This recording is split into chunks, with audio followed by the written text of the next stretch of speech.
A different point of view and maybe change the day. Gonna find somebody who's gonna treat me right. I know they're out there. Yes, they're out there. I won't give up the fight. No. Gonna find somebody who's gonna treat me right. I know they're out there. Yes, I do. I won't give up the fight.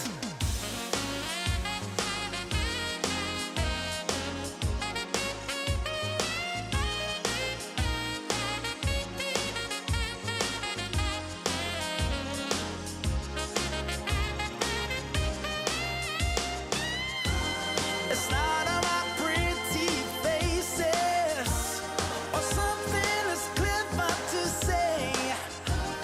I'm looking for someone special who speaks to my heart in a spiritual way. Gonna find somebody who's gonna treat me right. I know they're out there. I won't give up the fight.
We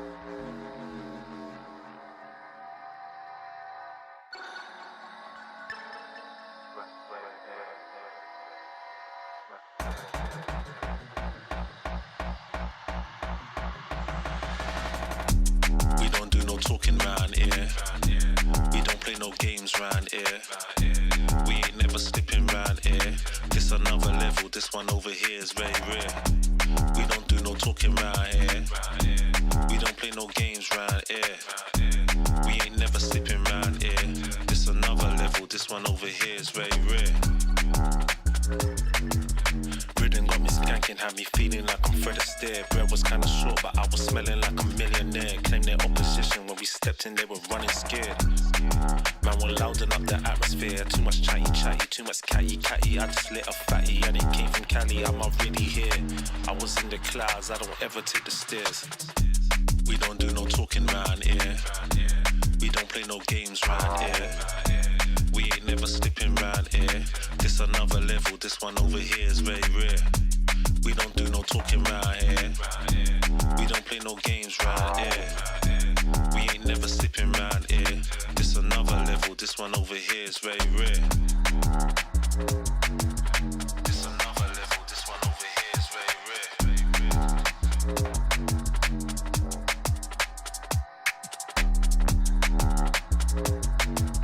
This another level, this one over here is very rare.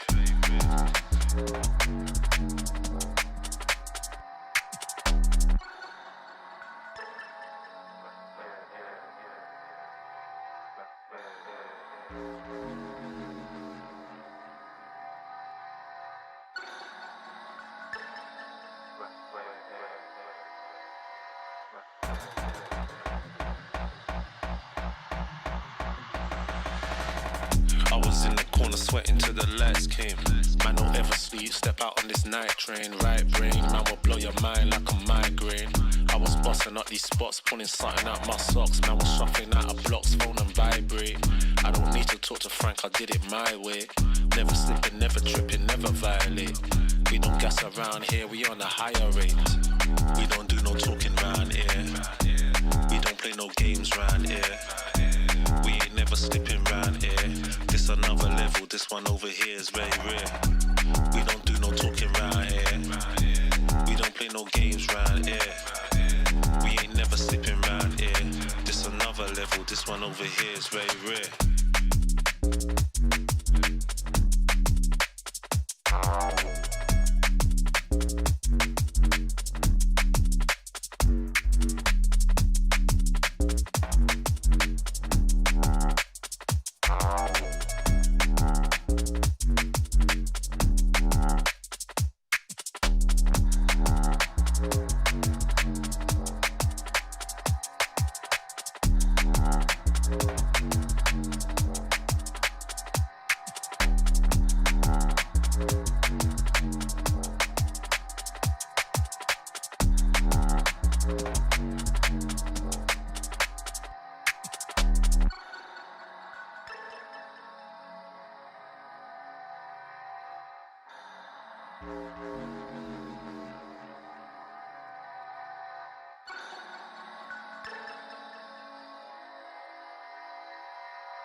Welcome back to the ESL Pro League Season 22 North American Closed Qualifier, where we are into day 3 of the action. And we've got a matchup in the lower bracket here between Boss and Marsborn, as both teams hope to keep their playoff chances alive. I'm Darth Mike. This is JRT, and we'll be bringing you the action for this game. John, what do you make of the matchup we've got today? This is actually going to be a very interesting match between two teams who've got stand-ins galore to an extent. I mean, Boss obviously are trying to find their footing after Snav left the roster to join Getting Info. Brought in B-Wills, who we haven't seen for almost 2 years now. Yeah. And then Sauce Boy, who we haven't really seen at all. Like, it's a player that does exceptionally well in FPL. I think he's ranked number 5 right now in FPL North America, which is, number 50. Number 5 would be nuts, but number 50 is also kind of nuts for him. He's number 8, though, in ELO on Face It in North America as well. So I think he's bringing a lot of mechanical skill to the table, but he's unproven in terms of officials, Mike. Yes, certainly is. Just interesting to see a new name come up and compete at this level. I think he's been part of an advanced season, but really the team side of the Counter-Strike, very new to it, at least to our knowledge, right, based on the available information. Yes. So that'll be curious. It'll be curious to see how he's going to be doing. And Boss as well, a team that's been undergoing changes, right, with Walco's in. Just players moving around, Freshie off and over to the Blue Jays roster, Snav playing back with Getting Info, presumably Slights picking back up the calling here, as he's dabbled with it in the past, but it's a team that's very much trying to figure out how they want to play, presumably. It's very much in flux. Meanwhile, on the other side, shoutouts to Marsborn, because they have managed to stay alive in this qualifier, despite playing with Lucid yesterday, who, got it done. Kept them fighting. Had some rough individual numbers, especially in their upper bracket matchup, but at least held down the fort for the squad. And now, to our knowledge, they should be playing back with Viz, which will really bolster their chances in this matchup. Absolutely. I mean, Viz did exceptionally well. I think he had something along the lines of a 1.25 or, even better. I think it was a 1.61 rating in the 2 maps that he played, which is phenomenal. We all know what Viz can bring to the table due to his time with the Party Astronauts, a veteran there, and I think he's going to bring a lot of good experience to this Marsborn roster, assuming that he decides to stay with him. It could just be a substitute situation at this point, as they're also trying to fill the gaps. As I mentioned, Minus left the roster. Actually was dropped from the roster, which is surprising because his brother owns the organization, but hey, we won't go into that conversation. It's just that Minus is out of the picture, and he also was the top rated player at like 1.21 rating or something along those lines, so it was very puzzling to see him get dropped, but maybe it was some internal issues that were going on with the rest of the team. So Walco is actually returning, which is interesting to see. He took a bit of a break. Now I'm assuming he's going to be the IGL that comes in, and he's a strong fragging IGL. I think he deserves a place on a lot of North American teams, and we're going to get to the veto, Mike. I just want to get one more point off. MOTM is the reason why Viz is going to be playing, because he's not with the roster right now. We don't know if he's been dropped or not. We've got our veto. It's going to be Inferno as the Marsborn pick, Train coming through for Boss, and Decider on Anubis. So this will be an interesting 3 maps to see, especially for a team in flux. It's interesting to pick into Train when you're still trying to figure things out to a degree, presumably, but I'm curious to see what they've got. And I actually don't know if Walco's calling. I'm kind of curious to see what the balance is between Walco and Wolfie, because they were pretty pleased with Wolfie's IGLing from everything that I heard from the organization, everything that they put out publicly. Meanwhile, Walco had taken a step back from the IGLing for a little bit to focus on his crosshair a little bit more, so I think there could be actually a pretty happy medium where you have a balance of voices between Walco and Wolfie, where you could have Wolfie being the primary and Walco contributing in the mid-round. But I'd be curious to hear from them what that actually looks like. I think we've just seen a lot of opping IGLs stop opping or stop IGLing, one of the two, right, recently. So I feel like there's a trend to move away from that. So I would almost imagine that they'd want Walco to take over the calling duties, even if, you have Wolfie doing a good job. But at the same time, like you said, they can just bounce between each other. It can have 2 voices kind of making sure that things are getting called appropriately. And we're going to jump right into the action here of map number 1 on Inferno. And this one is not a map that Boss play at all. This is usually their perma, but we will be ending up here. Good pick from Marsborn. They're trying to punish, but I would imagine Boss has something up their sleeve. They let it slip through. Visits into the bedroom. It's a decent setup for this, but B-Will's looking away at perhaps the wrong time, indeed. Leaves Darty on his lonesome here in apps. His teammates trying to rally to support, but for the moment, it's Darty who's got to try and hold them at bay. And players coming around the corner. Viz is just not missing on this. They're already happy to have him back in the server, as it seems like they're going to be going down. So Fruit Cup may have something to say about that. Quick kill will at least allow the chance at the retake, but this bomb cannot be denied. Marsborn are well into the site. Should be stabilizing in the post plant here. You've got the armor for boss. It might be worth saving. I doubt they'll try for that at this point, though. It's the pistol round, so anything can really happen. This Fruit Cup staring in towards Boiler. Viz going down. Looking for a flank. To find it. Yep, he's going to get one. And probably two. No, gets traded up by Fruit Cup, so that's good. Fruit Cup still moving forward, but no kit, Mike. Means probably no diffuser will come through, even if they get all these frags, and they won't even find that. There's nothing to save here for Slipe, so he'll stick around to try and get one more kill kill reward, but it's going to go to Grizz instead. And 3 players can live through for Marsborn. A nice pistol round. I mean, commanding take of the apartments out from Viz. Nice 3K in the round in sum total. And that is Marsborn striking first here on their map pick.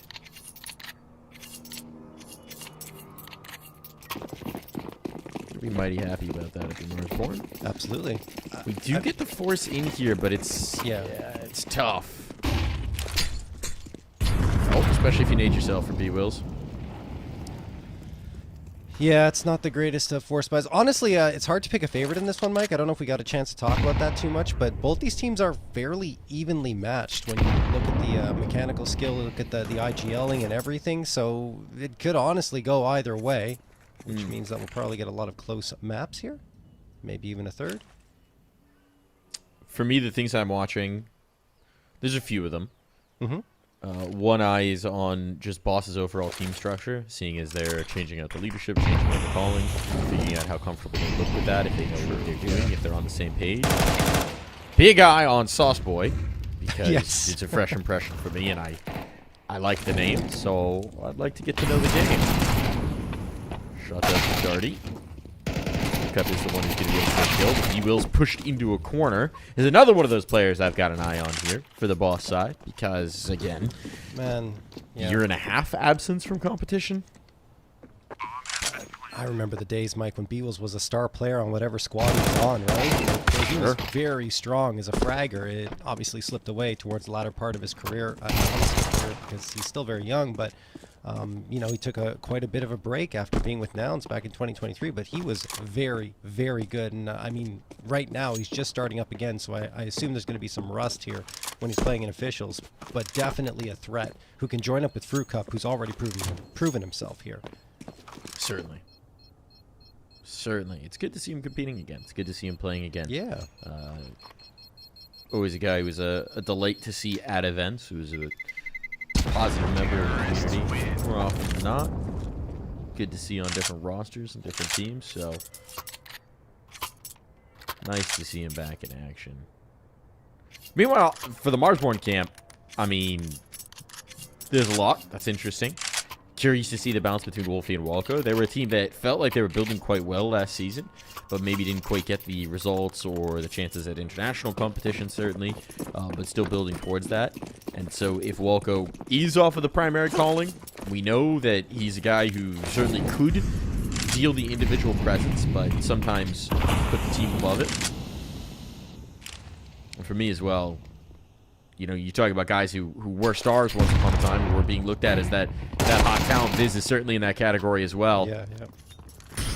Rushing out off of the pistols, going to get them a third rifle. And at this point, there's a lot of danger in this round. They don't have the utils to sustain, but I think kind of Walco makes this a little bit easier here, John.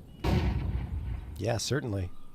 This round not looking too bad here for the boss side. Grizz wants to find some more space into this B site, but Boss are reading it right if Marsborn go towards B, but there's still plenty of time. Not that much util, though, so a fake doesn't really feel like it's in the cards. Maybe you throw one piece towards B, but you need to save the rest for your proper execute. 57 seconds left on the clock. There's that potentially one piece lined up from Walco. Smoking a Gwen and a nade as well, but the bomb is not near B, so they're committing quite a bit here. to faking this B site. It's working so far. You keep 3 players on the site, and you have that 4th and Slight who's thinking about rotating. Small talk, trying to hold him here. Yo, Starting to get an wow. inkling, There it though. is. That swing from Sauce. Ooh, they're still not trusting it. They're nervous. Player in mini, Pit overwhelmed, and suddenly this bomb's going down. So nice recovery here for Marsborn, assuming they do in fact plant that C4, which they will. Sly wants to deny, but he's just taking shots in the dark at this point. Yeah, I think you, without the util here, I feel like if you don't get a quick frag in your boss, even with even numbers, it's difficult to get back into this A site. So you want to keep those rifles in your hands, despite it being a lighted. I think that smoke might seal it. If you had something to section off mini Pit. Oh, wait. They got Grizz. They don't have kit, though. They don't Oh, have time. okay. It's already too late. Wolf will be revealed. They're going to make this very expensive indeed. But the time's ticking off the clock, and so it is going to be a win for Marsborn. Still, Boss can make sure that they don't get anything out of this round. That's actually really, really nice for Boss. I mean, they keep the economy limited on the Marsborn side. Walco walks out of it with an AK. But that being said, that was a very, very effective fake coming through from Marsborn. They get the util toss. They commit a couple of players to the opening fight. Then one fades off. One stays back to keep the pressure on. And they do so well that you see Slight. He was over at Arch. He's like, do I go or not? And then finally he commits to rotating in towards CT right as his pit player is being overwhelmed by Marsborn. And then they have no defense left on the A side, on the outside looking in. So very beautifully executed by Marsborn. Good job from Boss to at least take some bodies out in the tail end, but you know, that's more of a consolation prize because you're down 3-0. You need the rounds to come on the board. Maybe long term that comes into play, but right now, they're feeling the pain.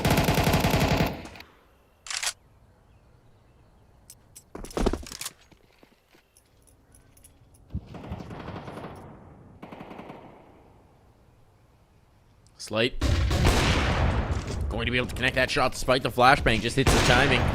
Swings back in for more. Trying to double dip. Spots the next player.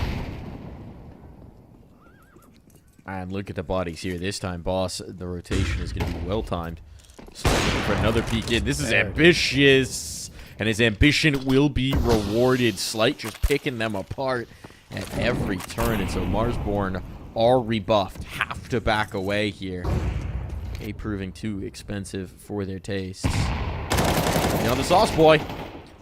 New name, new man, but doesn't have the sauce. And away, Nate chips, and they chase him. How does he stay alive? Wolfie thought he had him dead to rights, and indeed he does. His Sauce swings one more time. Bomb's going to be going down. He doesn't want to overface with his teammates coming through. They've got the numbers, but they don't have the util. This time, though, John, they have the kits, and that could be all the difference that Boss need. Indeed, driving numbers. One smoke to block off Banana. Here comes the approach. Wolfie committed into the angle. Going to be able to strike down the first. Second not available, and the trade's not there either. It falls to Walco, who's got to make his way out of this smoke. It's desperation on. Had to get that diffuser instantly. And it's not to be as Slight finds his third to cap off a strong Boss round. Yeah, that's really good from Boss from beginning to end. Yes, they give up the space towards the B site, but Sauce stays alive long enough to force the chase back into the site, keep the attention focused on him, and then the reinforcements are arriving in the meantime to set up for what ends up being a retake. And just really, not to mention those first frags that came through, they were stifling Marsborn. Slight, who's a player that I've criticized many times in the past for being inconsistent, and I still think that's an issue. I'd love to see it disappear so we can climb the ranks in terms of offers here in North America and really become a force to be reckoned with, because you can see what he does, right? When he's hitting his shots, it's just so very pretty. As he helps Boss get that first on the board, and because the economic damage, now you see the result of that. Marsborn will not be able to buy up here, at least not much. It's a force buy, but 3 pistols, the MAC-10, and Grizz with the lone AK-47. 3 players lined up in apartments right now.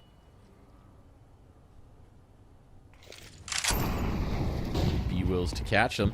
If they do go through with this waterfall, seems like they're going to. Smoke's flying over. Here comes the approach, trying to take some control towards Pit, but B-Wills is able to handle it. 2 on the spray down. Smoke sections off Darty, and Catching some strays through it. But now his reinforcements are here. Slights come in to support. That op is close at hand. Rifle swinging. This is making some noise. Is making some motion here. Smoke, this feels ambitious, and it works! It works! How on earth the swing back in Slight?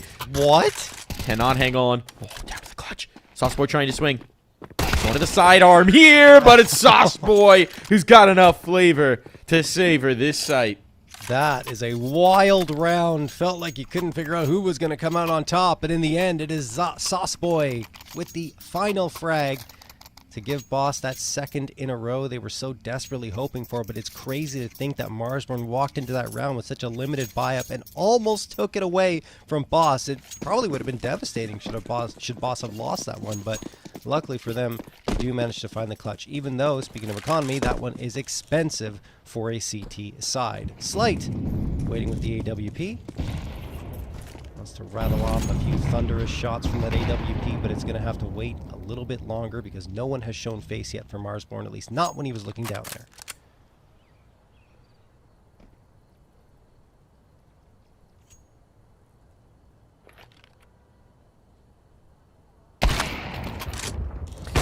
Nice shot for Slight. A double dip as well. He's been bold with these peeks back in. I mean, it's just pistols against him in this one, but still. It's always a risk when you're up against the D, and it's a risk that B-Wills will tolerate. So we're all tied up. One casualty, and that is far from catastrophic for Boss. They're feeling good on the CT side. Absolutely. You know, after losing the pistol and then the following two, they've come alive since the guns have come out for them. Slight in particular, 9 frags, and I think most of them coming in multi-kill rounds. 7th round of play here. Rocco getting that util set up towards top banana. Molotov thrown there to keep Boss at bay.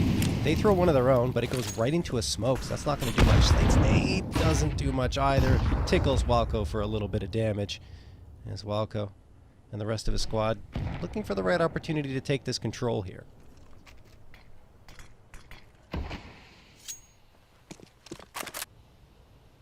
Bomb not committed to banana, but 2 players are headed in that direction to see what's up here. And once they get towards the top of it, they might be tempted to go full on into this B site, and it would be the right call because there's only 1 player in the vicinity.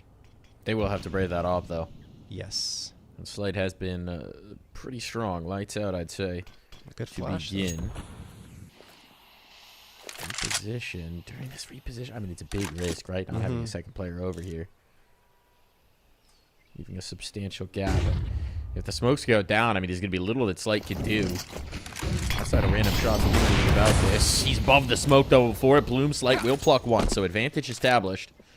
Just trying to slow them down, trying to stall them out. But getting past Chop is going to be weird. It's going to be very weird indeed. Chop presumably has called this out. But you can tell that Walco's focused on it, and there comes that flank. So now Banana is no longer an option. They know where every one of these CTs is coming from. The late lurk from Chop has paid off, and now we can come in with util. That smoke up on the cross, the peak before it. Beautiful coordination coming through. Walco joining up, and it falls to Darty and Fruit Cup. Darty takes a dip in the pool, but finds it too cold for his taste, and at this point, Fruit Cup, you don't have time. You got to get out of there.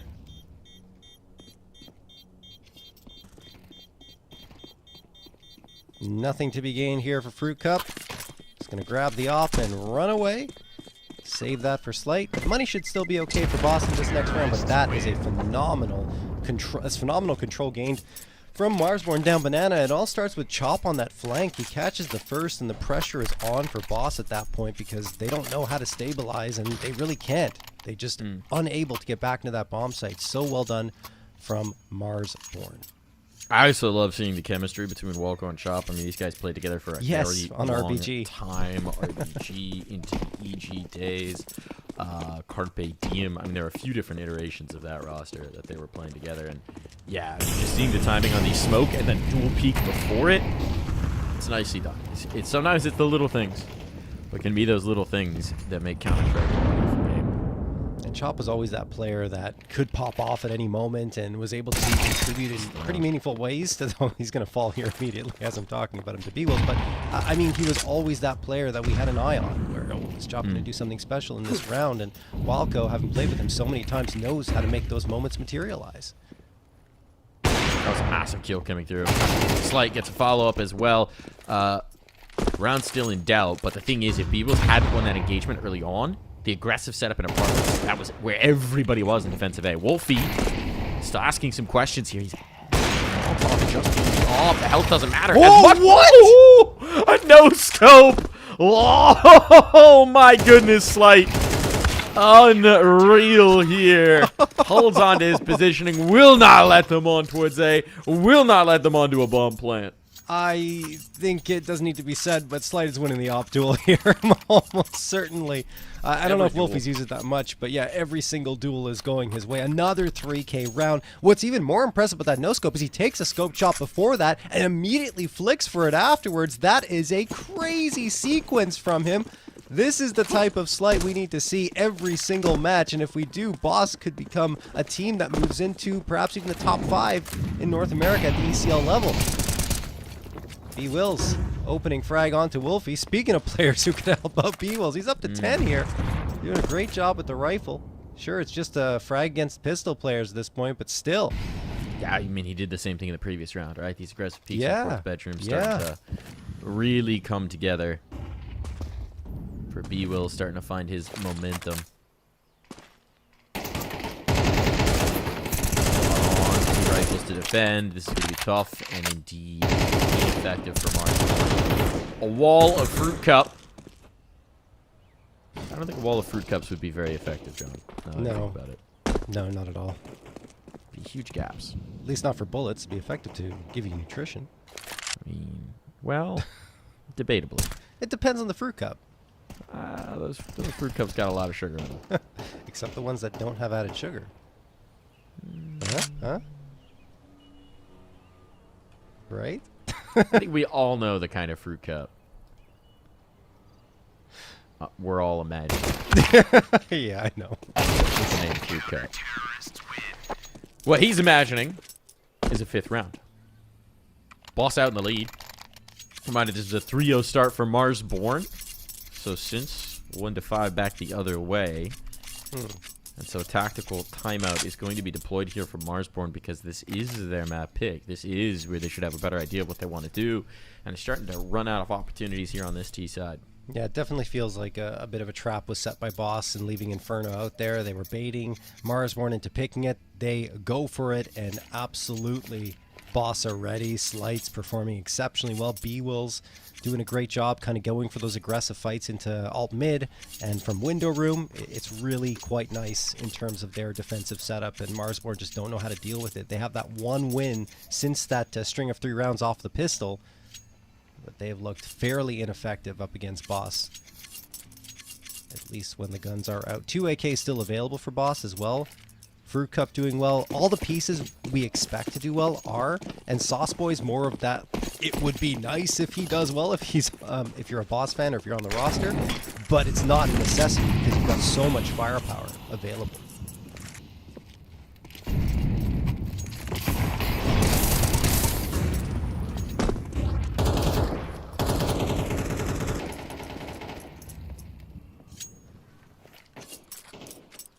Heavy stack early on for Boss to set up the util. Now they back away. Marsborn playing slower.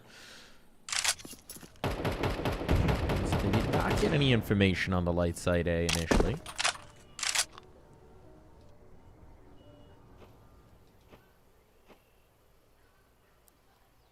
We're reaching a minute on the clock, and you can see the full utility belts here for Boss. That smoke? Yeah. Does it cover? Yes. Okay. Yes, it does. Yeah. Indeed. Okay. Fell at just the right moment. Was looking a little nervous there in the gutter. But, of course, they can see past it. Still, we'll stall them out. I imagine there might be some extra nades dropped back by the church. 35 seconds. The smoke can go down soon. Sauceboy's waiting to see them, but the problem is by the time you spot it, might be too late if they flash through. Nice find. Good clean up for Darty. Keep him confident here. And indeed, Marsborn are going to have to come through, but they got to test the Molotov to do so. No big attest. A path made by a smoke and a nice entry from Walco means that this bomb site is compromised. Yeah, Sauceboy's trying to make a lot of noise here just to keep attention in his direction while the reinforcements come in, but he's not overstepping, so that's good. At least for the boss squad, Marsborn, waiting on the other side to receive them. A very strong post plant setup here. All angles are covered, so the util's going to have to be great, and that's not really anything special, so yeah, full visibility as Boss walk out here. Wilfie and Viz are going to farm, and Slight will be the last one standing. I don't even know if he can save at this point. It's a tough ask. Money available. Taking guns out of their hands would be valuable. Okay. Walco will help him with that. A little bit of a stray shot. But it does mean no op saved through as we hit the final 2 rounds of the half. Nice recovery from Marsborn. Mm. Getting that 5th is very valuable. Tactical timeout called by Boss. I think they just got caught off a little bit on that push out from Banana. Didn't expect Marsborn to go so aggressively after that Molotov was tossed down to the ground, and Fruit Cup was caught looking towards Banana still while the player had already gotten to his side and just blindsided him completely with a rifle shot to the dome. So, Marsborn trying to regain that lead that they held for a decent amount of time at the beginning of this half. That's always the problem with the incendiaries is that Yeah, they're they not don't real. do much damage. I think they have to fix that. It really is rough, honestly, right now for a CT side trying to keep the T's at bay. Yes, it makes the Molotovs more valuable, but you need something more from that incendiary. It does feel like reverting the incendiary changes, keeping the price for reverting the changes might improve the balance between the sides just a pinch. Yeah. Or maybe just go with the halfway mark, right? Don't go all the way back to what it was, but buff it a little bit. It's a common conversation. Jeez, nice peer over from the porch play. Wow. Grizz gets caught as the 3rd player in Sauceboy. In a new position, finds great return. But the lack of the sauce here on B leaves them out to dry. The bomb's down. Slight definitely can't rest this without his teammates here. 2 on 3 in the retake. Control of Banana. Walco now confident in this. But a smoke up means that they're going to have to get out. Plenty nades to clear out the positions. No tap just yet onto that bomb. Now get them They on the probably cross. have this, yeah. Gotta get on that bomb. They don't have a kit. It's a full 10 seconds. The spam, and it's good. Oh, And no it's way. good. That's the round win coming through for Boss. There's just not time for this. The guns they can save, but the round is gone. Wow, what a spray down through the smoke coming through there from Marsborn. They get that 6th round on the board. I thought Boss had it in the bank, but you were right, Mike. I didn't realize no kit was available, which means that they had to stick that defusal, and when the diffuser drops, the round is done. I'm also surprised they didn't try to body block, right? Usually in that situation, when you have those 3 players alive, you want to get your bodies in front of the diffuser to try and absorb any bullets that might go his way, but they don't do that. Instead, trying to hunt down that last player. So, 12th round of play, Marsborn have retaken the lead. It's a great recovery considering what Boss did in that round as well, with Sauceboy finding the 3K, and now he opens up the round here again against Walco. He's gone back to B. B-Wills getting aggressive out of the apps. This is what's been working for them, right? The early pushes, the peeks out of bedroom have been very effective. Might just be enough. Marsborn are left to try and pick up the pieces here.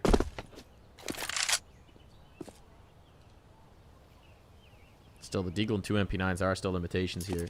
Certainly. That they will need to overcome.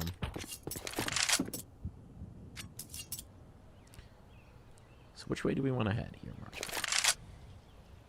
I mean, B's worked pretty well for them in terms of gaining space and getting bomb plants, so that's probably what they're going to lean into since it's a comfort zone. They have the util still to work with as well.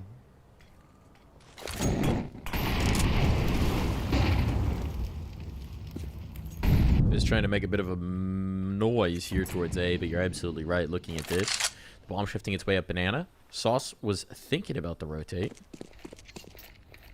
and is in fact going to continue to think about the rotate,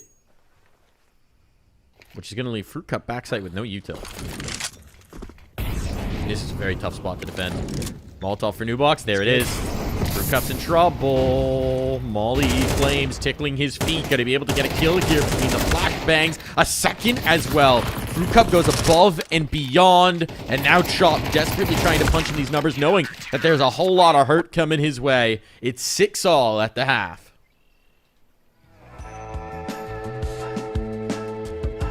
Bueno.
All even at the halftime break here.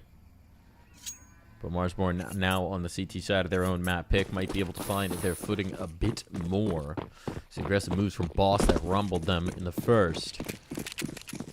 Boss will continue looking to snatch away their opponent's map. Aggression down middle. Speaking of big moves, 2 sets of dualies making their move on through. This is red, though. They're going to get pinched upon. They need to get their kills quickly, but out the bedroom window. Grizz buys them a bit of time, and Walco puts that to great effect. Now they've found the bomb. Now they've got control. They swat spots with the T's, and they've got full control of this package of C4.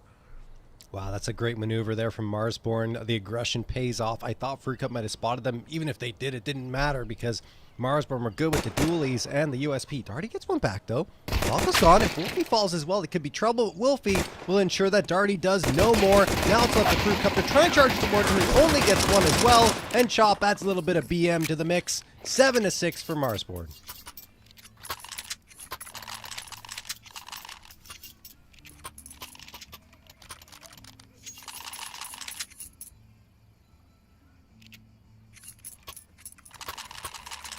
striking first in both these halves as well, right? So that'll make life a lot easier on an Inferno. Going to be the eco out from Boss. Complete lack of a plant, limiting their options.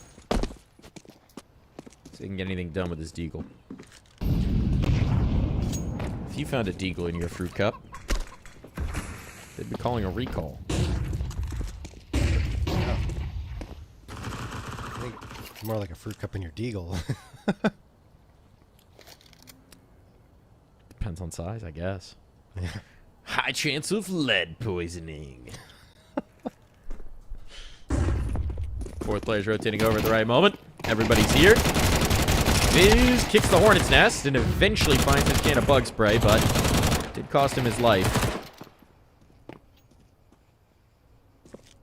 All one slide now. A Glock. And I'm not even willing to say a dream. Yeah. Yeah. An inkling? It's got to be. Was a swap to a P250 worth telling them exactly where you were? Hard to say, but either way, it wasn't going to make a difference. Team ace for Marsborn.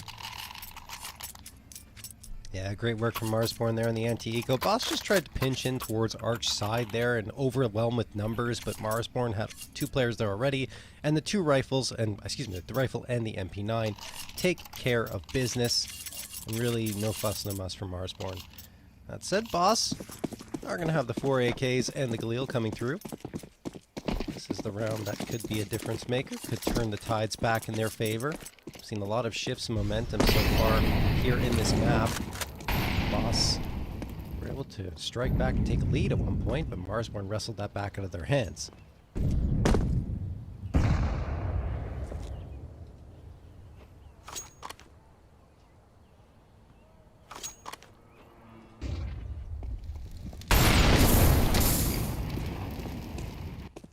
Lightly singed B-Wills backs away.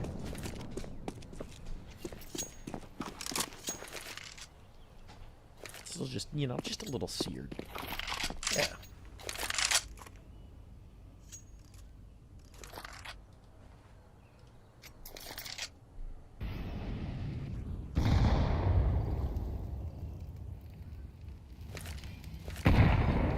Always the slow pace of play here on Inferno. We do love it so as casters. The teams are just very determined, John, to give us as much time as possible to talk. It's, I think Inferno might be one of the maps with the most dead time of any map in the pool. Just because not only do you get a long wait when it's the execute that's going through, but also most teams decide to save if they're not going to win the round, so you have to wait for the timer to run on the bomb. It's a lot of waiting on Inferno, but sometimes you get some magic. Fun strats. This time, Boss splashed out. Wolfie gets a couple. Viz onto Fruit Cup, and then a second from Viz, almost a third as well, but Grizz will cap it off. A 9th from Marsborn, and that is in the bonus round, which means their economy is flourishing with 4 players left alive. Yeah, that's a massive coup. That's a massive coup, right? Boss were just hoping for an earlier engagement, and they got nothing. And this is where we're seeing them stymied. And this is also, it's still early days, so I don't want to overreact. But this is where we're maybe starting to look at this and saying, yeah, things are changing around with the calling. Maybe it's like picking it back up. Maybe it's somebody else giving it a try. But T sides are generally speaking where you're going to see the biggest issues. Figuring out the plan, finding out how to get the engagements, how you want to move. This time they will go with 5 Tech 9s, death balling. Wolfie might be in trouble here, dropping into Mini Pit, able to get the 1 at the very least, but this is a bomb plant, and a dink onto Grizz is going to soften them up for the post. He'll find his kill, but overcommitting here. Chop might give this away in an effort to try and deny the bomb. No, it's a quick cleanup.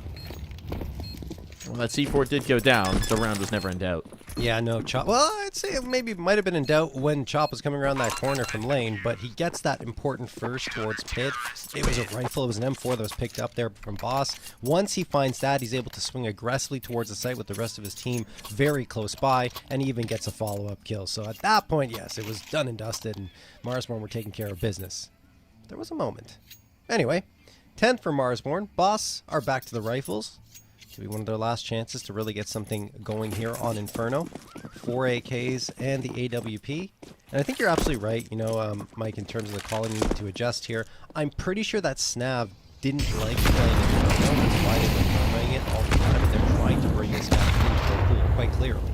As Walco's going to get an opener there, this salvo of nades comes through, and B-Wills is gone. Always the problem with letting the CT side build up a bank. It is Inferno. So it is Infinite Nade Simulator. Well, what's that? You wanted some control? Have an HE. Oh, you wanted car? Have an HE. Oh, you're executing into a site? Guess what? We're still holding 3 incendiaries. And have another HE? Have an HE.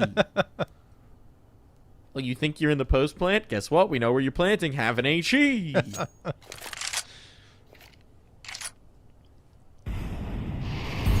Really fun to be a space taker on this map. Yeah, no question. Get Naded Simulator.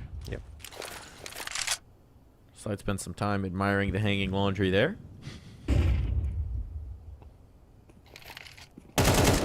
Oh, but Grizz goes a little wide, and now they've got their entry. Now they've got their opportunity.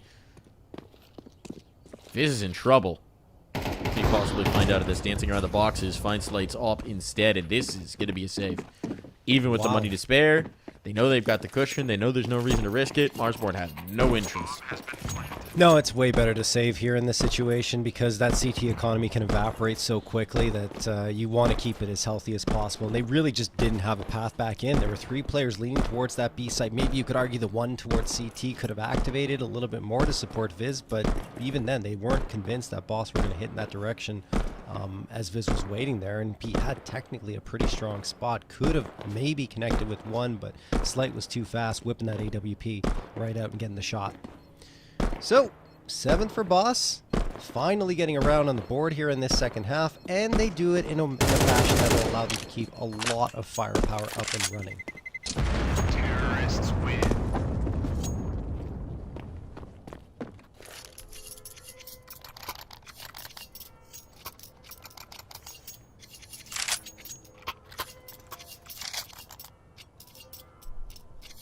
Curious to see if we get Marsborn changing up the pace. It was aggression in the bedroom, in the apartments, that got a lot of openers going for Boss in the first half. So far, we haven't really seen that from Marsborn. Deep smoke down mid might indicate that they're going for something. The 3 players towards B early.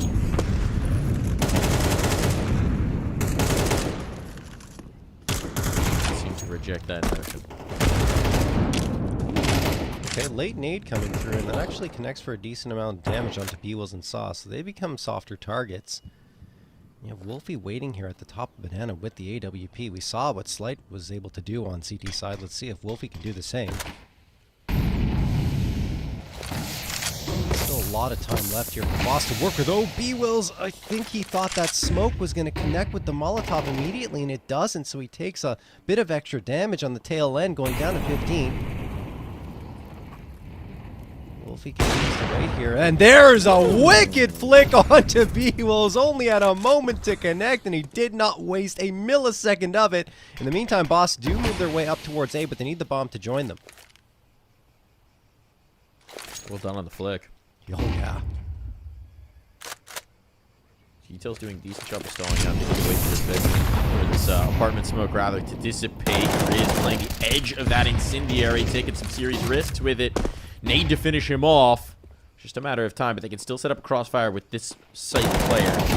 Oh, they're looking the wrong way for him, but the trade is instant. Darty, well done. And Fruit Cup to follow means once again, this might be a tough ask to Marsborn. They have the util on shop. They have the kits. So Wolfie's going to give it a look, but the crack in the gap of the wall breaks the way of Fruit Cup, and so Chop will back away. The spacing was brilliant from Boss there on that take-up lane, right? Like, they make sure that they, yes, have to expose themselves to an extent towards the site, But while they do, they get the trade immediately. And then they know with 3 players left up, there's only 1 into pit. So they double swing it. Timing is perfect, so they don't line up for potential 2 frags to come through. In fact, nothing comes through at all. So well done. Now Chop will get one in the tail end. Fruit Cup gets spotted out as he's trying to escape that bomb site. But that's all that's going to be found here. I think both teams will probably be content to just save Scott into the next round.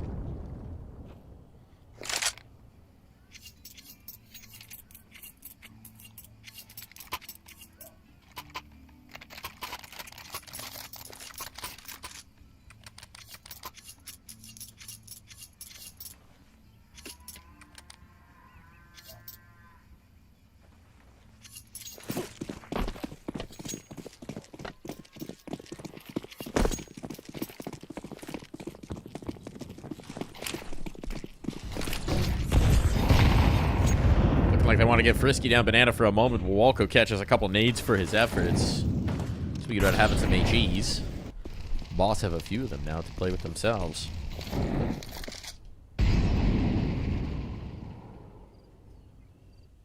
That kill to come through, we might have seen a faster take for this top Banana spacing, but there are still 3 players here in the smoke. Incendiary clear.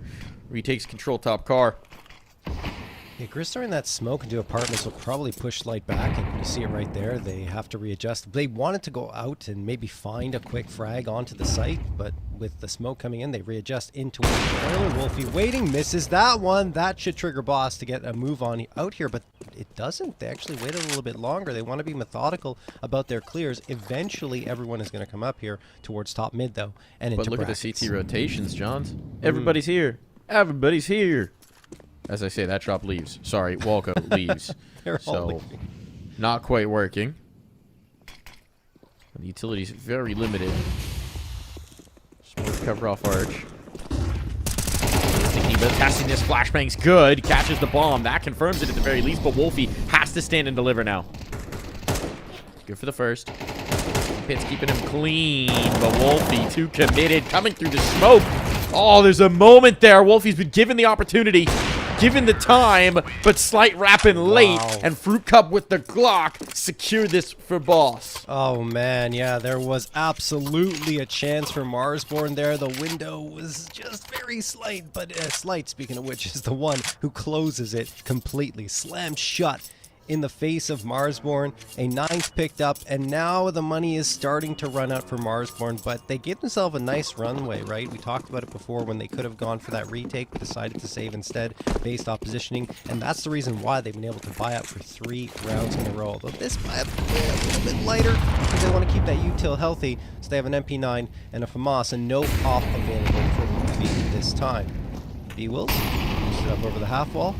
Sees all this utility flying out, but Marsborn, oh, nice flashbang. That actually forces the boost to completely fall off, and Chop, while he does have a moment to have a peek there towards Banana, decides to fall off himself back towards this B site.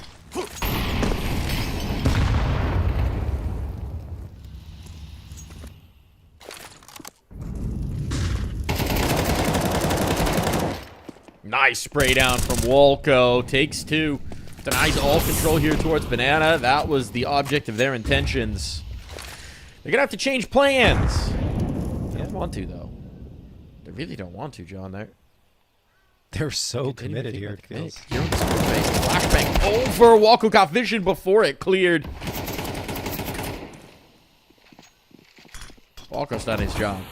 He's done his work. It's up to Chop now and Wolfie in support to try and help him out. Footsteps to confirm this. Reindeer are rattling around on the roof, and Chop's just waiting for Father Christmas. And out the smoke, Chop dances back the other way to secure the lead and maintain it for Marsborn. Yeah, that's really nicely done from Walco in the first place to get that 3K holding on to things towards top Banana. And I like the reaction from Boss after they get Walco. They're like, okay, there's probably only 1 player left here, so let's try and go fast and get towards the site. They do, but that 1 player, Viz, just hides in the smoke and keeps himself very tucked in while the rest... it wasn't Viz, excuse me. I don't remember which player it was, but it doesn't matter. It was Viz that came in and got that frag afterwards to support his last player on the site.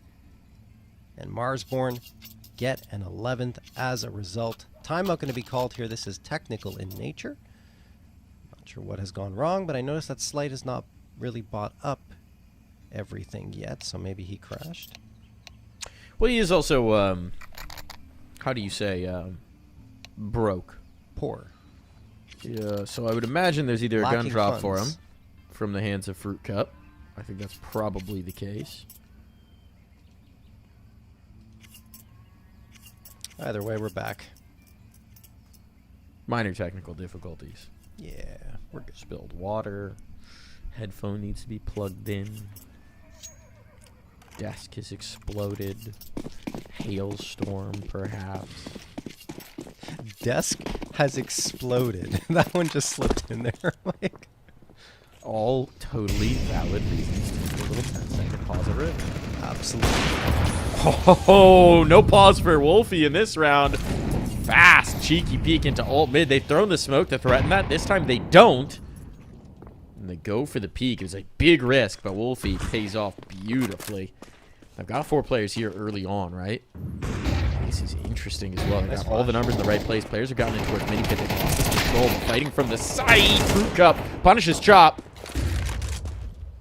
Blizzard still here, casting his spells, but out of bullets, out of life. Numbers are in favor of Marsborn, but only barely as Wolfie clings to life on that AW.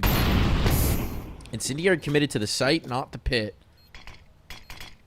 This may become a difficult position for them to deal with as Fruit Cup turtles in. That's not good. Fruit Cup missed his flash. Well, make up for it. Crosshair here in a moment. But Walco quicker on the trigger. It's all on the Sauce Boy. The transfer is good. There's no health to spare. And Sauce Boy, he's got the sauce. Oh, goodness me. That was unbelievable from Sauce Boy. 1v3 and he makes it look easy on the transfer. Maybe that's where all that FPL practice comes through, where he's ranked so high in North America. In those types of situations, you can just let it loose. And did he ever? Oh, my goodness. 10th round picked up by Boss. Timeout call to settle down the comms, I imagine. Because that deserved celebration. Keeps Marsborn off of map point. And keeps them in their map pick.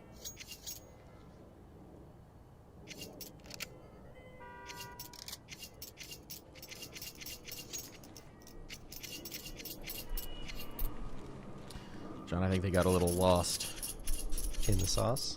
in the sauce after that one. Yes, sir. Need to recover.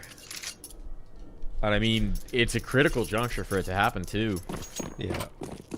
Marsborn's in trouble.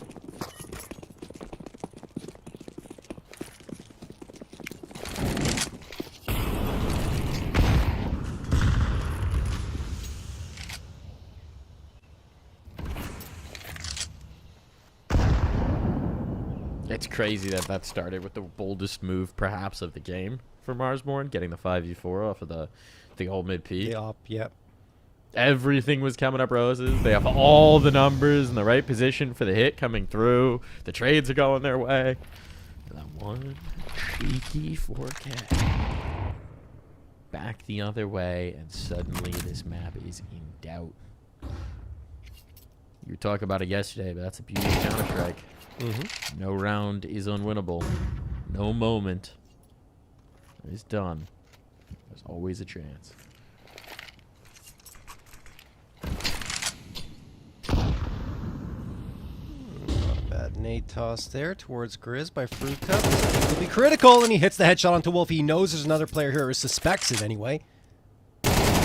Find it? No. Grizz gets the first and Fizz the second. Both of them stacked up together on porch and roof, and then Chop takes the head off of Slight. 4v2. Boss are just going to try and send it B. They've got a chance still if they get this frag quickly, but Walco is not falling. He refuses to go down without a fight. B-Will's last standing. Now he's getting pinched in from both sides. Does get that Walco frag, but it is too little, too late.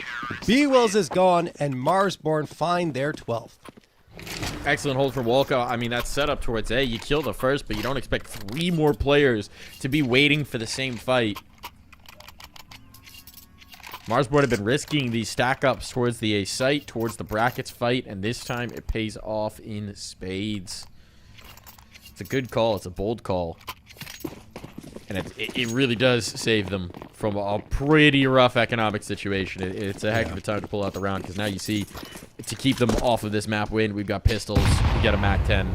We have almost no utility. There's three smokes, sorry. And just very little to work with.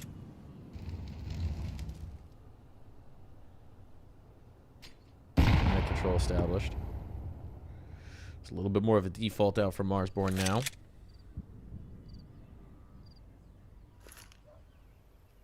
That's Wolfie on the angle, who could prove the doom for Boss. Do they test him on this all? Will indeed.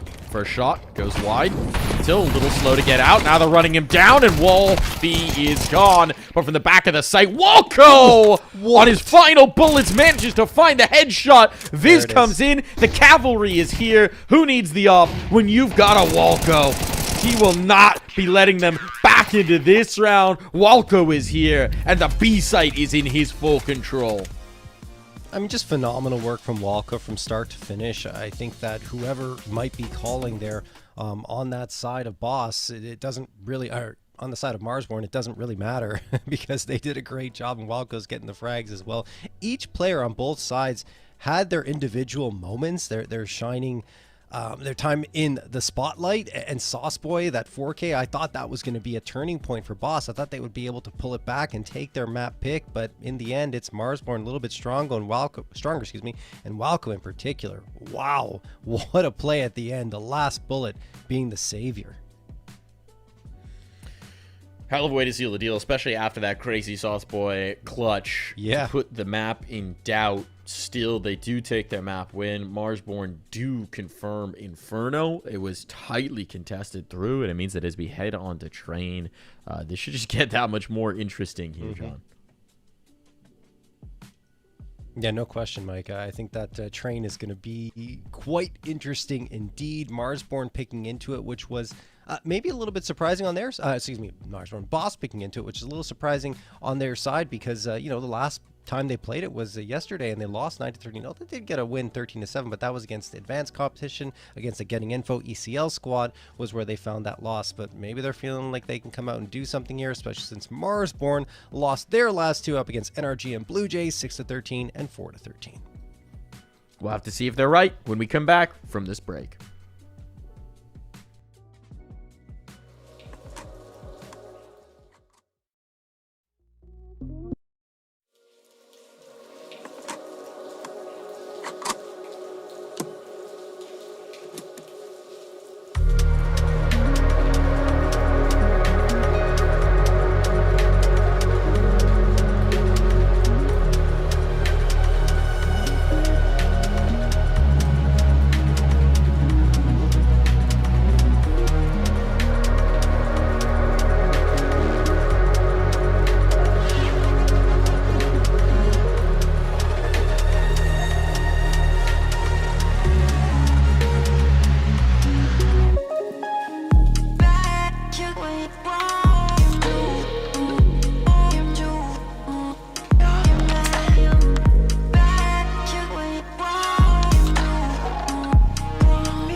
When the world is cold, you hear people say, gotta chase the dream of yesterday. But the stories told, the golden memories, ain't a truth but just a fallacy. But there's hustlers, stealers, liars out on this road, and they'll feed the fire and watch it all explode. Gotta put those flames out before we burn it down. Gotta plant new seeds in this ground. Don't let yourself be troubled or think on yesterday. Keep on moving, come on, don't stand in my way. Some people wanna pull you under. Some people wanna make you cry. Some people rolling in like thunder. We gotta fight the feeling, we gotta do it right. If the hustle and grind breaks your stride, do your turn and blame the other side. If the hustle in your mind makes you decide, it will crack and strip you of your pride. Oh, but there's hustlers, stealers, liars out on this road, and they'll feed the fire and watch it all explode. Gotta put those flames out before we burn it down. Gotta plant new seeds in this ground. Don't let yourself be troubled or think on yesterday. Keep on moving, come on, don't stand in my way. Some people wanna pull you under. Some people wanna make you cry. Some people rolling in like thunder. We gotta fight the feeling, we gotta do it right.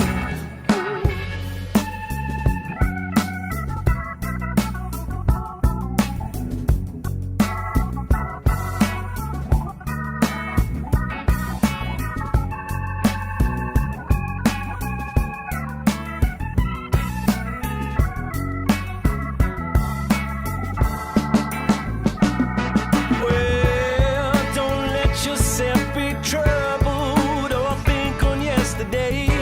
Keep on moving, come on, don't stand in my way. Some people wanna pull you under.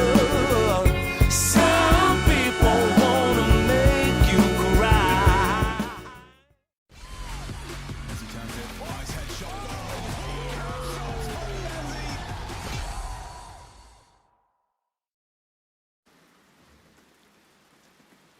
And we're back, everybody, for map number 2 between Marsborn and Boss. Marsborn etching out their own map pick of Inferno, but it was touch and go there towards the end. Looked like overtime might be on deck.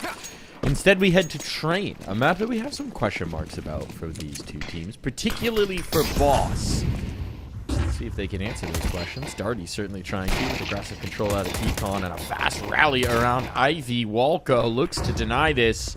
But he's got his work cut out for him. Darty coming through the smoke. Walco had the right idea, but Sauce is quicker on it. That's now advantage on for Boss.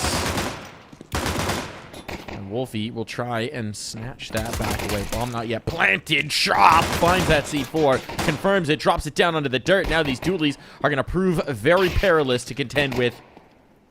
Wolfie's just looking for his shot, looking for his opportunity. His patience pays off. And Marsborn take their third pistol of the series.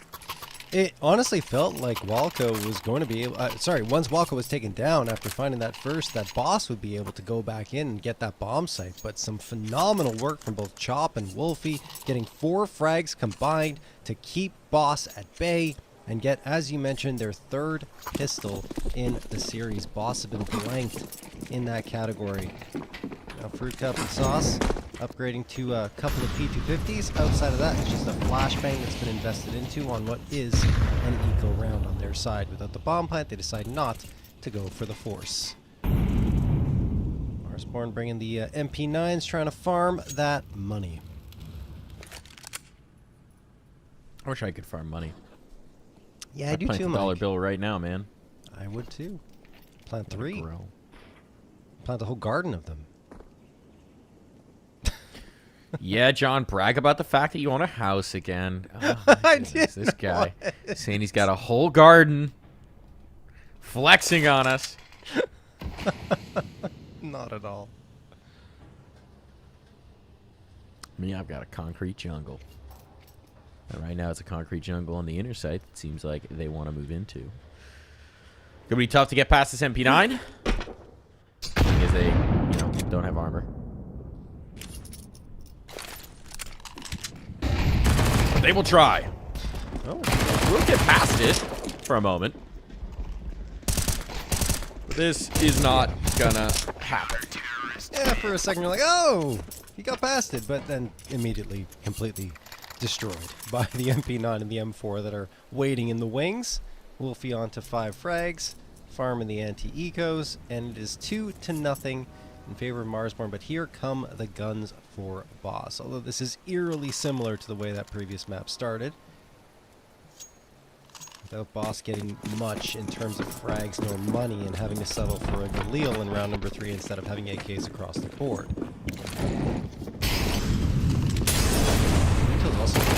Look where it chops out to. Oh, almost got a frag that did a lot of damage, but couldn't finish off neither B-Wills or Sauce. Still gonna put them on notice, which will make life a lot easier for Walco and Fizz on these SMGs. Yeah.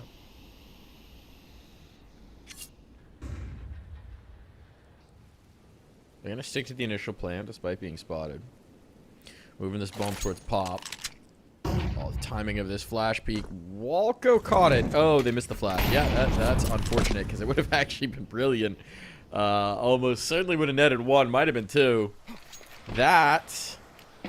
gonna need some review. What won't is Grizz's flank right here. Oh, you're setting up the U2. What a response! Fruit Cup nearly kills his teammate in doing so, and now they gotta get out T-Con. They gotta do it. That damage matters. It's all in the Fruit Cup. Huge clutch needed. Huge clutch required, and it's not going to materialize. That's a wild exchange that happened mid-round, but in the end, it's Marsborn on the bonus again for the second straight map, winning round number 3. And this time it's not as convincing because they do lose 3 of their bodies. Last time they only had 1 player down. But it's still, I mean, economy builds up nicely on the CT side. You have Walco and Grizz with 5k and 3k respectively. So it should be pretty comfortable for Marsborn, especially considering they're going up against the eco again of Boss. So there is a bit more of an investment in this one. Armor's out, Deagles as well. Tech 9's there, Walco.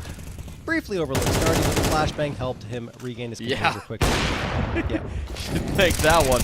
Yeah. Oh my goodness. It's been really dangerous otherwise, and instead, the round's over.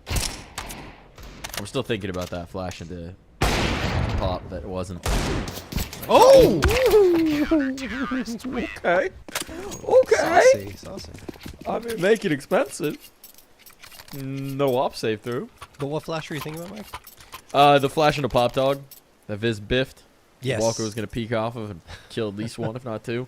Yeah. Still thinking about it. It's all right. There'll be time for it in demo review.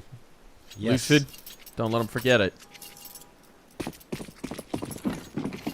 That flashbang was good, though. Previous rep. Very nice. Saved Walco's life.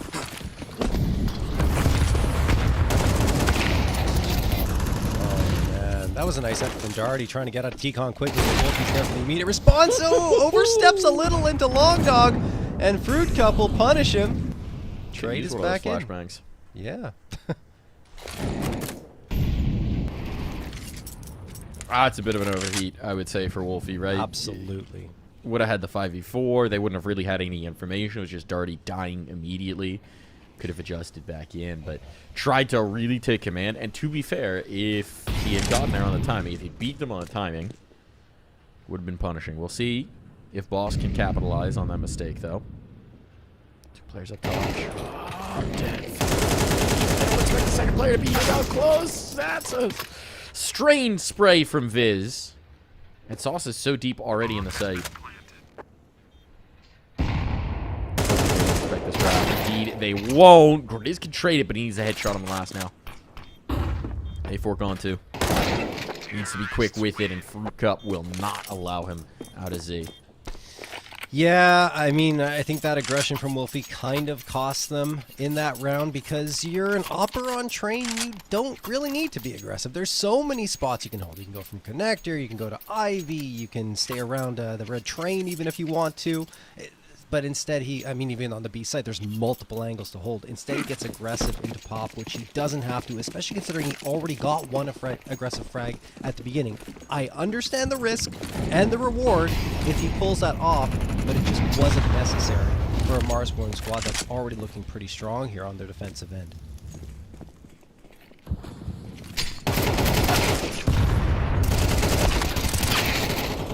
That's not either. Nice exchange working out well for Boss. Not good for Marsborn for sure. Hmm. Boss actually going to take a beat here off of it as well. The map is their oyster right now, John. I would say so, yes. But they're looking for a pearl.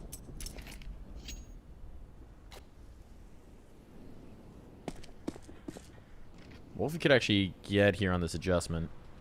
It's a pretty big gamble to take. It's a bit too slow into it. Chop gone. At this point, this should probably be a save. Very surprised that Wolfie's giving this a look. Yeah, he thinks better of it. Yeah. Worried that there could be a lurk. He's out of there. That op is just way too valuable. It can change the complexion of a round by itself here on train CT side. Uh-oh, he could be dead. Slight's coming in on the flank, and he is. Slight, very nice maneuver in towards CT spawn to catch Wolfie, and now the op will not be a factor in the following round unless Grizz gets back to it, but, they won't allow him to, and he's too far away. You have to go through Ivy, wrapping around. That just isn't going to happen. The M4 is more valuable to him at this point, and Boss will get a second round. And Slight will get an op. Yeah, I would imagine. Just wants to hang on to that Galil a little bit longer before he grabs it. There it is. That's a nice gift. Yep. Doesn't even have to buy it himself. It's just left on the ground, willy-nilly, for anyone to stumble over. Cash for days. So how do you maximize Grizz's rifle here? How do you give him a chance to do something to give yourselves a chance in this round? You got a flashbang on Viz, smoke, nade.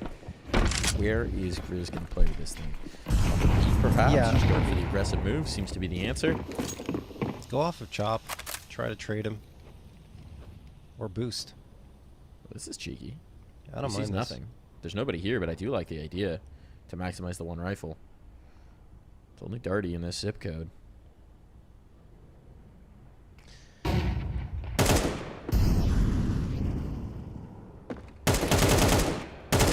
This is Here, under but control. Yeah. yeah, just can't do anything about this. And at this point, the chance to catch one with our rifle is gone. So now, new operation: hide the Grizz, or swing.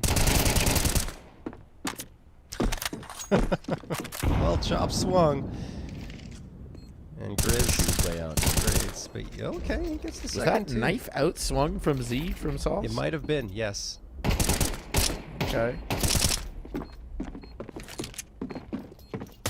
Seems unlikely that Grizz is going to be able to get away with this. But he is going to let a lot of blood in the process of it, so it actually does cause a little bit of a problem there.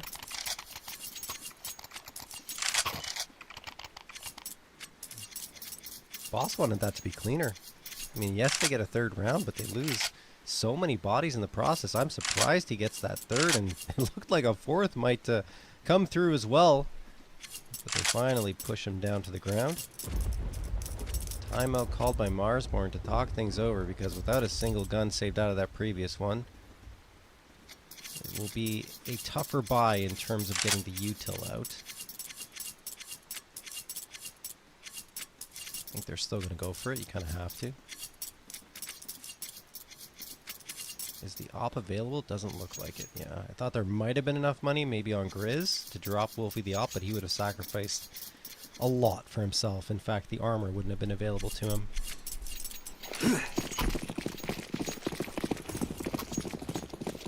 So we go in.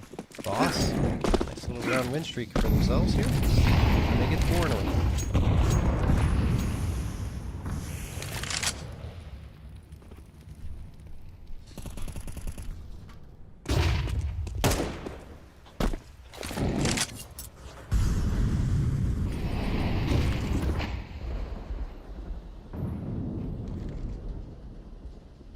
Limitations to the utility here, you can already see. I mean, there's no flashbacks left for Marsborn, right? That's Right. Yep. not ideal. They're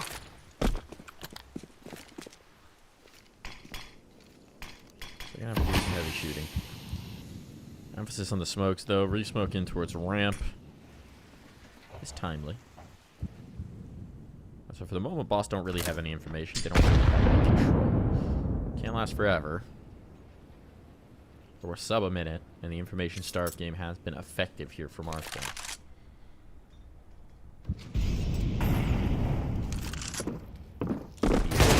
Ooh, nice shot. What a trade. Bomb to be down now. And with that, and with the limitations to the economy, it's over before you know it. Walco falling as well as another rifle out of play here. Marsborn are in trouble, John. Yeah, they are not in good shape now. Boss winning 4 in a row on their T side. That is a phenomenal recovery on a map that does lean CT. In fact, sometimes fairly heavily.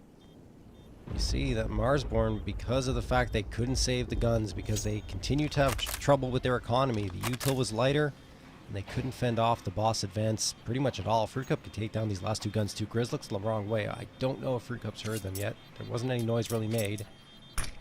He would just tuck himself in, keep his gun alive as well. So the 2 rifles do, in fact, survive for Marsborn. That should help them in this next one, which will be a light buy, no matter which way you slice it.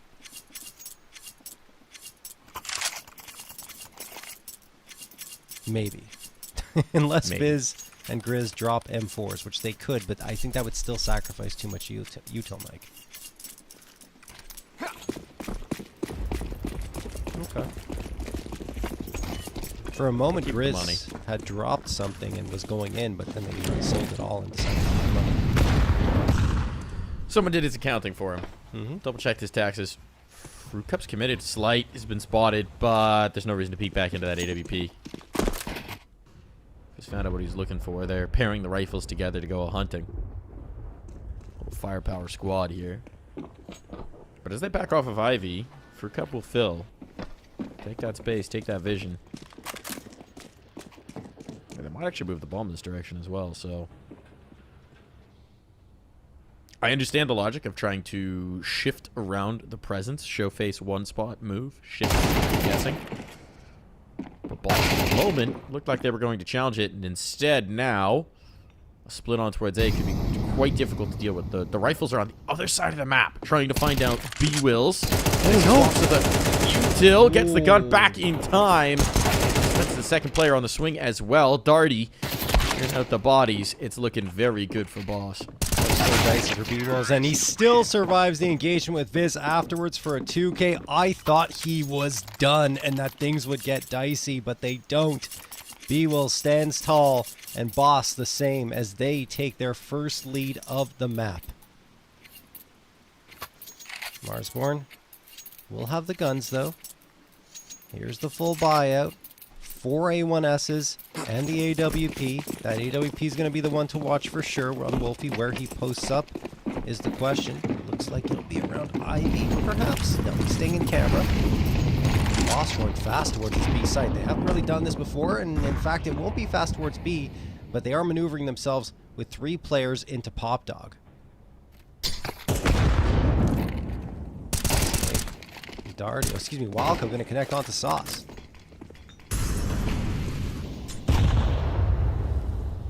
Finally might be the break that Marsborn need.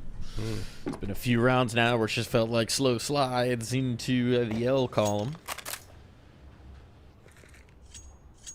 Can they build? Can't let this opportunity slip you by. Not if you make the game of it here on Train, because we do tend to expect the defense to have a pretty good time of it.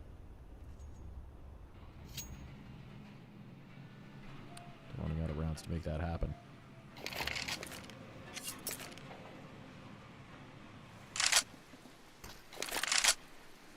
It's very static from Marsborn.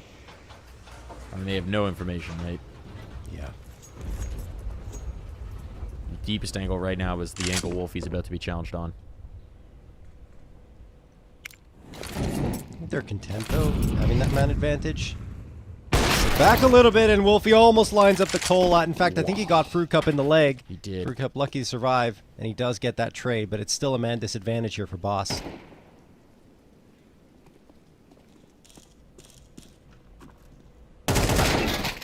Vision has to clear from Pop Dog. Viz snaps around in time to deal with Fruit Cup. Spots on the neck. Dinks on everybody. There's no health to spare. They have got the numbers. Running out of time, running out of clock, running out of life as Walco takes it away from them. Secures the op to boot, and Marsborn tied things up late here in the half. Yeah, good for Walco to recover that AWP for Wolfie, who will grab it off the ground once more and bring it into player. But yeah, that's a phenomenal recovery for Marsborn after losing 5 in a row to finally put a stop to things. A little bit of aggression into Pop Dog for them. Pays off. They get that opener, and afterwards they settle in. They wait for Boss to come their way. Wolfie almost gets the call out, which would have ended the round right there. But after losing the fight, after only finding one, it does get a little interesting down to a 2v2 off of B-Will's 2K. Again, he's really starting to wake up here in this first half of action. But as it stands, Viz and Walco holding their ground, but Fruit Cup has other plans. He trades them both out 3v3.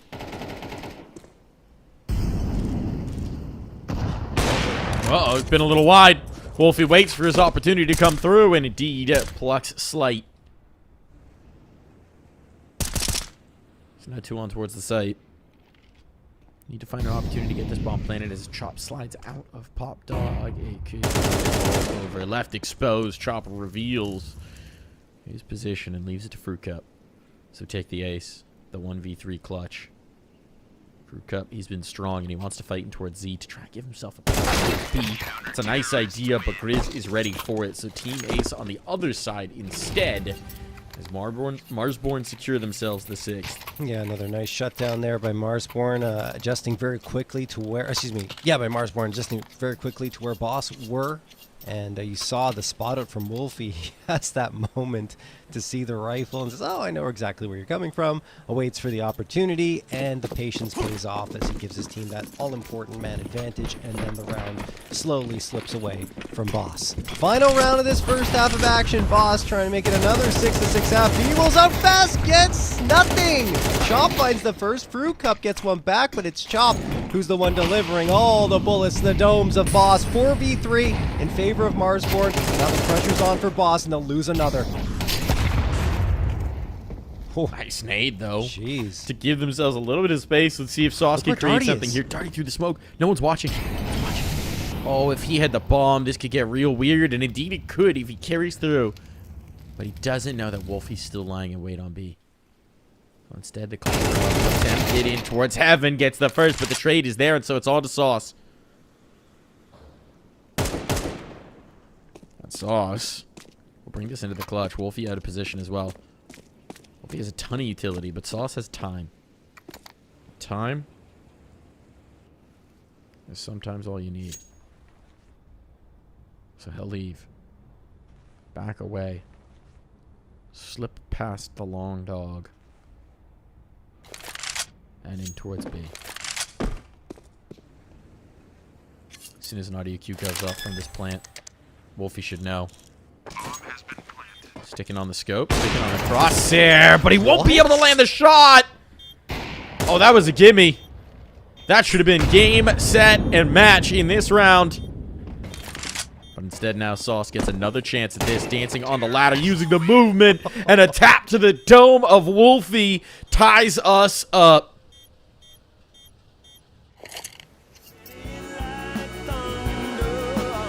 We gotta fight the fear.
Can't take it, I won't take it no more.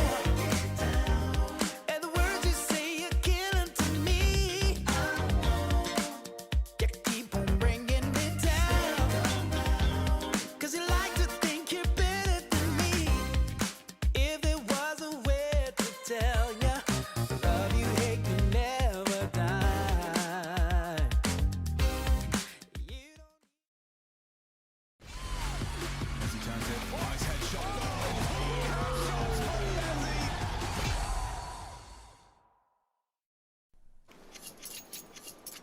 Back in for this second half. A back and forth affair here on Train. Some heroics in the last from the new man and Sauce Boy. Giving them the substance they need to... this internet's not live. Nope. All right, we'll be ready with the second half here in just a moment here, folks. John, what you make of that first? Oh yeah, first half, as you were saying, Mike, very back and forth, similar to what we saw on Inferno, right? Both these teams so evenly matched at sometimes that you really can't even tell them apart. Like sometimes you forget which player's on which team. That's how closely matched up they are. And you know, it's been quite a crazy frenzy of roster swaps in North America as of late, with so many players trying to find their home here on different rosters. And Marsborn have a couple of new ones, Boss the same. Each team trying to find their footing. And you see, maybe one of the bigger struggles on the Boss side is the lack of a clear IGL. And that's possibly what created some issues with them on their T side once they started. They did start rolling along a little later on in the half, but Marsborn were able to strike back on a couple of occasions to get this one tied up, in particular that clutch from Sauce. Very strong. I'm surprised that he was able to get that round, though, because it was a 2v1 quite clearly. It was Chop that overexposed himself towards A unnecessarily, and Sauce just tapped him right to the dome. I think Sauce is one of the scarier players on Boss to be in a 1vx situation against, because he loves to do that. That's where he gets all his highlights in FPL, you know, in those types of situations, and he can let loose. It's exciting to watch for a guy that we just haven't seen that much from, that we don't have a big sample size of information. Seems to have a little bit of that X factor. That I mean, I'm gonna say it. That Sauce. So one to keep an eye on for sure. Hopefully, going to be seeing a lot of him this season. Could be the next player to emerge. Seems like we are in fact going live this time around. Some dualies available. One flashbang for Boss. The only util investment. No kit.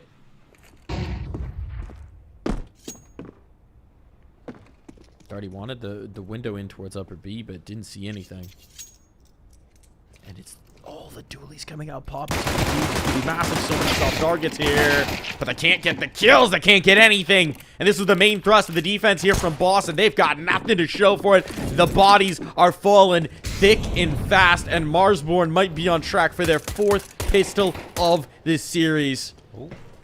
Slight will try try and pluck one away, try and make something of this, but it all falls to Sauce. We were singing his praises a moment ago. Well, he's got to show us something spectacular, and the Sauce runs out. 7-6 for Marsborn.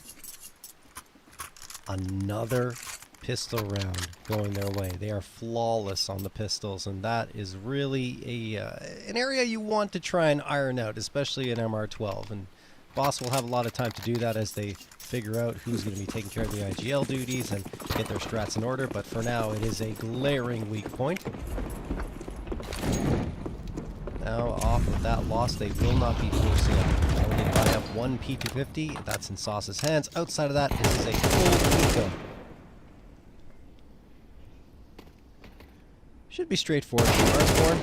Walco gets dinked. Okay, taken down as well. Wolfie at risk now. He's by himself, so Beewolves could overwhelm with this P2K, I believe it was, or P250. Anyway, he's done. And Fruit Cup and Slight are the last two standing. Now it gets under control, Mike. Nice pistol dinks. Yeah. And Slight does not last much longer. So the nice start again. We've seen successful bonus rounds as well for Marsborn. This time they'll be bringing in heavy Galils. See if they can capitalize once more. No op over on the Boss side. No kit either. And not a lot of head armor, which is going to make these Galils particularly potent. I never liked the lack of a kit, Mike. Just don't buy an 8, buy a kit or something like that, because kit's so important. Just get one at least. Well, they're not going to have one. Not at least, not at most, not at all. So while Biz slides along and reading the names on the wall, so I was waiting to receive him. It's probably partially why you see the gamble here, right? It's not unusual to see a solo play in towards B, but with the lack of utility to stall this out, you'd imagine there's a good chance that if Darty doesn't get serious impact on this take, they just save. Darty getting a smoke down to stall this out. Now his teammates can come back over, and Slight can actually try and get first. He's got this late lurk coming through the other side while Darty's trained by a nade. Now it's Grizz in the backlines who's causing all sorts of problems. They got to deal with him before they can get into the retake. But they do. Grizz was dipping, diving, dodging, jumping. That Sauce was shooting.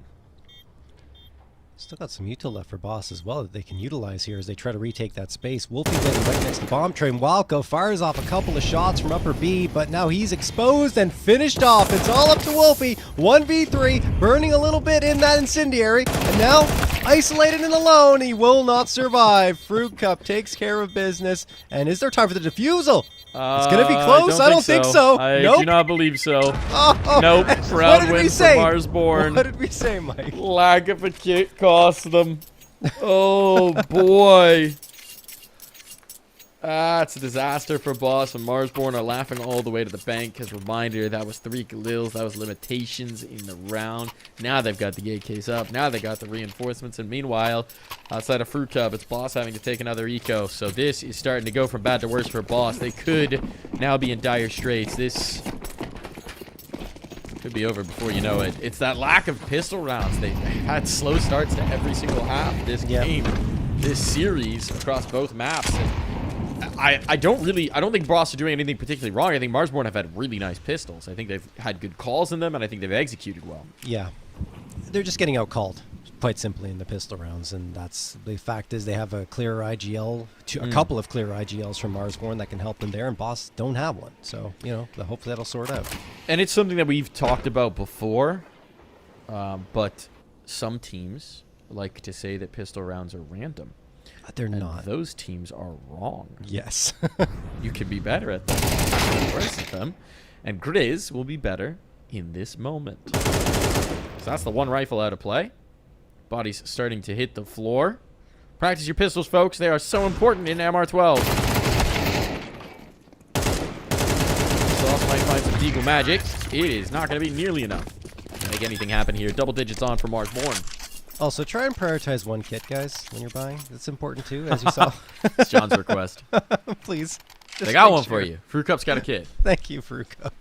No, I mean, because they would have won the round. They would have had that 7th, and then we're looking at an entirely different complexion to the scoreline. Instead, it's 10-6 now. The gap has increased to 4, and it could be 5 here. And if it gets to 5, in terms of the gap between the scoreline, Boss won't have money. I mean, yes, lost one is 3,400, but it's not good enough for a full buy-up on the side. Sauce getting aggressive into Pop Dog. Catch him off guard. Oh, but he felt that the early timing is not good, and he doesn't get anything.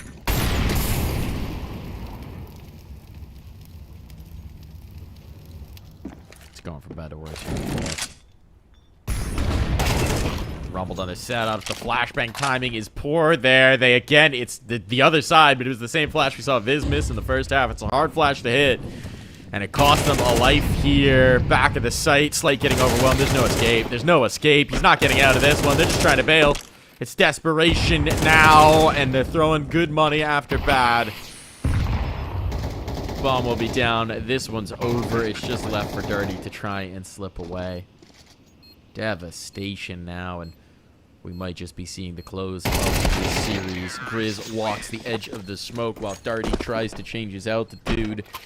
And Marsborn are steps away from a big, fat W. I think the worst part about that is that in the previous couple of rounds, Boss were threatening, especially in that gun round where they were lacking the kit and lost a round because of it, but they were able to get all the frags. There, it's a clean sweep from Marsborn. Barely any damage taken. They stormed through that A site, just walking through, dropping every single body. And now, Boss, it's Desperation Station. You've got Slight with the A1S. It's a hero rifle purchased up. Everyone else are investing halfway, but Boss have to wait until the next round to get the guns out in force, and they lose the A1S immediately. Slight takes the early fight, and he's gone.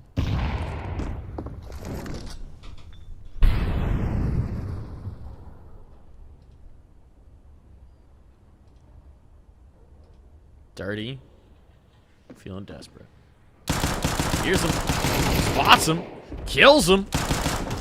Oh, and a dink on a Viz as well. Okay. Dirty Wisey doesn't chase that too hard. Nade would take him out of play, but he's giving them a chance. He's giving them just a breath of air in this one. A little shock from the Dirty defibrillator. See if it's enough to scare up some life here. B-Will's getting bold. They need bold moves. You have to do it. B-Will might be catching Grizz here. Oh, but Grizz wisely swaps back to the rifle, knowing that an Ivy push could have come through. That's great awareness. That there would have been catastrophic. Instead, now pistols have been dancing with back of sight. Good damage on, and Viz gets Wolfie caught up in his crosshair. Shouldn't be the difference maker in this, but it's going to give Darty the chance at the clutch. They'll play it safe from him. Can't deny that. But a chance to make some moves here. A chance to make some motion. Is looking to get off that site and succeeds in doing so. Oh, they're so bunkered down now. Kid, of course, means he has to go quick, but Grizz will catch. Nicely done. Good round from Grizz. And it's series point on for Marsborn. One of the next 6. And Marsborn move on here in the lower bracket. Yeah, I mean, it was a valiant effort from Boss in a round that didn't feature much. I'm surprised they even made it down to a 1v2, and it was winnable for Darty, but a good flashbang thrown forces Darty onto anti-flash to look away from it, and then Viz slips through the smoke and goes right through camera. And at that point, once you have 2 players in post-plant positions like that, where you can't really be spotted out, and one has to hunt them down, it's pretty much over. And you saw the absolute result. Here they come again. B-Wills does get the opener this time. That is promising for Boss. B-Wills throws the incendiary as well, but Wildcat gets past the chop, goes for a fight, wins it. Can he win the second one? No. Good trade from Darty again to keep the man advantage in their hands.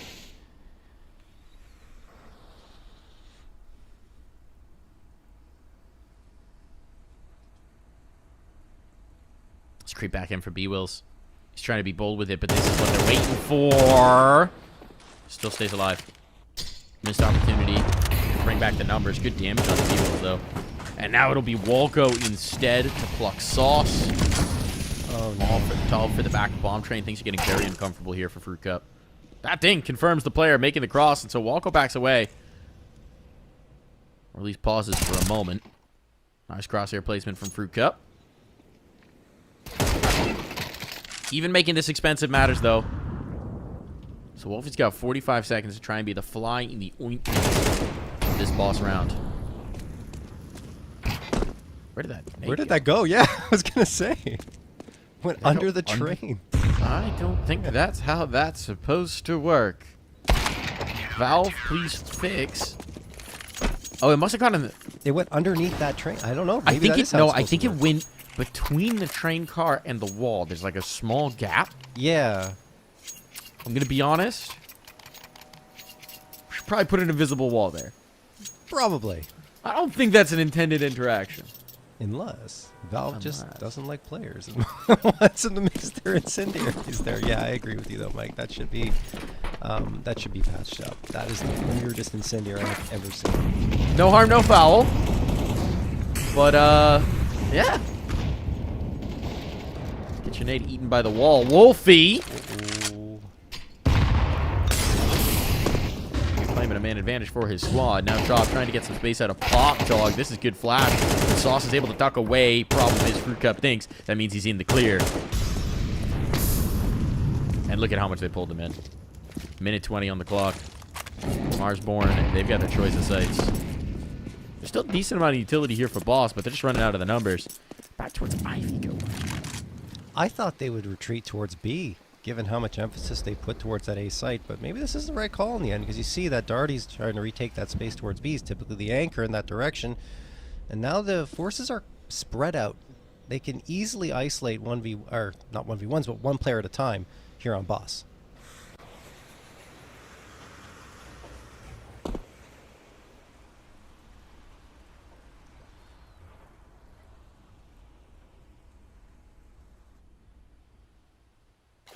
Pressure on B-Wills. The lone A defender here. If he falters, it might just be night. And indeed, that flash is brutal. Comes from Wolfie and T-Con. There's no chance to look away. That is nicely deployed. Bomb's going to be down. How do you even mount this retake? Darty's trying to wrap around towards Old Bomb. Sauce is stuck here, waiting for Darty to try and create some sort of space. And all the while, Marsborn slink deeper into their post plant positions. The clock is expiring. Boss's chance at the Pro League. One's made it out. Wolfie's put him down. Sauce is done. And so is Boss. Marsborn, the 2-0. Very strong second half of train here, John. Yeah, absolutely. I mean, they looked extremely convincing coming through in that second half. Their T side was phenomenal, exceptionally done, because this is supposed to be a CT-sided map, but it just felt like Boss had nothing in the tank, and a lot of that could be contributed to slight struggles. He only had 5 frags for the entire map, and unfortunately I have to talk about those inconsistencies again. To his credit, I mean, they didn't have the best of economy most of the time, so it was hard to get the op up and running, but they should have prioritized it a little bit more, and even when they did, I don't know. Even if they did, excuse me, I don't know if Slight would have been up to the task. It's tough. I don't think that Slight should be singled out necessarily too much, and I don't want to. I think the main issue right now for Boss is getting a caller, getting someone to figure things out strategically, open up that strap book, write up some new ones, and get things going in the right direction, because the pieces are there for success. There's definitely reasons to be interested for sure as we go later into the season, but maybe some more time in the kitchen, some more time cooking before they're quite ready here. Marsborn nicely done, though. Second half of train, obviously very impressive, but overall picture that we were getting was quite good as well. So we'll see if they can carry on here in the lower bracket. They have a date with the winners of Blue Jays Lag, which right now looks likely to be Blue Jays. But we have a date in the upper bracket final in about 2 hours here, John. We're going to be watching M80 versus Getting Info. So hop on over to that B stream for the moment. Watch Blue Jays versus Lag. Join us back here at 7:30 in 2 hours and 10 minutes. And get ready to see which one of M80 or Getting Info take that step closer to the Pro League. We'll be back after this.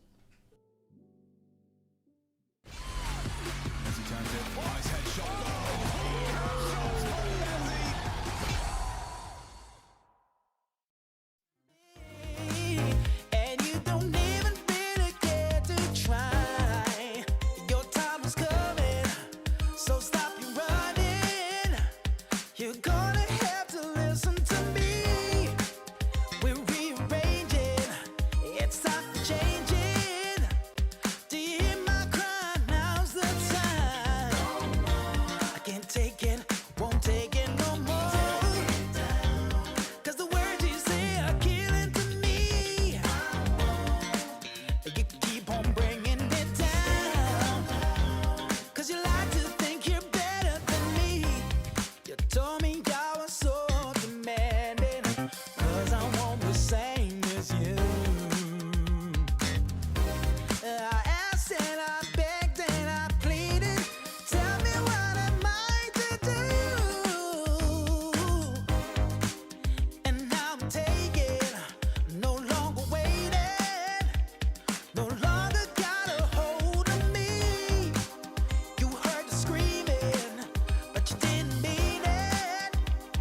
take it no more. Can't take it no more.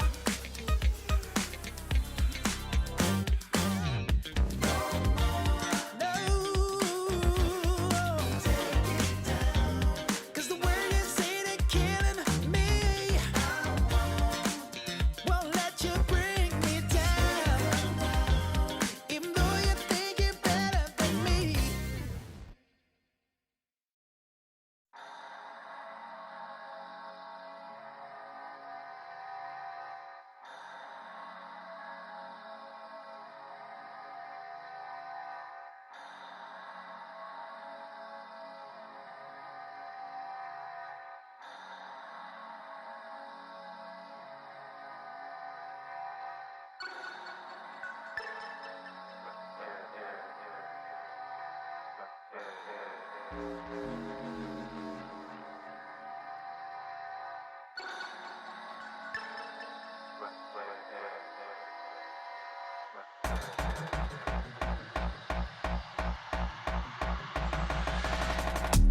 We don't do no talking round here.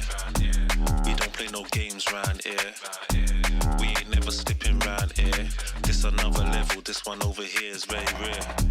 We don't do no talking round here. We don't play no games round here. We ain't never slipping round here.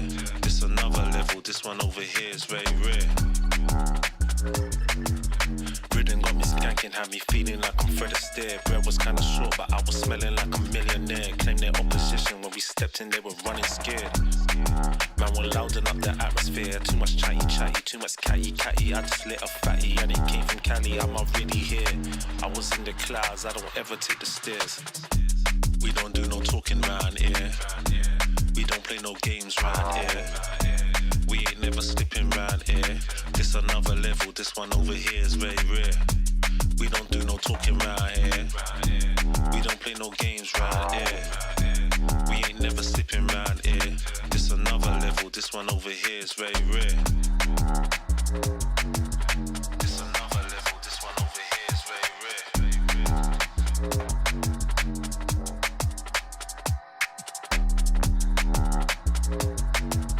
This another level, this one over here is very rare.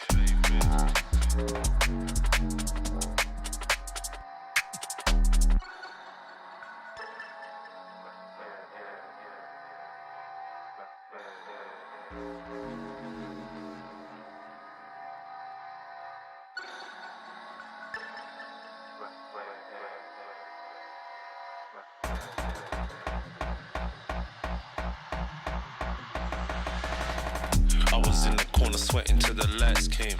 Man, don't ever sleep, step out on this night train. Right brain, man will blow your mind like a migraine.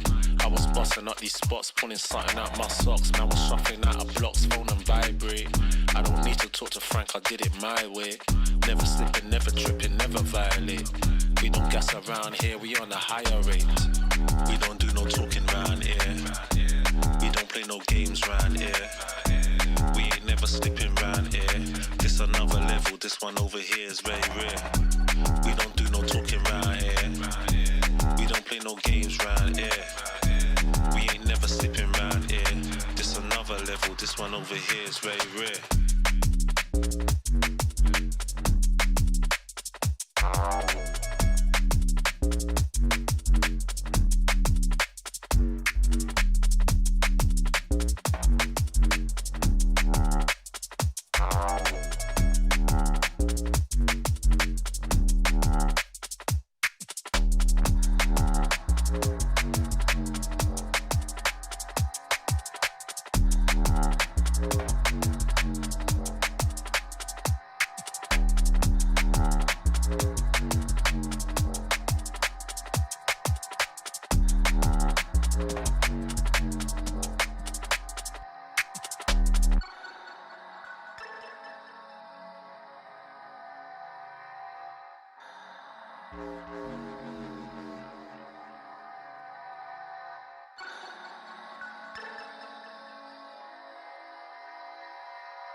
moment's right, when the moment's right, you see me. Fending out the fire, fending out the fire, always. Bring me on, then I can be whole now. Bring me on, with just your candlelight, with just your candlelight, with just your candlelight, with just your candlelight. I don't want to fight, I don't want to fight this evening. It's just only right, it's just only right for me. Gave you all I got, gave you all I got, believe me. Gave you all I got, gave you all I got, you'll see.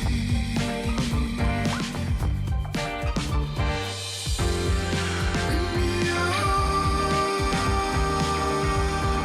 and I can be home now. Bring me on, just your candlelight, just your candlelight. Take it how you feel, my love. It'll only grow and get harder. You'll only find out to see.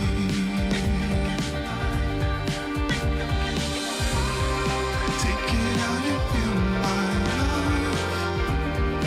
It'll only grow and get harder. You'll only find out to see.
Everybody know we gon' do it like this, do it like this, do it like this. Everybody know we gon' do it like this. Straight from the underground.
Lately, I feel I can't find my feet.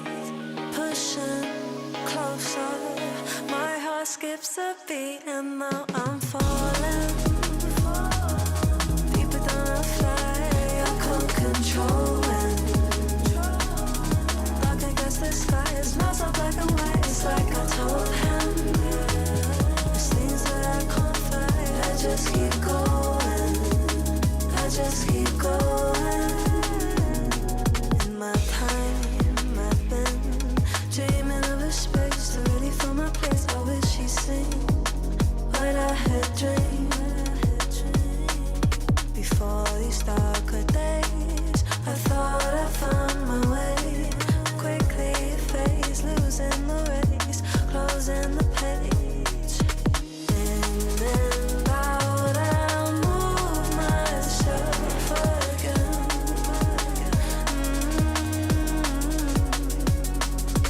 Time moves fast, I feel my heart beating.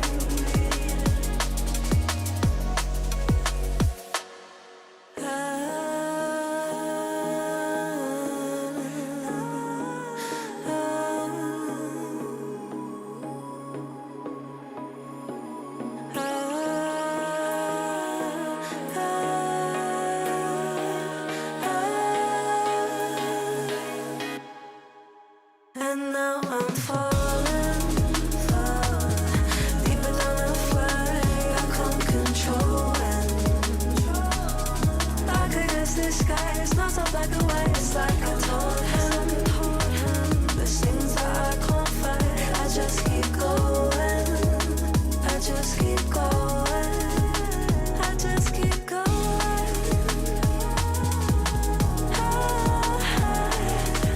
I just keep going. Dark against the sky. There's things that I can't fight. I just keep going.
If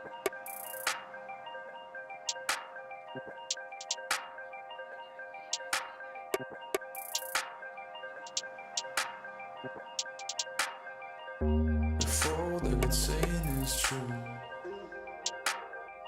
there's a wall before your eyes. Tell me, can you see right through?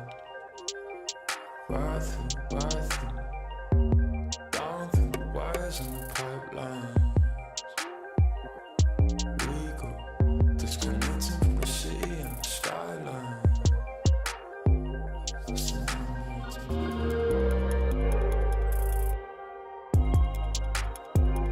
is the numbers again. The fights, the fear, the fear. This is the numbers again.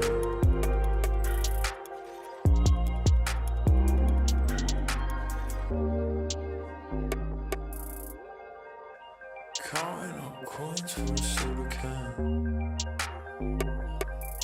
And there's nothing going on, no game plan, no plans.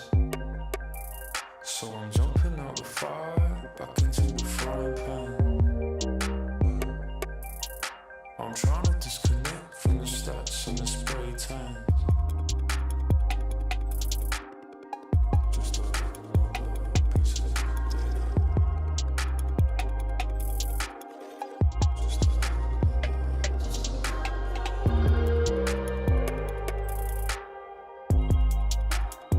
This is the numbers again.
is a magical moment, and not every moment can be precious like this. So come on, here's something you don't want to miss.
it's alright.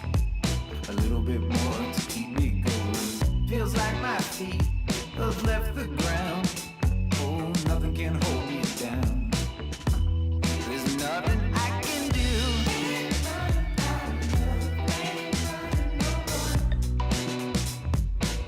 Baby, I'm telling you the truth.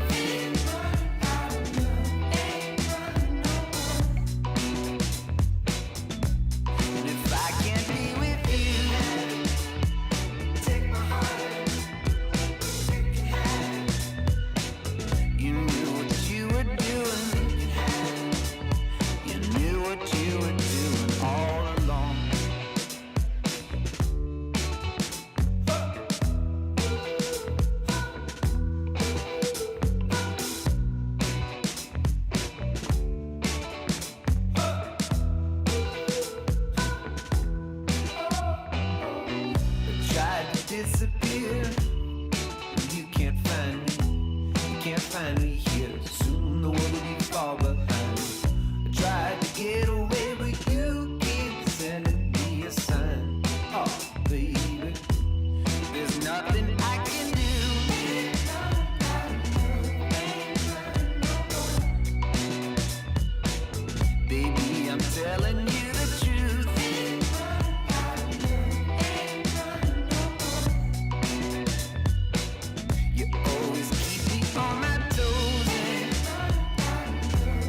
go to broad daylight, feeding every night like Friday night. I keep the party on rock and the Bombay ice.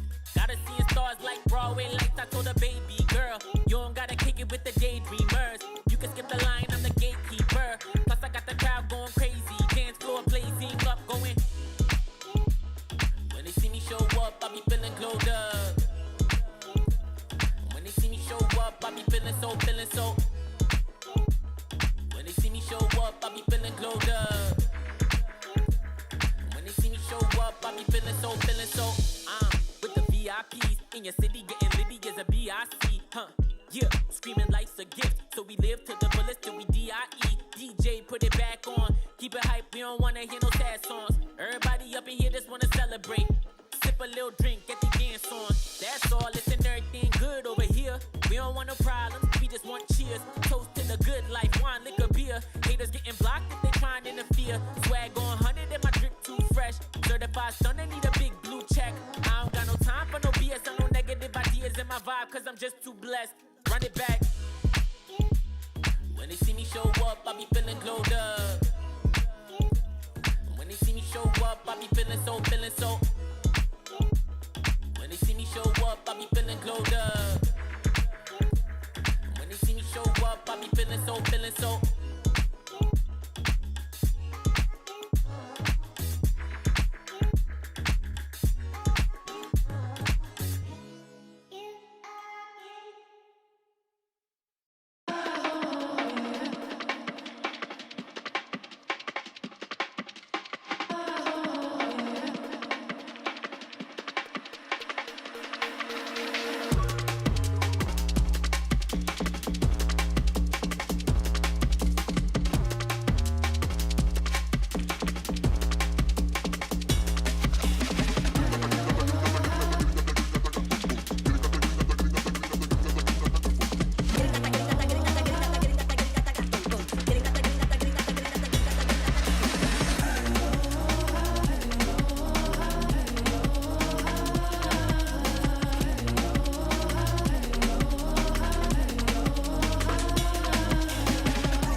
When the world is cold, you hear people say, gotta chase the dream of yesterday. But the stories told, the golden memories, ain't a truth but just a fallacy. But there's hustlers, stealers, liars out on this road, and they'll feed the fire and watch it all explode. Gotta put those flames out before we burn it down. Gotta plant new seeds in this ground. Don't let yourself be troubled or think on yesterday. Keep on moving, come on, don't stand in my way. Some people wanna pull you under. Some people wanna make you cry. Some people rolling in like thunder. We gotta fight the feeling, we gotta do it right. If the hustle and grind breaks your stride, do your turn and blame the other side. If the hustle in your mind makes you decide, it will crack and strip you of your pride. Oh, but there's hustlers, stealers, liars out on this road, and they'll feed the fire and watch it all explode. Gotta put those flames out before we burn it down. Gotta plant new seeds in this ground. Don't let yourself be troubled or think on yesterday. Keep on moving, come on, don't stand in my way. Some people wanna pull you under. Some people wanna make you cry. Some people rolling in like thunder. We gotta fight the feeling, we gotta do it right.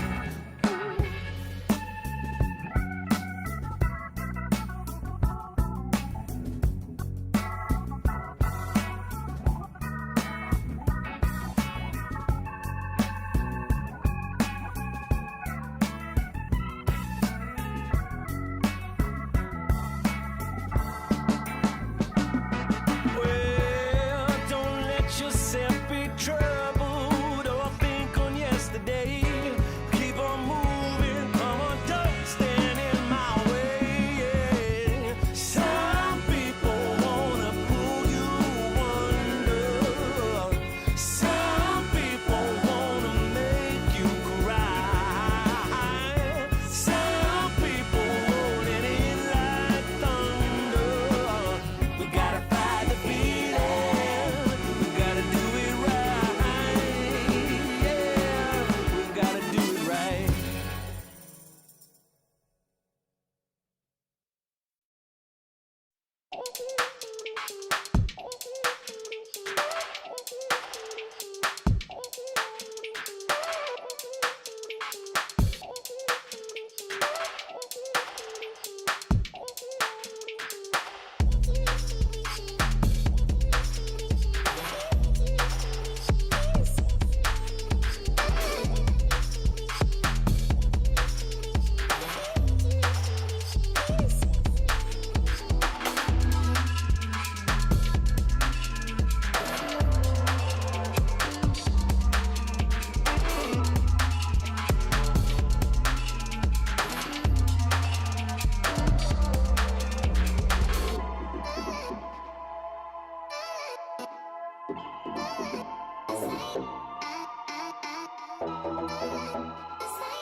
Can't take it, I won't take it no more.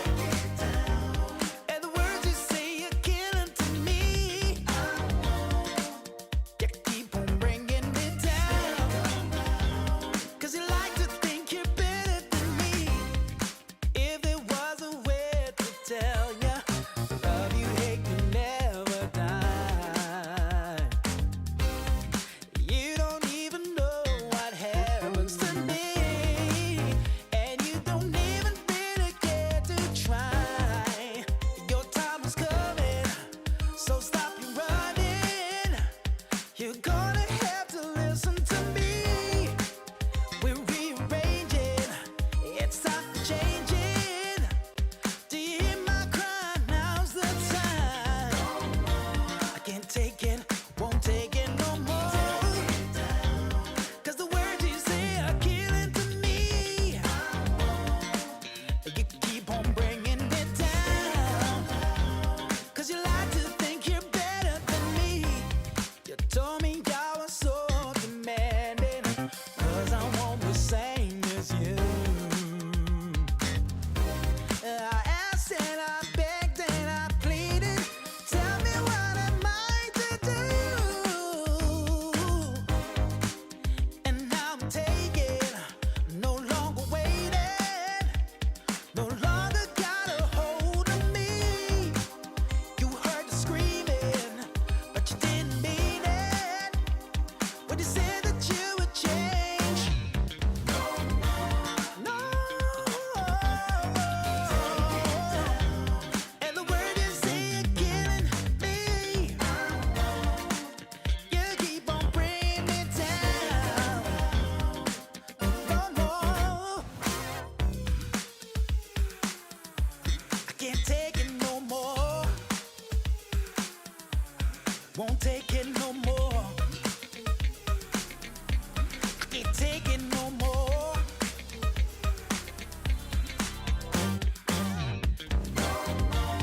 No. 'Cause the word you say they're killing me. Won't let you bring me down. Even though you think you're better than me.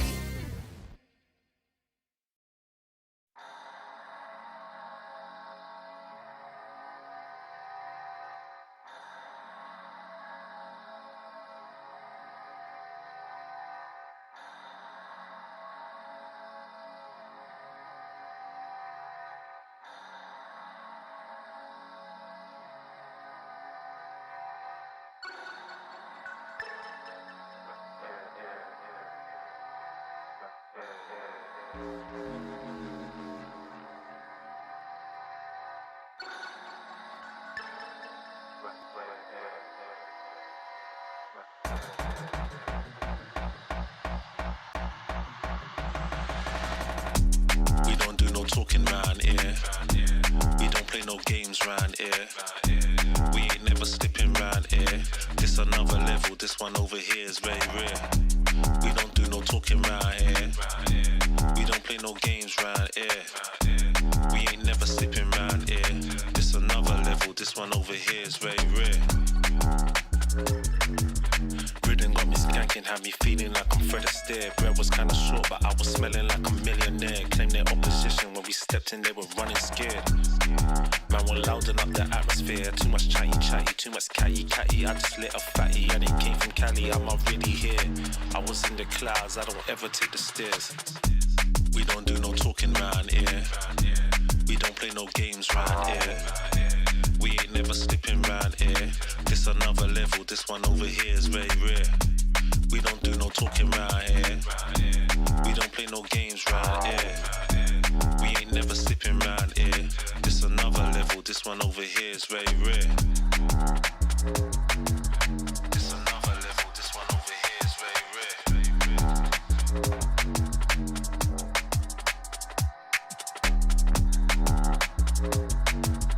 This another level, this one over here is very rare.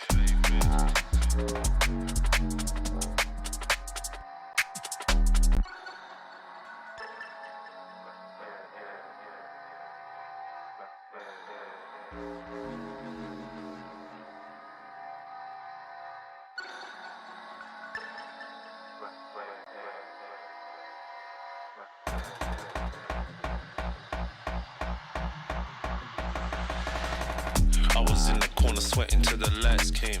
Man, don't ever sleep, step out on this night train. Right brain, man will blow your mind like a migraine. I was busting up these spots, pulling something out my socks. Man was shuffling out of blocks, phone and vibrate. I don't need to talk to Frank, I did it my way. Never slipping, never tripping, never violate. We don't gas around here, we on a higher rate. We don't do no talking round here. We don't play no games round here. We ain't never slipping round here. This another level, this one over here is very rare. We don't do no talking round here. We don't play no games round here. We ain't never slipping round here. This another level, this one over here is very rare.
No more candlelight, no more candlelight. It's needed.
Everybody know we gon' do it like this, do it like this, do it like this. Everybody know we gon' do it like this. Straight from the underground.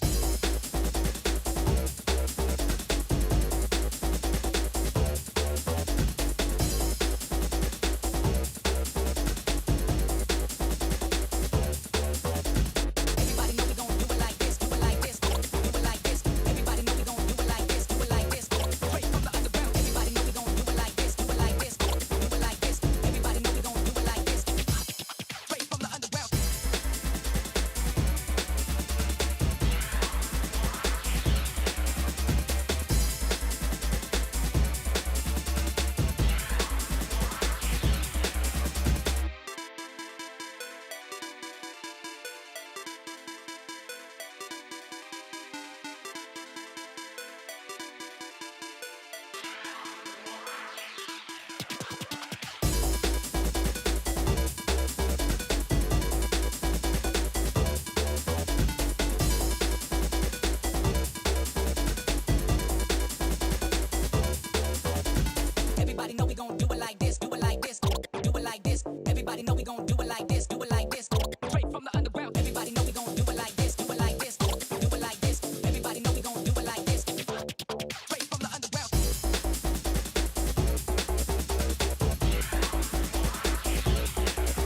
Lately, I feel I can't find my feet.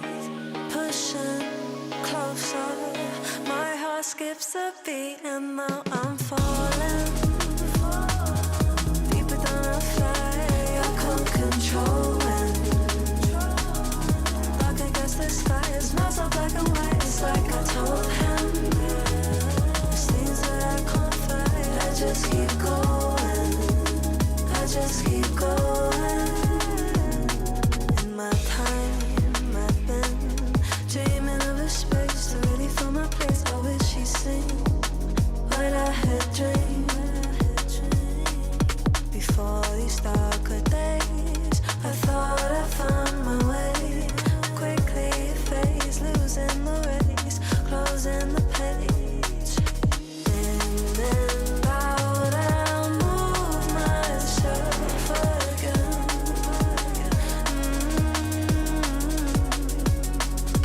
Time moves fast, I feel my heart beating.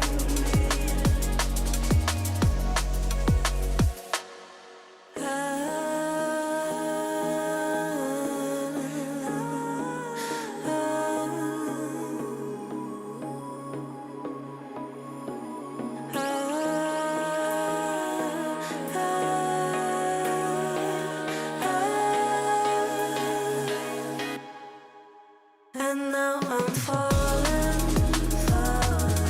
deeper than I fly. I can't control it. Dark against the sky, it's not so black and white. It's like I told him, there's things that I can't fight. I just keep going. I just keep going. I just keep going.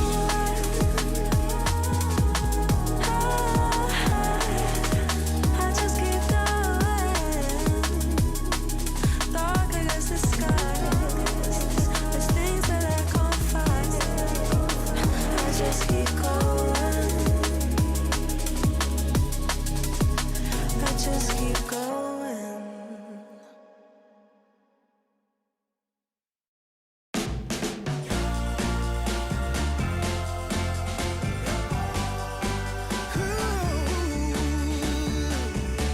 I wake up every morning at the break of dawn. Get out of bed with a stretch and a yawn. Wondering what the day ahead might bring. Then I remember you and start to sing. See, I know I made the right selection to keep me in the right direction. You got the ability, and I know what I need. You're everything I want. Got everything I need. Everything I want. Got everything I need. Yeah.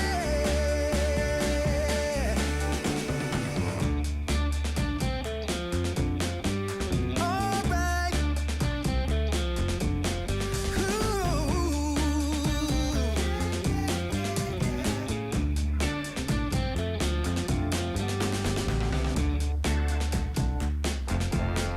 You're my desire. Yeah. Ooh. You're everything I want. You're everything I need. Got everything I want. Everything I need. Yeah. Everything I want. Got everything I need.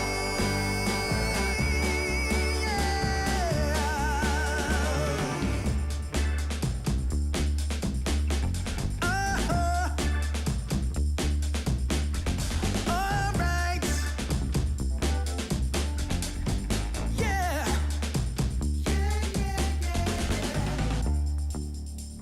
Yeah. Yeah. Yeah. Ooh, everything I want. Everything I need. Got everything I want. Everything I want. Everything I need.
If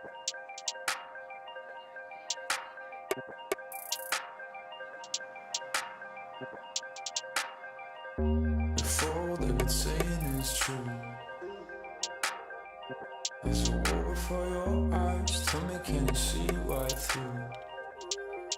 Right through, right through. Down through the wires and the pipelines. We go disconnecting from the city and the skyline.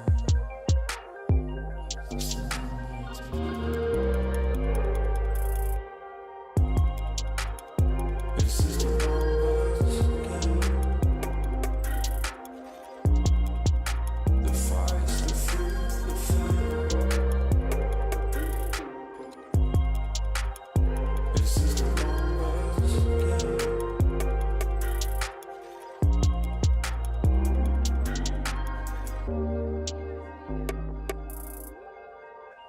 Counting up coins for a soda can. And there's nothing going on, no game plan, no plans. So I'm jumping out the fire, back into the frying pan. I'm trying to disconnect from the stats and the spray tans. Just another piece of data. Just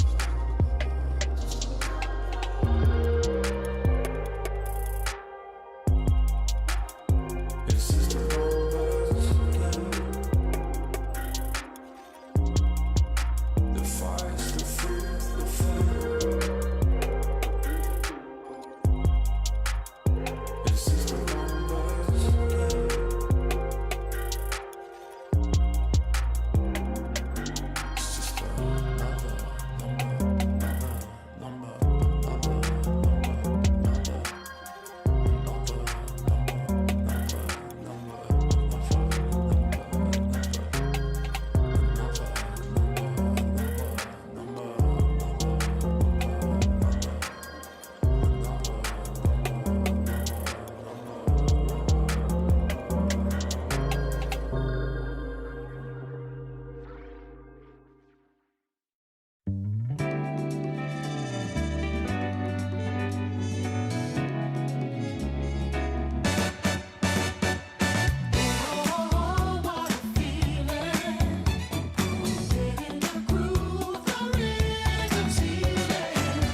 every moment can be precious like this. So come on, here's something you don't want to miss.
Welcome back to the ESL Pro League Season 22 closed qualifier here for North America, where we are ready for our upper bracket final. This is a matchup between Getting Info and M80, and one of these teams will be just one step away after this step from the ESL Pro League. I'm Darth Mike. This is JRT. Thank you for coming back and joining us. John, how do you feel about this matchup tonight?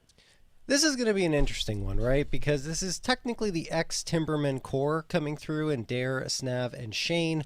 You've got the addition of Slump on the op, and then Marky on this roster as well. Marky's been a part of the roster since January, I believe, and various iterations of it at that, but it has become ex-Timbermen technically. And what's interesting about that is that M80 hasn't actually played up against this core since 2024 in September. And in fact, the last BO3 they played was in April of 2024. On April 18th, it was a 2-0 for M80, 13-5 on Vertigo, wow, and 13-3 on Ancient. That's how long ago it has been since these two teams have faced off, or at least the two cores have faced off against each other, Mike. So it's going to be interesting to see how, the ex-Timbermen have grown, now known as Getting Info, and how Marky and Slump work into the mix. Yeah, and I mean, what's interesting about it, right, is that these players have gone through various iterations and various rosters and somehow find their way back to each other. There was the Blue Jays tour for Snav. He winds up bringing in one of his old teammates to replace Wolf at one point, but that was just a minor stand-in point. You had players over here and Getting Info. It all comes back together. The interesting name as well for me on Getting Info is definitely going to be Slump. He's somebody that we've got eyes on, was coming up as one of those prospects where people started to talk about him. People started to look at him as a potential, new op in the scene. Young guy, 19 years old, has some skill on the scope, but hasn't quite seen that sustained jump up to the next level of competition and hasn't seen the sustained performance. So definitely one to keep an eye on over on this Getting Info side. Meanwhile, John, on the other side of the coin with M80, we watched them earlier. It seems like things are going very well in terms of Hex adjustment into the team. Haven't really seen too many issues with the roles that he's playing, with the space that he's taken, with the things that he's taken in terms of the swap with Rec. It's really been business as expected for M80. Yeah, no question. I mean, obviously, Hex taking on the anchor roles on B site more than likely, and then lurk roles on T side. So, I mean, it's been fairly good. Yeah, for sure. It's sometimes those roles can be very tough, very thankless, and the stats don't always show, the performances, or don't reflect the quality of performances that Hex is going to bring to the table. But I think overall he did service himself very well yesterday.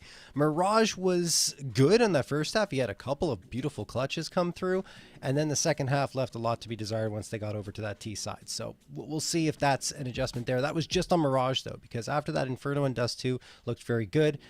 We'll see what maps we get here. We're going to get to the veto in just a little bit, and actually, I think it's going to come up right now, so we can talk about it. As my expectation, okay, This is sort of what I expected, Mike. So pick for a Mirage is going to be coming through from Getting Info because they looked at it and said M80 like to pick Ancient. So they figure, okay, maybe we'll get that free Ancient pick that'll come through. And of course, M80 are also good at Ancient. So, it's not necessarily something you want to pick into. But instead, M80 go into Dust 2. Again, they seem to be wanting to go onto this map quite a few times, Mike. It's not been their specific pick every single time, but they left it and floated it against the Blue Jays instead of floating Ancient as the final map, and now they're picking into it. So they really want to see as much Dust 2 as possible, and I guess improve it in their pool. Yeah, certainly seems to be the case. Interesting to see the Mirage pick come out again as well, as we were just talking about it. That's where M80 stumbled up against the Blue Jays, so something that Getting Info can potentially exploit here. They've, as a core, usually been pretty comfortable on Mirage, so not terribly surprising that they'd like to go for that as a home pick here. I think it's going to be challenging. I think, as should be expected of our upper final, right? These are, I think, the top 1 and 2 seed coming into this qualifier, if I'm not mistaken, on opposite sides of the bracket. So good to see it. Good to see it. It's playing out per expectation. This should be a real barn burner here, John. Yeah, I'm expecting that as well. I feel like I still lean towards M80. I think we're going to until the finish line because they're the team we expect to get that Pro League spot. But at the same time, Getting Info could give them a very big run for their money. I was actually impressed with the Timbermen squad. The last event they played as a Timbermen squad, they won that one. I think it was a Revival Series. That was their final one that they ended up winning the grand prize. But then they disbanded, and now it's not that whole core again. It is missing a couple of pieces, but still, Shane, Snav, and Dare are the key ones. So I feel like they've grown a lot over this last year or so, at least in terms of their skill and performances on the server. And it'll be interesting to see how that faces off against an M80 team who also are trying to take that next step in growth. We talked about it. They stagnated last season. They didn't make the progress that we were hoping to see. And now with the change up, bringing Hex to the team, not only in terms of the ability on the server, and we mentioned this yesterday, it's how vocal he is, how much he can bring to the table in terms of calling some mid-round strats or just getting the energy up as well. Yeah, trying to find that spark plug, right? Trying to find that difference. Stagnation is death in this industry. It's always about finding that next level up. I mean, unless you're Vitality, they can stagnate a little bit there. Yeah. When you're that high spot. up. They're in a good spot. But for everyone else, it's about hunger. It's about finding that next level, that next event, that next level to obtain. And M80 are hoping that the shakeup of bringing in Hex helps them get there. So it'll be interesting to see. Well, again, we mentioned it earlier in this event, but M80 have been to the last 4 seasons of the ESL Pro League as well. Yes. It's historically been a very good event for them in terms of showing some of their best Counter-Strike. I think the format of the Pro League in previous iterations, where you just have some more maps to play, there's a little bit more time to get comfortable with the environment. It's a studio, it's not an arena event, has afforded them some comfort. So they'll be hoping to get back there. They'll be hoping to be able to put up some good results as well. Meanwhile, for Getting Info, it would be a huge opportunity to have it unsigned roster, right? The players have been through a bunch of different iterations of different squads. So getting a Pro League spot would be a good way to make this unsigned core an appetizing prospect for somebody to pick up. And I mean, lately we've been seeing in the news, starting to float around some of the old names are considering a return to Counter-Strike, the likes of the Envies, the new ones, and the Sentinels. Taking a look at it, and if you're a team that's unsigned going into an ESL Pro League, that sweetens your case quite a bit. Yeah, I just think that there might be some caution in looking at some of these players, right, on the Getting Info squad, and say, oh, do we sign them? They've had an interesting history behind them, but hopefully, speaking of being behind them, I hope they can put that stuff in the rearview mirror, right, and just focus more on the game and the server, and being professional outside of it would be very good. And of course, getting picked up by an org and having a Pro League spot would be fantastic for them. But they've got a very, very tough matchup ahead of them here against M80 just to get to the grand final. This is not to make Pro League, of course. There's still one more that will be required of either of these teams that end up winning here in this upper final. So we're going to get going into the action a little bit, guys, but still have some time before we get there. And I mean, I guess we can talk about M80 a little bit more, Mike, and what we've seen throughout this last season, what we want to see from them. I personally think that it was disappointing at the major. Like, that was the biggest disappointment for me, because they just didn't come out at all with much of anything. They were out as soon as it felt like they were out before they even started, really. And there were certainly, there was a win against OG, 16-13 on Ancient, then an Amiga match where it was a best of 3 and 11-13 loss on Ancient, where it looked like they were competitive, and they fell flat on their faces on Dust 2, losing 2-13. And that might be one of the reasons why they want to go into Dust 2 more, because they don't want to have that happen again against the top competition, which was kind of trying to lean them into Dust 2 a couple of times. Against Furia, they lost that one, and then afterwards, as I mentioned, against Amiga. So they're trying to expand their map pool, they're trying to grow a little bit and make those tight losses into close wins instead. Yeah, and it's something that's interesting for M80 as a team, is that even when they've had strong stretches of form, the major's always been a problem for them. Yes. I mean, until this last one, it was the RMRs that were the problem for them, that in those high-pressure moments, they tended to stumble. They didn't actually make a major up until the RMRs ceased to exist, and they got the spot directly off of VRS. Yes, the direct invite. So always been a bit of an issue for them. I think it's probably more of a mental hurdle than anything else, because I mean, yes, the actual major itself is challenging, but when you consider the path up to the major, there have been multiple moments where M80 was a team that should have and didn't make it through. So maybe looking to exercise that demon to get that mental monkey off their backs, and change up with someone like Hext, who, shall we say, at times has that right amount of Delulu, which can really help a team's mental. I think could be a good get. No question. I think that is one of my favorite moves in the offseason so far, even though we're still playing in this qualifier, but technically in the offseason, where Hex was moved over to M80, picked up after being benched on NRG, and that was a crazy series of moves that happened on that side. Zodic and Carson being picked up by NRG. I'm very, very, very curious to see how that one goes.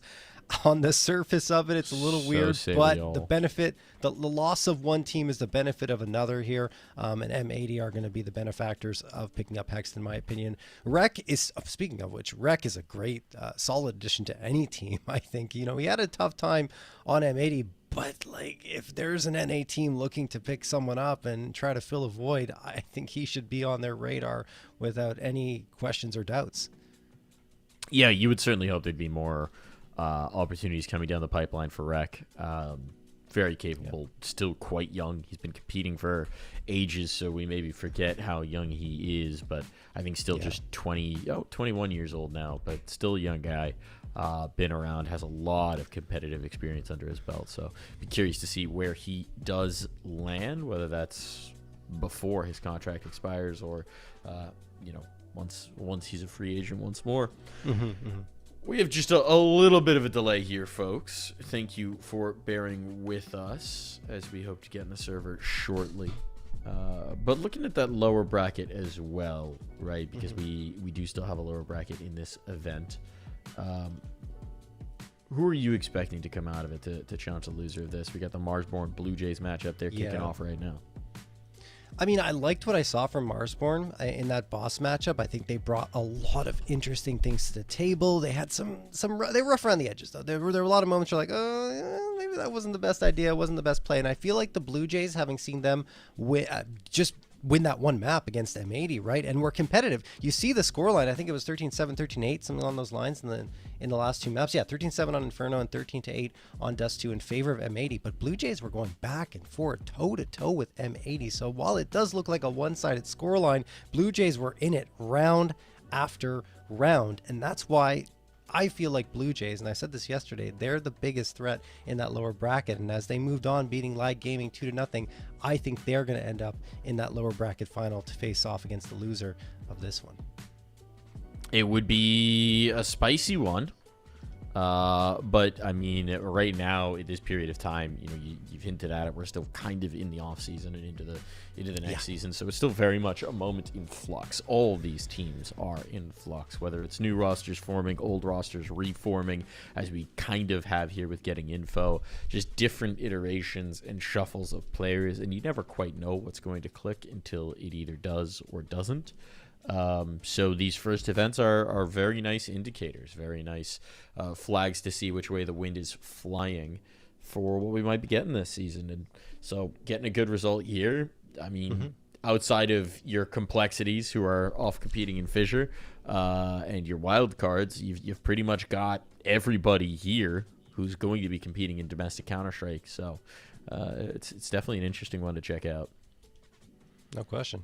Yeah, and I mean, like, I don't want to undersell Marsborn there, as I was mentioning in that lower bracket. I think they're going to make it a very tightly contested BO3. I just feel like Blue Jays are a lot more resilient. And you're right. I mean, this is a sneak peek, I guess, of the next season of perhaps ECL or any future tournaments once that next season of Counter-Strike gets started here. And yeah, I feel like we've already got a lot of teams on our radar. A lot of them are familiar names, Blue Jays, Marsborn, Boss, but, different rosters make up those teams, and new players are coming up in the wings. So I feel like despite them being familiar team names, the rosters are the things that are going to be interesting to watch. And it is always those new names, right, that we're looking at, where, yes, we might have generally seen this iteration, but now you've got Slump in the mix. And Slump has had some chances at this level of competition, but this is, I think, the best squad he's had around him in doing so. He played with Fluffy Aimers, if I'm not mistaken. Yeah, this is definitely going to be the best assembly of players that he's had around him in terms of experience, in terms of achievement before. So that's definitely where you can see a player like Slump maybe shine a bit more if he's getting featured. And we know that this team, having played with Dia for a long time, having played with Dare on that AWP, both players have been able to shine with the big green. So it'll be interesting to see how Slump's implemented. Absolutely. I think he's a great player to watch. You were talking about players under 20, right, in North American Counter-Strike, and we need more of them. Slump is one of them. It's close, 19, but still, I mean, he's one that we'd love to see come out and be a star hopper, be a stud on the big green and rise to the top, because that would be fantastic, not only for getting info, but for the scene as a whole here in North America.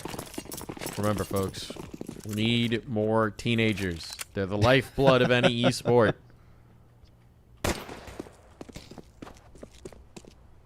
Start them young. Get those in their hands. See how we can get our next donk. Find me our prodigies. Marky, he's been doing this for a very long time. Finding an opening pick here in towards the middle. And Slack's completely overwhelmed. Slump. Point person here out of the Palace. Late comes Shane, and this is just an effective A-take all around. M80 overwhelmed on every one of these gunfights. There is little that Hexed and Sin can hope to do.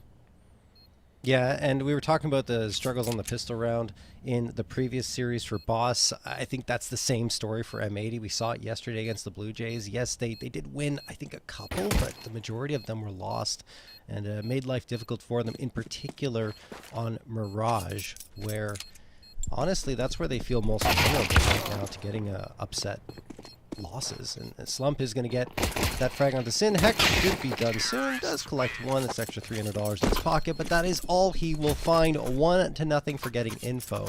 And every time I see Mirage in the mix here in an M80 veto, I feel like it's going to go 3 maps, Mike.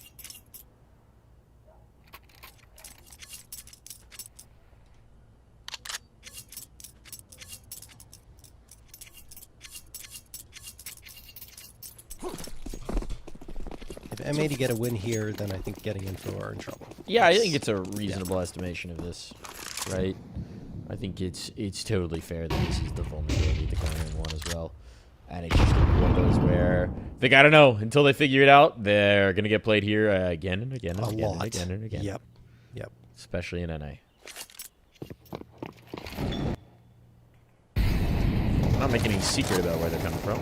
Flax comes off the angle with the scout, but a swing back in from Shane Didn't like something about what he was seeing, tried to slip back into cover, and it costs him his life. That's not how you want to get started here if you're getting info, and at least for the moment. Apart from Markey making some waves with a Mac 10 in middle, this is all they've got. They don't have any presence towards B, so if they pull the bailout, they got a lot of ground to regain to get towards that B site. And actually, looking at it, Swisher has deep vision in towards apartments as well, so you can see why they're so comfortable keeping these numbers. This is a good setup in ramp as well. Heavy on the A site. There's the spot. Hexed ready on the corner. He's got his shot. Slump needs to clear, and is able to do so, to be fair. 44 seconds. Oh, no. Time's on fishy right now. Lake's giving himself up and has to slip into con to stay alive. Would have been a massive kill to find, but it goes the way of Markey instead, and now, despite the good early start here for M80, starting to solidify nicely for getting info. How do you get back into scouts? I feel like they're going to try here, but if they don't find anything quickly, they're probably going to try and save these scouts. They're just too valuable. And yeah, Swisher, nice movement, getting himself in towards ladder room, and Slacks will fade into B. So the round is now done. Getting info going to find a second. And M80 going to utilize those scouts in the next round because it's all they're going to have. Swisher looking for a shot into connector. Gets tagged up a little bit, but he should be safe, and that'll do it for the round. But yeah, what I was going to say is that getting info, actually, this core of Snapped Air and Shane were actually one of the best cores on Mirage about 6 months ago on that Timberman squad. It was they were a force to be reckoned with, and it was very difficult to face off against them, and they're definitely still going to have that edge here on a map like this.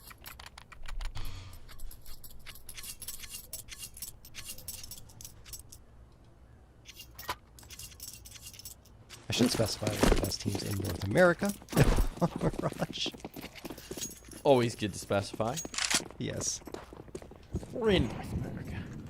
It's the only CS region that matters, right? Of course, yeah. Number one. Right, chat.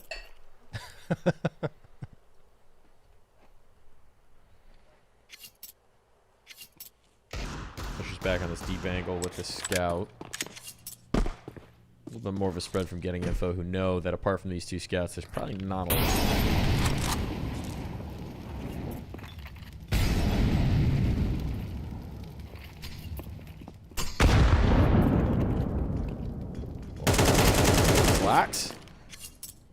And that one does connect. That's a body shot on the Markey, who didn't manage to land a bullet. So there's another tag. Oh. Getting info. Have to be careful not to let too many shots go stray. Snap with a jump into window. And a good shot to deal with the first of those scouts. Another tag, though. That is another tag traded.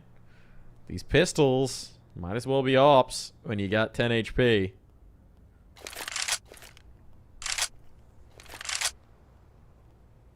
They're going to come in towards B as well. This is the stacked site. This is a prime opportunity for M80. Let's see if they can capitalize. There's the spot. A little bit of information. Needing scout shots. Another tag. Oh my God. 4 players are low. Shane, the only healthy player, has just been destroyed. Dismantled. That's the bomb. Oh, this P250 is tearing them asunder. There's no health to spare. And there's only 15 seconds. They can't win. They can't get back in. All he has to do is stay alive, and even then, I think that might be it. I don't think they can get this bomb planted. Oh, yeah. 5, 4.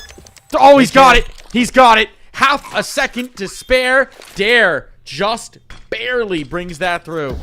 If Sin had landed a shot on the first player jumping up, that would have been it. But this is still a primo chance at the clutch. First bullet will win it. Body shot with a deagle is enough. Let's see, Sin. You don't have the kit, so you got to go quick. Wanted to go for the rotate around underpass, hoping that he would win it just based on clock, and he's not going. He's not going, so it's not happening. Oh, man. Oh, gets another frag, though, and an AK upgrade. That's actually not too shabby to have only one player left standing for getting info. Yes, they get the third round victory, but M80 walk away with kill bonus and an AK to bolster their next buy-up. If you looked at the beginning of the round and you told me that this was the result, you'd say it's a success. But considering how close they got to that round win, considering the fact that it was a half a second away from an eco victory. That one's going to be a little frustrating for M80 that they couldn't bring it through because the scouts did so much work. They just needed one more shot to land.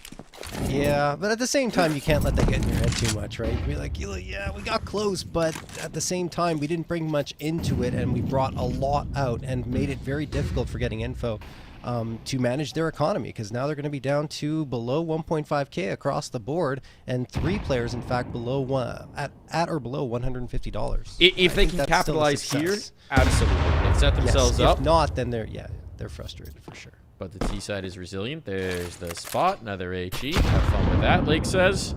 Jeez. And Snav has not seen anybody, and he's down to 15. That tickles. Not the best. Not the best of situations here for Getting Info. The real question Swisher is, gonna throw that smoke. where's this last HE? Slacks. He's all the way out to ticket. He's gonna lob it, but no one was in con just yet. Not a bad idea on the timing. Getting Info really do like to take their time, though, on Mirage. They don't rush into executes a lot. They like to go for the slower play, find a player that's going to get over-aggressive, and catch them off. Otherwise, it'll be a late round execute, probably at the 30-second mark. Oh, flashbang on the peak. Slack saw some feet, but couldn't land the blow. This isn't great, though. They look a little lost. Like, They're there's past too many Hex. players He's just past hanging Hex. out mid. Oh, Swisher's dead. Swisher's dead. He's going to be so frustrated with his teammate here. And the second one's spotted. At least the trade can come in. But Hex can't follow it up, which means the B site is lost. The bomb is down. It's another situation where if Hex had gotten that secondary kill, the bomb would have been dropped in apps, and he maybe could have just won the round off the clock. But Getting Info, they play with the margins, they play with the time, and they're able to capitalize. That slip past Hex was everything. Yeah, it's unfortunate that Hex couldn't capitalize there and get a frag. If he does, then, I mean, the round has an entirely different complexion. It's Was he- gotta be so frustrating if you're Swisher. You're like, I just died from a guy coming out apps. What are you watching? Yeah. What's Yeah, well, happening here? I wonder if there was a flash. I didn't see it, but No, if there was no, a flash turn or not, or if he's just playing Trigger Discipline. The smoke was just deep enough that it allowed him to walk out. And I see. Neither one saw each other. Ships in the night. Fair enough. Yeah, that sucks. That honestly just sucks for everybody. And what can you do? 4-0 in favor of Getting Info. I thought, honestly, Getting Info looked a little rough getting in towards that B site because of the fact that 2 players were still at the bottom of mid and not really in a position to get the utility out, but they just do it with the rifles and the positioning, right? They get 1 player towards the apartments, and that was the difference maker. Yeah, this is That one smoke. 2 rounds where they put themselves in serious position to get punished by the clock, and where they've been able to make it work, where they've managed to make it work. Slack stab coming out of spawn. That's not ideal. Cheeky knife in the back, I'd imagine.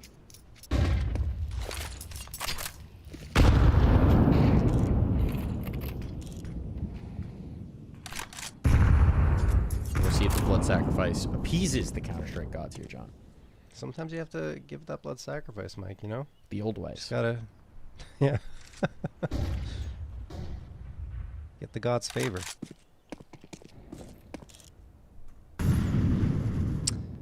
Getting Info. All 5 players stacked up towards the A side. Here they come. He's gonna miss it. He's gonna be very, in a very dangerous position. But Slacks does get one onto Marky, and that'll make things a lot easier. Lake through the smoke onto Dare. Smoke pop it was. Sin's still alive as well. Done heavy damage on Shane. Slacks needs to reposition so he can bring that up into effect. It was a big trouble on for Getting Info. They still got time, 45 seconds, but they're running out of smokes. Once these fade, it's going to be very hard to actually plant that C4 as they try and play around the edge of smokes, gaps in it to give Lake more to work with. It's getting planted. Spam on through. Oh my god. But while the C4 will go down, it'll just be to Shane to try and deal with 4 more players. Lake not letting him even think about it. A moment sooner, and Hex stops the bomb plant bonus from going through as well. Because they get it, they will have a pretty comfortable buy up into this next round. I think they still would have anyway, but it helps a player like Dare, who is down pretty low in terms of money. He'll have more utility at his disposal and be able to get the full armor. And someone can drop him an AK, so this perhaps going to be comfortable thanks to that bomb plant slipping on through. But M80 get an important round victory, only lose one body in the process. That'll bolster their economy. As we go into round number 6, this could be a very different scoreline, honestly, as we saw those close rounds like you mentioned, Mike. The clock almost getting away from getting info, but make it work. Now they're hoping to bounce back and isolate this sole round victory. Nice shot from Slacks, and he's a player that really shone yesterday for M80, but he only gets one this time as he's traded out by Dare. That said, Swisher did chime in for a frag as well, so it will still be the man advantage for M80. Advantage, yes, but that double dip back in for Slacks was a little bit ambitious, yes. Yeah, overconfident, shall we say. He's getting away with those a lot in their matches yesterday. And this time it's going to be punished. Attempted trade. Shane holds on, holds strong, and this could be big danger. Look at the rotation it's pulling from Swisher as well, just as they're moving in towards B. But Sin's not seeing anything else behind it. He's got the space. Actually, these players routing up underpass. This is getting very interesting. Into the window they go. M80 seem to have an inkling. But getting info or going back towards B late. Got the player up in towards the window. This is again going to be a battle against the clock. Hex, there's no more stall out util. Swisher's coming to try and support him. If he does get here, he's got an incendiary and a nade. But it's going to be Dare activating late through the window. Could be the key piece. Swisher has no idea on this timing. Dare will capitalize. Hex knows he's in such a tough spot, but Dare didn't expect him to still be here. Now it has to be the bomb plant. 20 seconds. Bombs down. And the flick over brings Shane down to just 15. And out in the open, this time Sin will be able to punish. They don't get away with it again over on the getting info side. That's what Hex brings you as an anchor, right? That ability to be strong in stressful situations, realize the situation, and also get that frag, get the frag on the flank, and then he flicks around and almost gets all three. It's insane that he even finds the flick to do damage onto the third. If it would have been a frag, that's just a highlight reel play. In itself, it's a clutch play that he comes through, helps M80 get that second round on the board. We got a technical timeout called off of that round. But, you know, either way, that's impressive stuff from M80, finally finding a way to win in those close round situations right on the tail end of it. I think what M80 is trying to do there, that double push through ramp, while I feel like under normal circumstances, maybe a little inadvisable in a man advanced situation, they're probably a little frustrated with getting info, burning down the time all the way to 30 seconds or even 20 seconds in some cases before they go for their executes. They're like, okay, let's try to mix it up. Let's try to go for those pushes. But getting info are still waiting in the right spots to punish that. So it's a very difficult matchup for a team like M80 that likes to get into those engagements, that likes to take the early fights, because getting info just aren't giving you any, and even when you try to take them, getting info's there to try and stop you.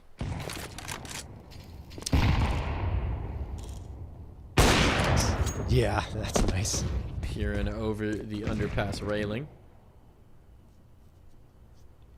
Plucks one. Spots what they're trying to do as well, so it'll put the mid players on alert. Swisher is going to pick up responsibility for underpass while Lake takes space. Got a lot of eyes mid now. Pretty tough to do much of anything with these unarmored pistols. Never know. All these players are really good with the deagle here on getting info, so it's a risk. But Lake, does he get caught in the crossfire here? He does, but it won't matter. All the players are accounted for here on getting info except for Dare.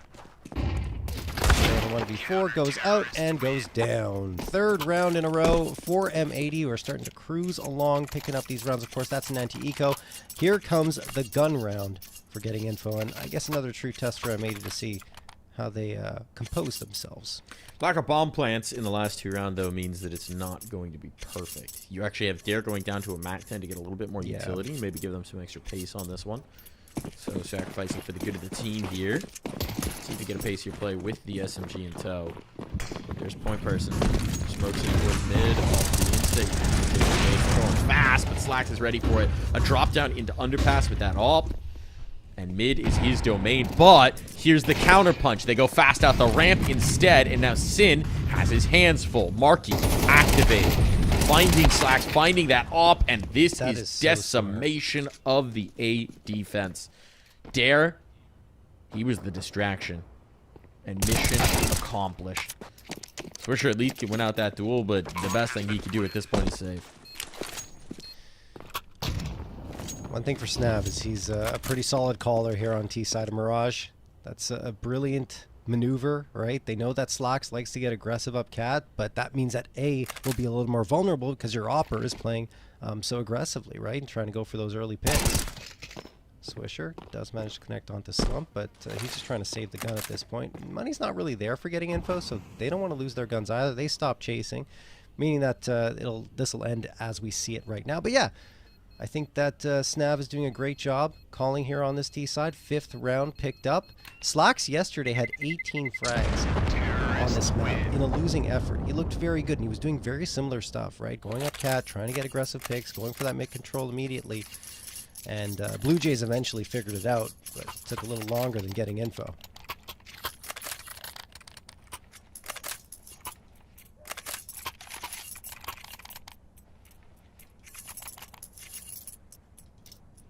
I think they need to put Slacks in different positions is what I'm saying. Like, try to mix it up. Don't always have him there on cat. I mean, he was underpass that last round. He was? Drop Okay, down. sorry. Went for a very aggressive maneuver with it. This time he'll come off of stairs. Going into the I'm just ramp, saying trying to around get Sin into position. Lake down. Good flashbang, but Shane, his vision recovers in the right. Slacks trying to chase up that kill. In trouble now. Advantage on for getting info. And again, this pressure's coming A. They got the smokes. They've got the exec.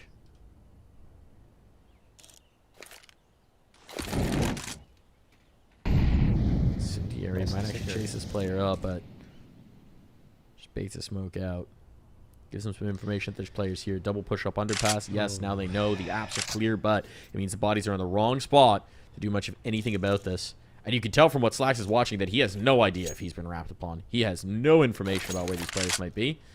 And Amity are in a bit of a panic here.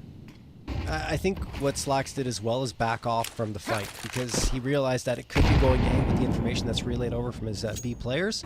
So he wants to wait for them to join up Flank. before he makes a play. Yeah, this is a massive flank potentially from Hex. If they had anything else to stall this, like flashbang, an HE to pop the smoke, they're desperately trying with the spam to get this activated. And now Hex is going to strike. He gets nothing! Oh, no. Nothing off of it. The player jumping back into bricks, but Slacks fighting from the front might still be able to make good on it. If he'd taken out the op, their post-plant position would be so tough right now. But he couldn't finish the kill on Slump. And now this is very tough indeed. No kits, but great shot. Falls down to the clutch, and it's going to be Swisher who wins it out. Time enough for the full 10-second. The op can be retrieved as well. M80, despite the fumbled flank, still make it work.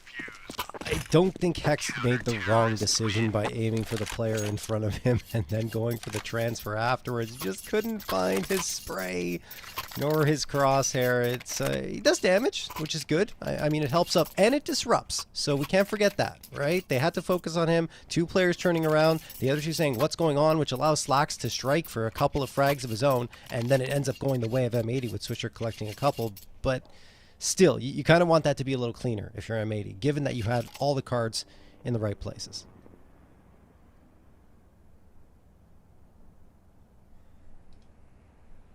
Tiz's going to be back on that MAC-10, this time for necessity.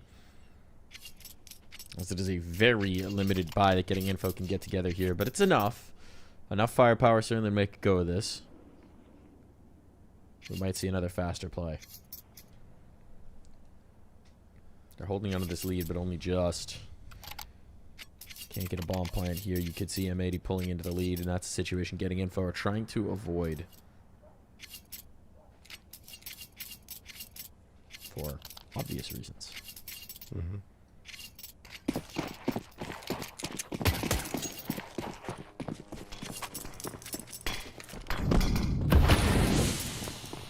Quick incendiary towards top mid here by M80. It keeps getting info at Bay at top mid, and then they send a couple players into underpasses. This will end up being a mid pinch.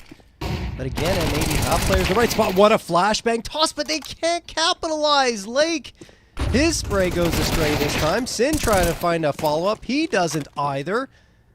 This is not a good start to a round that could have been a difference maker for M80 should they have won. It still can.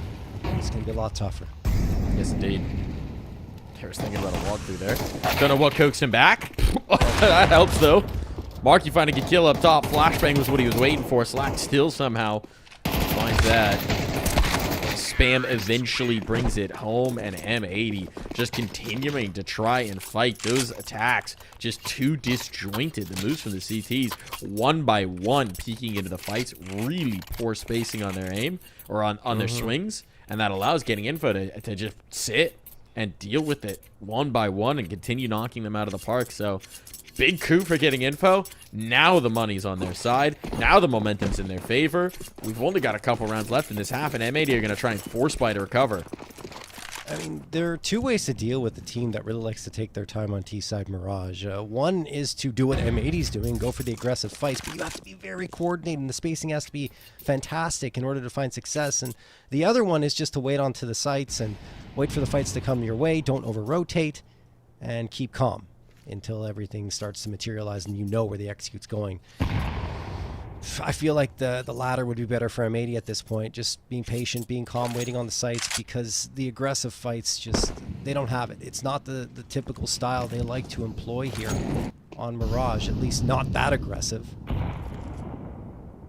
So they need to take a step back. There's only 2 more rounds for them to work with.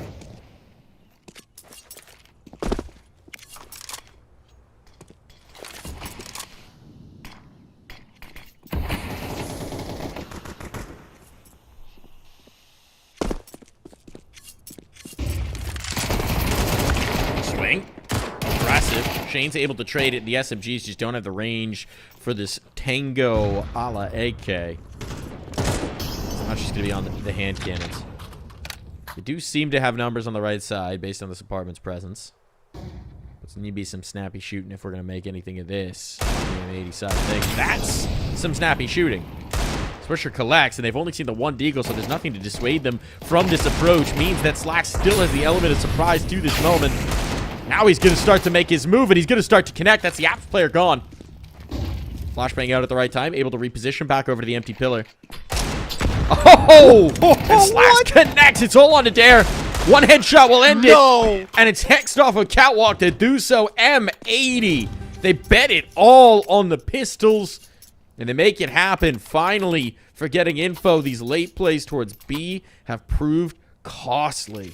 Yeah, I mean, a risky call from M80, but you need to make it sometimes, especially when you're down 6-4 on your CT side of Mirage. And what a shot from Swisher, right? That's what kicks things off. It allows Slacks to stay in cover behind bench a little bit longer, and then once Swisher falls, that's when Slacks pops up and gets another one. But it was the follow-up frag that was absurd. Wicked shot to find the last, second to last player, and then at the end it's just Hex grabbing that AK off the ground and doing the final damage. So, not Getting Info potentially on the ropes here in this final round of this second half, but they've already found the first frag. And again, I think the only troubling thing for M80 is they keep trying to get aggressive here, and it's costing them in the early rounds. Oh, nice opener to take his face towards A. I mean, that was the lone defender. Slacks is going to come back in to try and support it. But the casualties are costly. Slacks will be able to assassinate one. Spot the next slipping out by triple. Back in spawn. Hex recovers the numbers now. How is this falling apart for Getting Info? They had all the control in the world. Now they need to get that bomb planted. Position of both these players should be known. They've seen Shane slip out towards CT, but Slum coming off of that bomb. Catch the first, coming over the lip. Fumbling with the guns, getting on towards the rifles. They got a smoke. They have a kit. This is a workable defuse for M80. Shane's going to set up flashes for his teammates. I mean, they're just going to need to get on it. This is going to stay. Do they have the spam? Shots aren't on. Just in the nick of time, they do. And the second comes as well. So a lead for Getting Info as we swap sides.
threw something away. Could I be desperate, crazy, or is it that they never see things my way? Around the world keeps turning, waking up day after day, hoping to change my story, or maybe see things in a different way. Maybe if I took a chance and got out of my way, a different point of view would maybe change the day.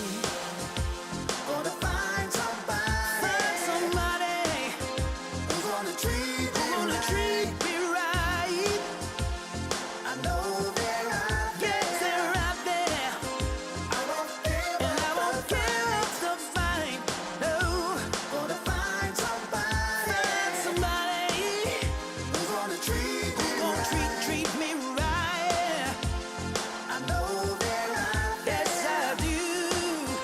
I won't give up the fight.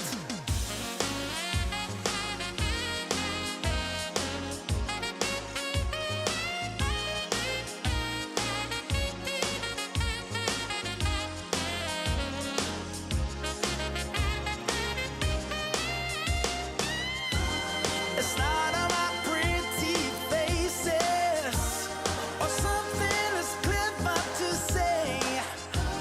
I'm looking for someone special who speaks to my heart in a spiritual way.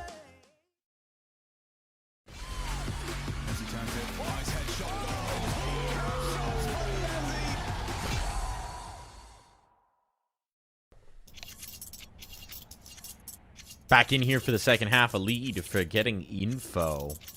M80 found a late lift off of a Deagle round, but could not build upon it.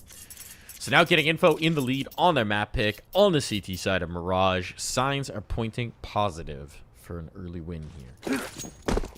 Absolutely, yeah. No, Getting Info looks very solid on that first half, just in terms of their executes, in terms of their resilience, fighting back against M80, not allowing M80 to gain any control, really, in terms of momentum. And yes, they get some rounds on the board, but Getting Info looked like the team in control, and may still be as we head into this second half of action. Already talked about the struggles M80 have on pistol rounds, so they really would like to get one under their belts, and they find a nice trade in the early goings here, but they still have to deal with Shane, and they do. Bomb site cleared, plant secured.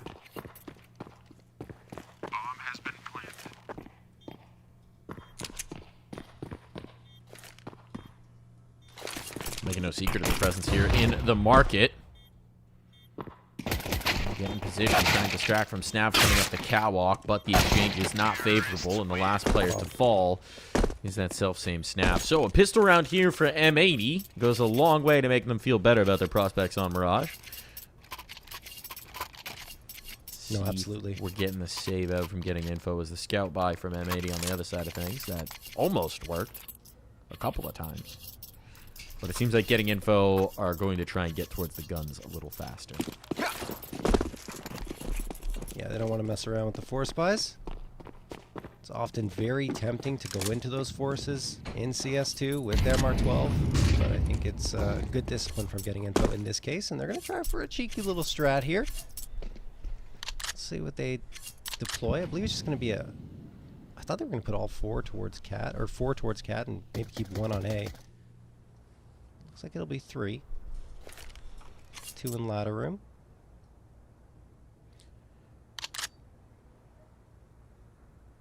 There isn't much around this. It's just going to have to be them hoping that a player gets caught alone and they can get an upgrade and give themselves a chance at a round or a save. Yeah, it's do you come catwalk? Okay, we have a fun trap. Otherwise, GG go next. It seems like the answer is going to be GG go next. On they move. Player swinging off of Cat. Maybe could cause a little bit of problems, but right down to Tex. He's going to do some farming up with that MAC-10. The SMG's feast. That's a lot of money made.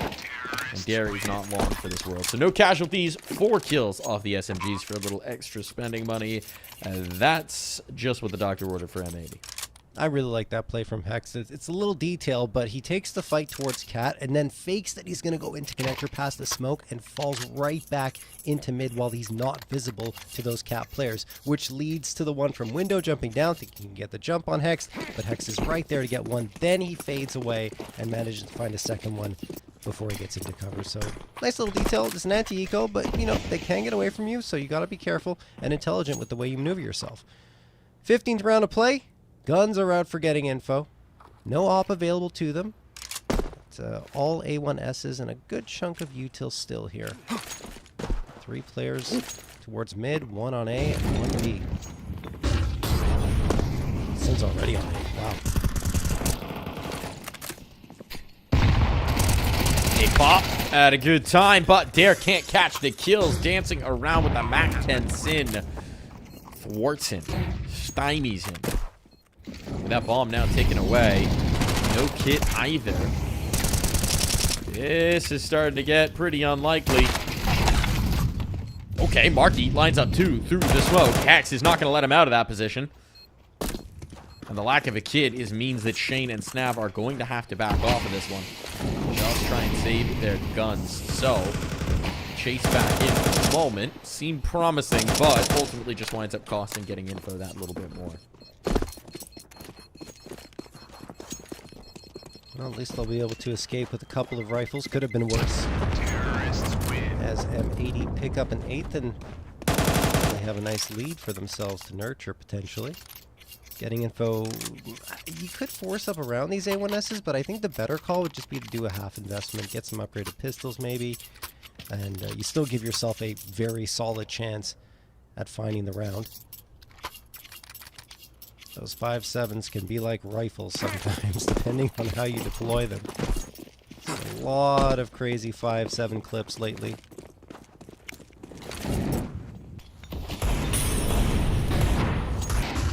Flashes are out towards mid. Sin takes the space. Knows that there's a couple of be wary of. Oh, this is risky. What a jump shot onto Snap. Takes him down to 20 HP, then runs up Cat to try and deal with Marky. Bull's still alive, but the damage was done, and now Marky's finished off. That's wild. It's creating such insane space with the Mac 10. And his teammates are still so far behind him that he gets a kill with a Glock over Catwalk before they get out of the window. I mean, talk about space creation. Certainly. You might need to get a little bit quicker behind him. These exchanges are fine. Getting info just about saving the guns that extra round further, and M80's not going to be too precious about losing the Mag 10s.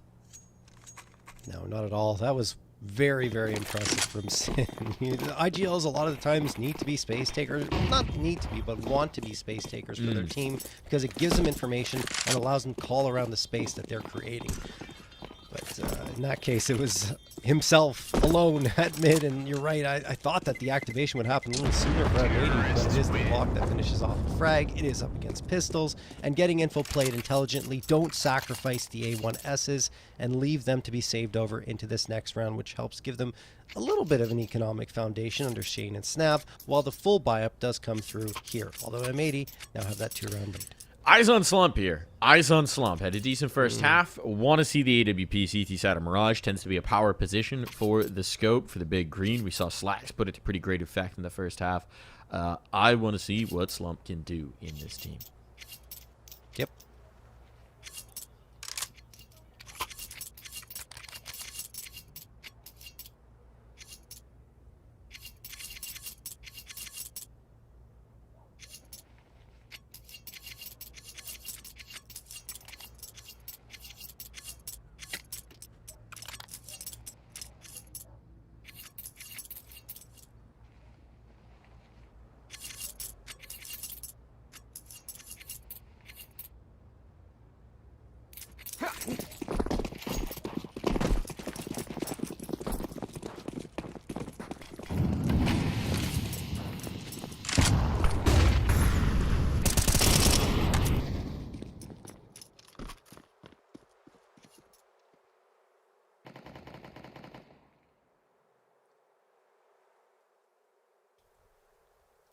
Yeah, Slump waiting patiently here towards the apartments. Hext and Swisher right around the corner. There's got to be a flashbang in here, you'd imagine, before they go through.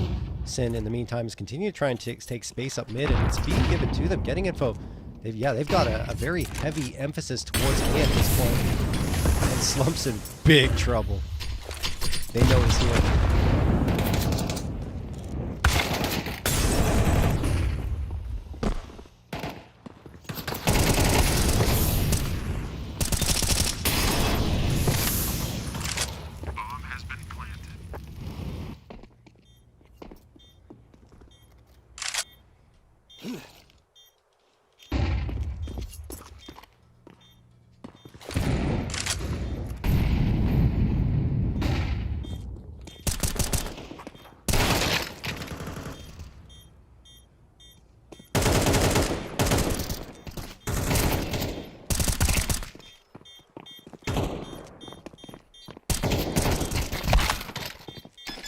Oh.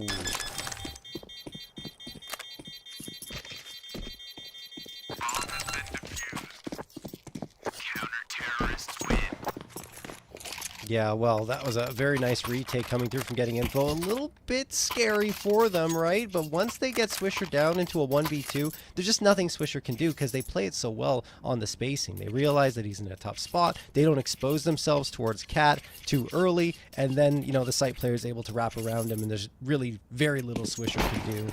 Tried to buy as much time as he could, but in the end it wasn't enough. Almost getting crossed up on the defusal we're Getting Info because Marky tries to tap it, but then he realizes he doesn't have the kid. It's on the other side, and they were fine at the end of it. So they get their first one on the board, as you mentioned, here in the second half of action, and they will get one step closer to tying it up once more. That being said, MAD did build up the bank, and they will have a buy-up in this round.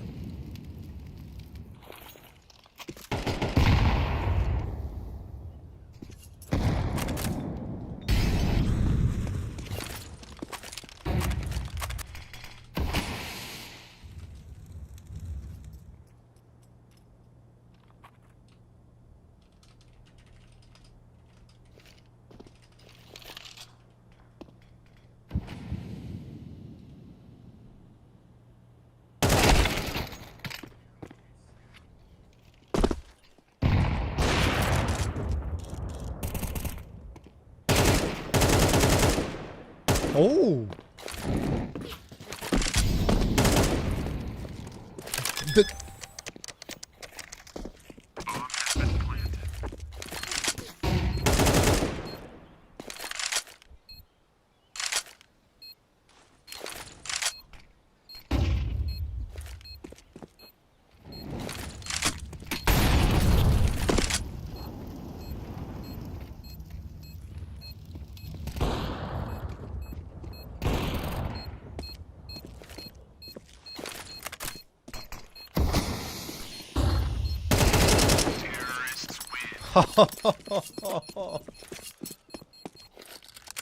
That's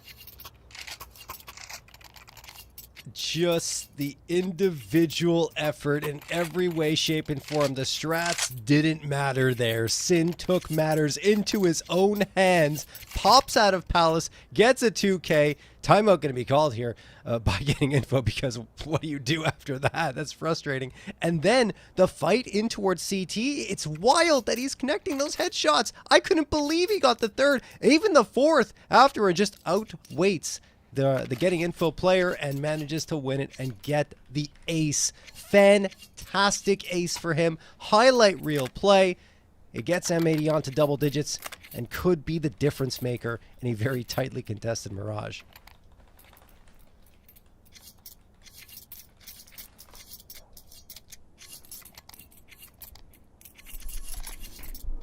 Nineteenth round of play.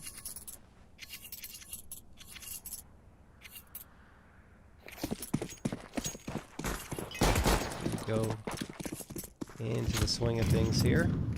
M80 looking to capitalize off of Sin's ridiculous performance with a follow-up round victory, and that could break the spirits of Getting Info entirely.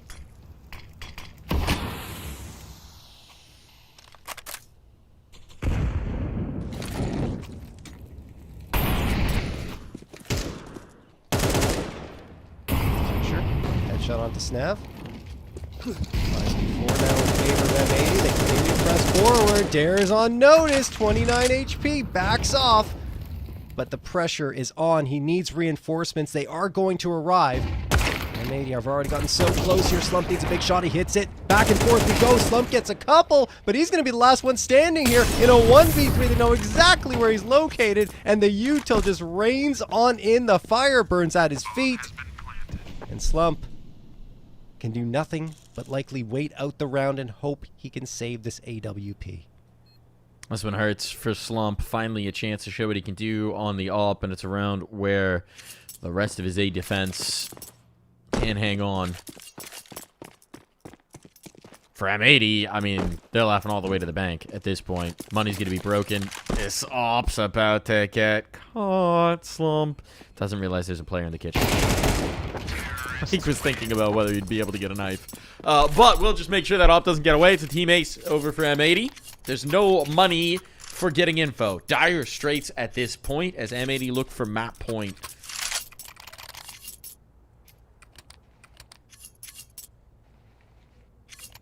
Disaster on.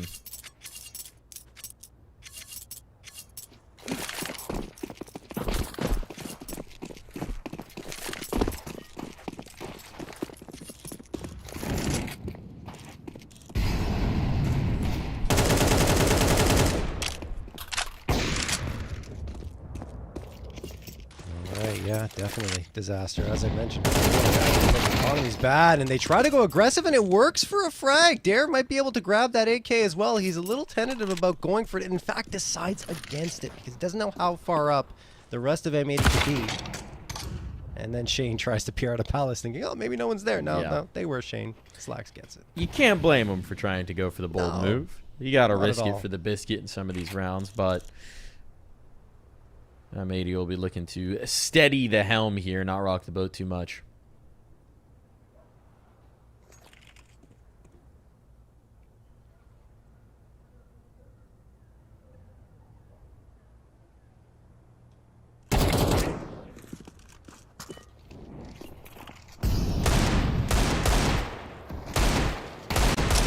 Marquis gets a reload. He's got so many shots. Can he finish this? The nade takes the wrong bounce. But it's going to be frustrating for Marquis. Guy who's so often known for having absolute lizard brain aim with that deagle. Can't find the headshot he craves. Well, Snap might chase this up. There's rifles to babysit the opera now. They're all so low. But there's just simply too many of them. To give this a proper go. Flashbang being touched in the corner, and a rifle's coming to finish, and Hex will do exactly that.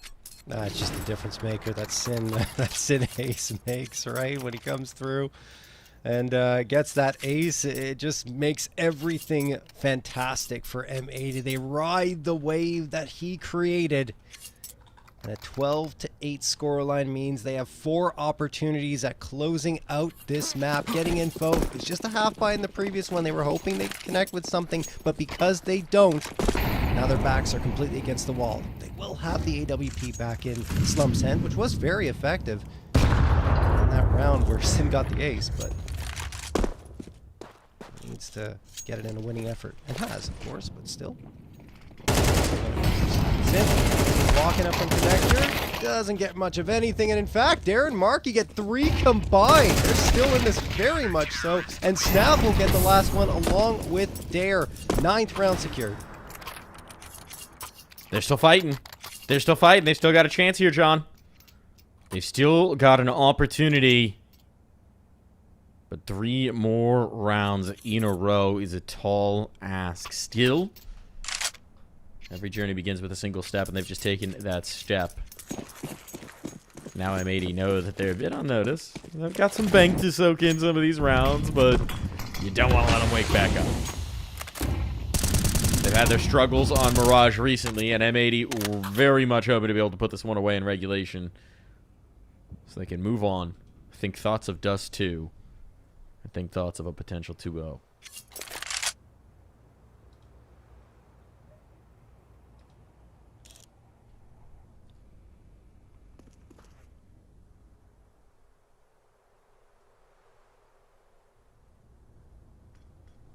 M80 really slowing things up here.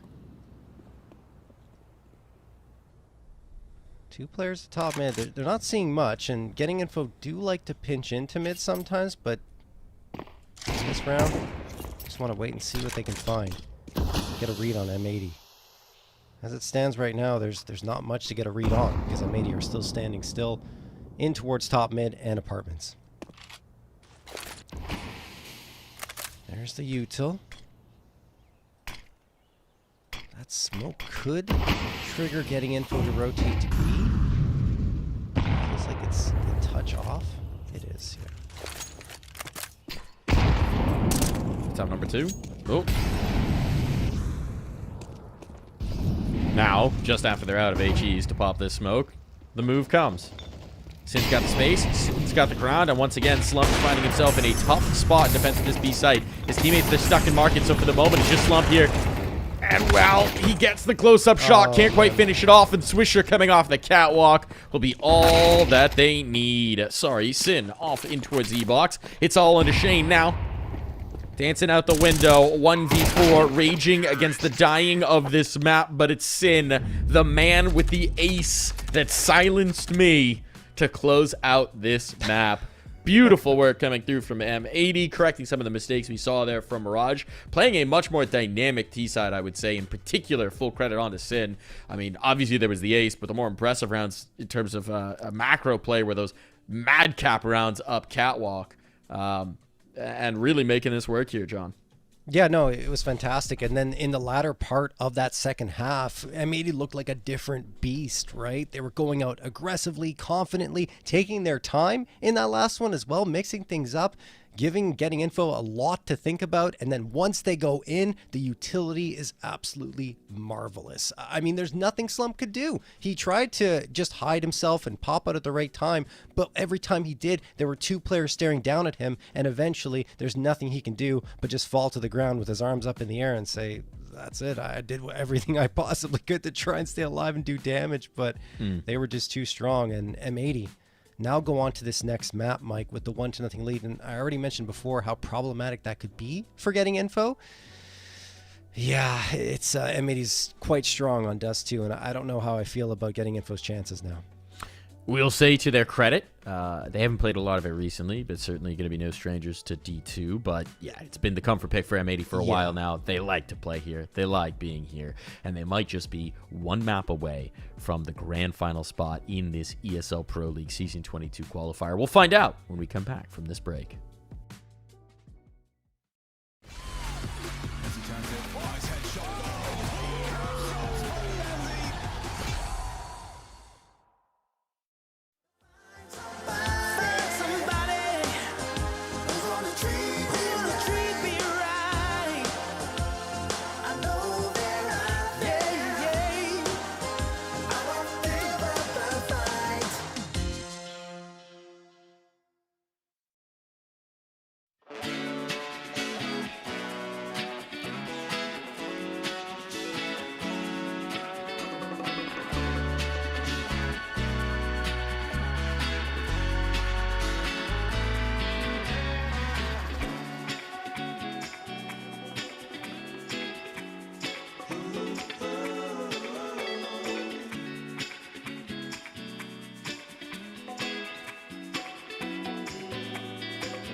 We don't do no talking round here. We don't play no games round here. We ain't never slipping round here. This another level, this one over here is very rare. We don't do no talking round here. We don't play no games round here. We ain't never slipping round here. This another level, this one over here is very rare. Rhythm got me skanking, had me feeling like I'm Fred Astaire. Bread was kinda short, but I was smelling like a millionaire. Claimed their opposition when we stepped in, they were running scared. Man, we're louding up the atmosphere. Too much chatty, too much catty. I just lit a fatty and it came from Cali. I'm already here. I was in the clouds, I don't ever take the stairs. We don't do no talking round here. We don't play no games round here. We ain't never slipping round here. This another level, this one over here is very rare. We don't do no talking round here. We don't play no games round here. We ain't never slipping round here. This another level, this one over here is very rare. This another level, this one over here is very rare.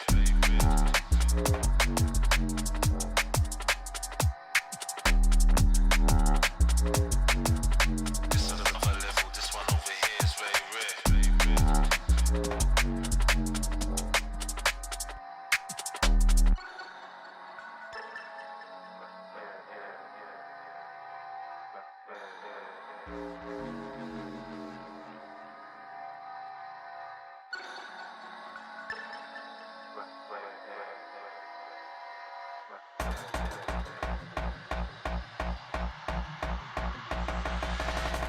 I was in the corner sweating till the lights came. Man, don't ever sleep, step out on this night train. Right brain, man will blow your mind like a migraine. I was busting up these spots, pulling something out my socks. Man was shuffling out of blocks, phone and vibrate. I don't need to talk to Frank, I did it my way. Never slipping, never tripping, never violate. We don't gas around here, we on a higher rate. We don't do no talking round here. We don't play no games round here. We ain't never slipping round here. This another level, this one over here is very rare. We don't do no talking round here. We don't play no games round here. We ain't never slipping round here. This another level, this one over here is very rare.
Getting ready for the second game of play here between M80 and Getting Info.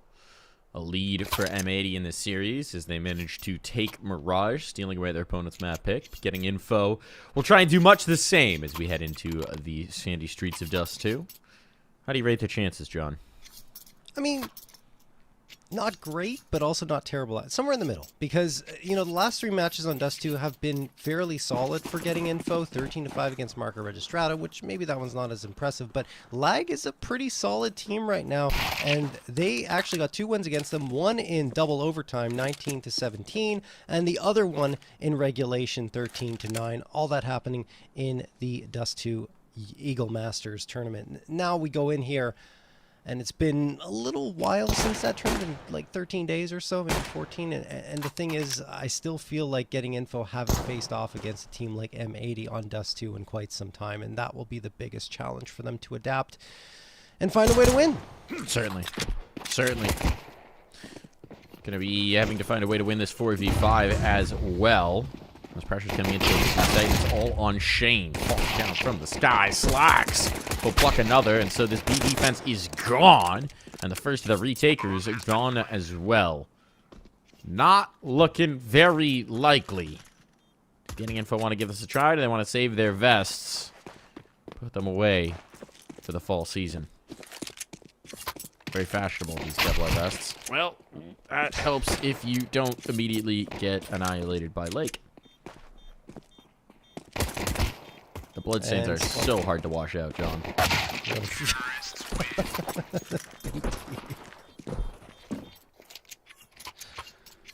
1-0 for M80. Looking good on their pistol. And that's another thing we talked about. M80 struggling on their pistols a little bit yesterday, but here today, much better. The second half Mirage, they took that, and that's what kind of catapulted them upwards in the right direction. And right here, they pick up the first one on Dust 2, and it looks very convincing. Taking that B site with authority as well is important because it's so difficult for the CTs to get back in, and you saw that. Once they got those 2 frags, nothing Getting Info could do would get them into that round. Yeah, what's one of the most miserable sites still ranks very highly up there. Yeah. It's like Inferno A. Dust 2B. Yeah. Pick your poison. Slump is picking Scout. He's picking shots down long. He's picking come test me. Meanwhile, look at this aggression up middle. Getting Info have a lot of space. And maybe have to commit into this. They can't bail out. They don't know it yet. But Marky's in the back lines. And that means that Getting Info have, as the name would suggest, all the info. Cross smoke. They're going to try and battle forward. Really the only antidote. Marky actually gave up the flank to come fight at the front. Interesting. Does mean that it's all going to be here. Skirmish lines. Lake trying to stay alive. There's actually nobody up top to battle with him. And he's going to quickly realize that they've given me A. Oh, man. That's a huge oversight. Smoke going to get tossed towards Cat as they go for the retake, but that's not what they wanted. They wanted to win this fight head on. They don't have the hits available to them. Now they have to rush into things. Slacks capitalizes on that panic. Dara and Shane gone. And Snav and Marky, I think they're just going to save at this point because this was a force buy coming into this round. That's really unfortunate, Mike, because like you were highlighting, Marky on that flank should have stayed there, should have kept the pressure on. Instead, he goes towards that front fight and leaves the flank as a position where M80 don't even have to think about it, so they're only focused on that forward fight. I don't know what exactly happened there. That feels like that might have been a miscommunication. That might have been something. I think so. Somebody wasn't on the same page because maybe they thought there were players in towards tunnel. Marky was cautious about the possibility. I think you hit that on the head, nail on the head, Mike. I think they thought that there were players that could have gotten through tunnels and were maybe leaning towards B. That's what their movement indicated, because I think for a moment they had gone in towards mid or leaned in towards those double doors to try and see what was going on into B, and I don't know who calmed it, but unfortunately for Marky, he loses a very valuable position as a result. Gonna be a tough break. Would have been a tough fight regardless, but certainly good for M80 here. Now just the 2 sets of armor. A few pistols spread around. Still have cannons. Like seizing space with this MAC-10. Gonna run into Dare. comes back off of it. Doesn't clear all the way into steps. This is a chance for Dare now. Will capitalize. 5-7 investments working out. Marky close up. Goes 1 for 1. Couldn't get it done in the last round, but now... This is an M80 that's on notice. All these pistols switching in towards mid. Sin's going to be good for 2. But he's going to give up his AK as well, so... Reinforcements available. The bomb should get planted. Though Slump's position, or rather Snav's, I suppose, a bit unknown. I don't know if they're going to realize how quickly they've gotten onto the flank. Player out car. Provided Hex gets to sight, and he does. Oh, he's planning for long. He's planning for long. Now he knows. Did they clear car? They do not. And that mistake will cost them. That's actually not the spot you'd expect Slacks to be in. So, a good job from Slacks and taking that unpredictable positioning. And it costs getting info for not clearing. Like you mentioned, I just feel like I wouldn't be clearing that either, honestly. Having seen the player on the site and seen him move around a little bit and contemplate planning towards Cat, you'd expect the player maybe to be posted up Cat and waiting there, or even in towards CT or elevator or something. But being at car is very difficult to read in that situation, so you kind of feel for getting info. That said, they have been getting opening frags in the opening 10 seconds of the round, 3 rounds in a row, and they're losing those rounds. It's one of those situations where surely eventually one of these has to break their way. Yeah. Tag back onto Slump. I mean, this time they've actually got the weaponry to maybe capitalize, so Slump delivering that opening. Maybe take space on the catwalk. Nice nade to answer. Like, 51 damage nade. Ooh, that one almost takes him out of play. Got one more of those HEs. Marky does. He's on B, though.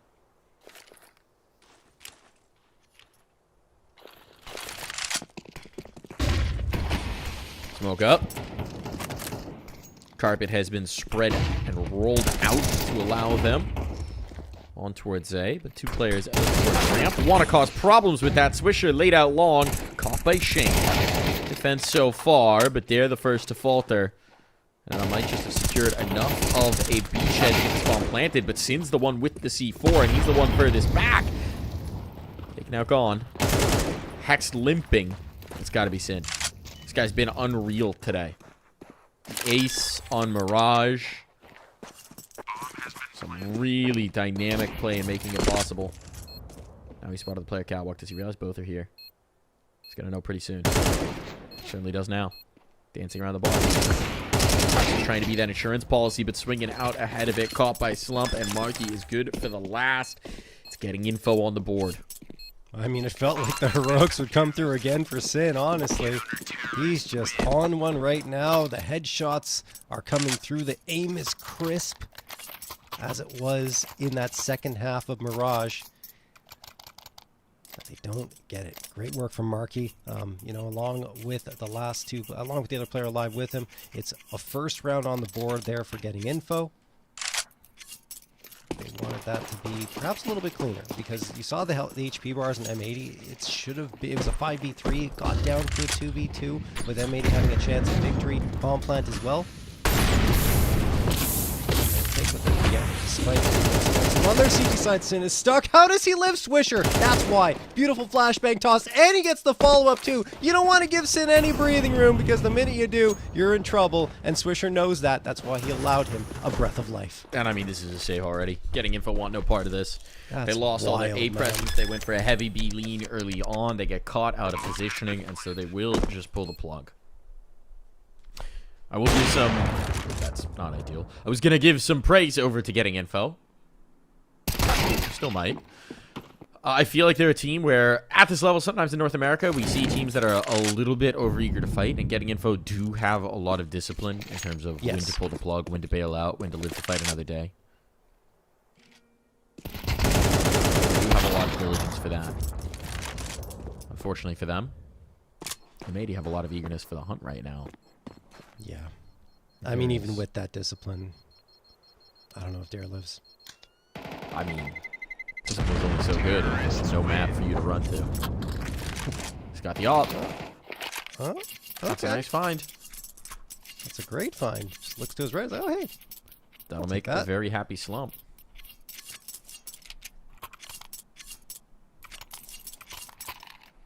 Also, again, just want to point it out one more time. Okay, they are buying around it. They are forcing a little bit around it. I was going to say, you know, Dare has been an AWPer. It's nice and selfless to drop that over when you're the one guy who survived. I think they really want Slump to succeed. And they want that gun in his hand as often as possible because he is going to be the primary AWPer. Dare took on the AWP duties sometimes because he had to. But I don't think that's his preferred role. I think he wants to be around. He wants to be around that a lot. There's that shot from Slump. Oh, but then he tries to get some altitude. Doesn't realize how far up Lake is. The tip of the spear here in Lake. He's going to try and be the vanguard of this squad. And now might get into a situation with the bomb getting planted where they just don't have the weaponry for this retake. Dare will try.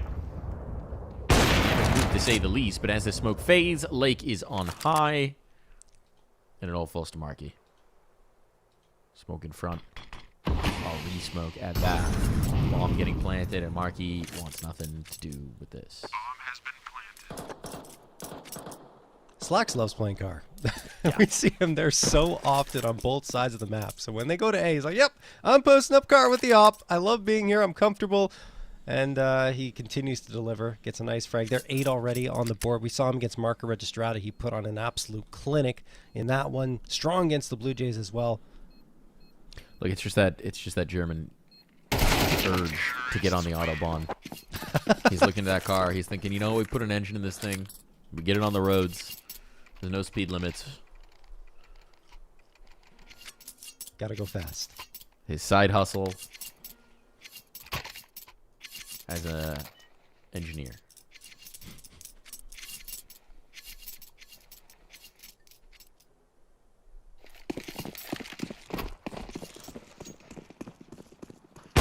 Slack's trying to go very fast indeed. There's actually Slump on the other side who's pushing middle. Oh, this is getting spicy. This is their antidote to all of this continuous long aggression. But Holding it. yeah, has been holding it. He gives it up eventually. Dare might have picked his right moment. Problem is, look at this. Flank's only good if you don't lose A in the meantime. And there's a lot of crosshairs, and there's a lot of bullets, and Shane cannot hang on. Molotov to force Slump out. He's burning. And they just have to pull the ripcord. Slacks catches Dare. Patient. There was nothing to pull him off the angle. Everything went beautifully for M80 on this long take, as it has round after round. And now for Snav and Slump, it's helter-skelter as they just try and survive. No, I think once Slacks communicates that he's suspecting a flank is on, they just say, okay, let's accelerate in towards the A site and make that flank completely irrelevant. And that's exactly what they do. Sure, they have to win the fights towards A, and they find them. Flanks are good. I'll be Yeah, honest. go ahead. I don't think they knew the flank was there. I think at this point, Lake is just trying to go as fast up long as he can. And getting info have not yet proved they can actually slow him down. Potentially. I'm just suspecting that because of that missed shot from Slacks and he got that visibility that he thought someone would have been there, but you could be right. Could have just been that success towards long that they haven't found an answer to in getting info. He definitely did have the awareness, which highlights your point to be watching that flank, to be expecting Dare to slip around. I mean, at this point, it's got to be so frustrating for getting info, just trying to solve this long take. Absolutely. M80 have hit them with virtually the same thing round after round, and getting info have tried sacking the site. They've tried going for the flank. They've tried shifting up middle. Like, they can't find solutions to it. They can't make this happen.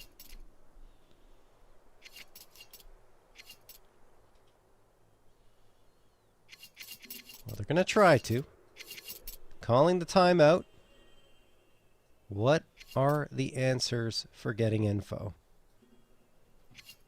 I think first is getting that stop towards long. And, you know, oftentimes they did deploy this. They put 3 players towards long, get that util thrown out, and then you can back off and kind of settle down towards the site or send a couple players into cat. But that early long aggression would certainly benefit them, just to try and get that control and get a player posted up in pit. Because they've been giving up for free all too often, and you're going to see that adjustment right now. This is exactly what I was talking about. I think they must be incendiary. Yeah, that definitely wasn't supposed to be where that went. Yeah. It didn't matter, though, but yeah. There's no cat players, so no harm, no foul, but... Yeah. Someone's going to get roasted for that in demo review. Smoke for the cross. Could be a split towards B. That's at least the threat that they're presenting to Markey. That's drawing Snav over as well. Meanwhile, look at where they're going. They're going long. Late long. So it is a mix-up. Shane is here now. They are going long. Okay, they're back out of it. The smoke's enough to dissuade them. They got this toe hold on the catwalk from Sin. Now Molotov exchange. Snav somehow gets away with that. Hex almost didn't believe his eyes. That's a huge kill to find. It would have been very punishing to lose your mid player like that, but an attempted flashback in full blind fire from Lake, and now Sin, who has been an absolute nightmare for them, activating off the catwalk, dodging the flashbang, deleting Snav. And though there's a gap in that cross smoke, I don't know that that's going to serve Markey too well. There are just too many players looking for him. They're trying to make him uncomfortable, but Sin dodges the flashbang. Slump trying to do something to give Markey an opportunity. But it's not going to happen, and so once again, this is an M80 round commanding. Since 12-2. Yeah, it's ridiculous. I think he's going for the clip there, trying to get a tap headshot through the smoke, and ends up dying. He was hoping for a little bit of luck to get that 4K, but he gets information in Slump. Slump's thinking, wait, can I get those DVs? No, he has no kit. There's absolutely no chance. He's dead too. Slacks gets the last 7-1 for M80. One thing is, you see Hex dying in that situation, which, it felt like he could have had that frag, but that's not the important part. As he's rotating towards Cat, because he dies in that position, they think that the bulk of M80's attack is in that direction. And for that moment, Shane turns around, has some util ready to throw in that direction, and his team's like, whoa, wait, go back towards long. That's where they could be. But that moment of hesitation allows M80 to gain the space and gives Shane a much more disadvantageous fight as he goes back in there, and that's why they lose the round, honestly. Tough for getting info. This time Snav gets aggressive into lower and finds an opening frag. Lake is gone. And Snav is going to force the issue even further into upper tunnels. I think he's going to try and pinch in with Markey. Hex could be dead. And is, indeed. The pinch successful. Finally around breaking the right way for getting info. I can't let this opportunity slip. It's been a disastrous first half for them here on Dust 2. Need to build as much as they'll be afforded. Footsteps heard on this swing back in towards tunnels. I was playing with a Molotov, jiggles it effectively. I was going to say there's an opportunity to give up the headshot, but he plays it safe. That flashbang actually doesn't catch, but Slack still misses. Seeing double just a little bit, and now Swisher might just be looking for damage as it's starting to become an issue here, but Swisher, this round very much in contention. That's a big kill to find. Isolates out Snav. They don't have any nades to pop the smoke, so they're spamming through. They actually don't have any util on anybody.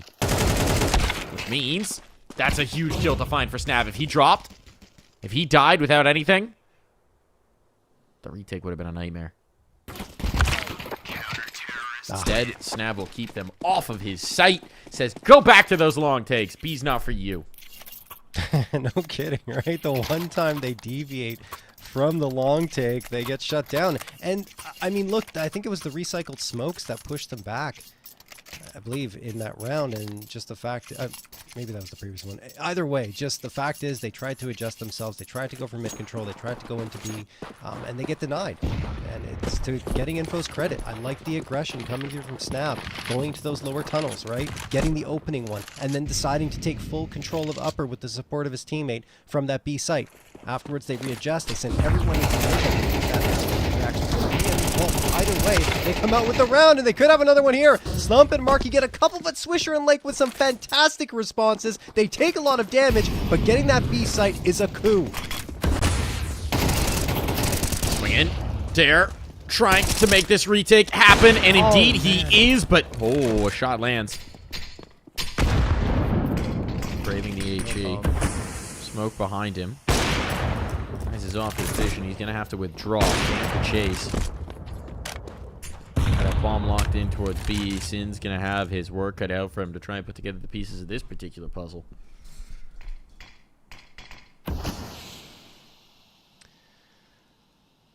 Oof.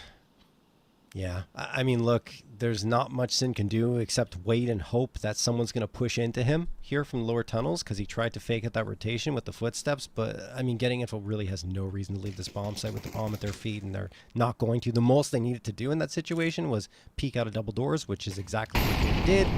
And now they have the incendiary. They're just burning more and more time. They also have the Molotov left, so Sin is done. This round is over unless something absolutely insane happens. There's 20 seconds. No, he's going to save the op. I was going to say, there's a logic to sticking around and seeing if you can pluck one more. They haven't allowed Getting Info to build any of this bank, but the op's just so valuable that he's going to hold on to that. They don't have money on their side either, right? No, everyone's broke. Everyone's broke, John. Money in this economy. Getting Info will be able to make it work. You'd imagine M80 are force buying around this.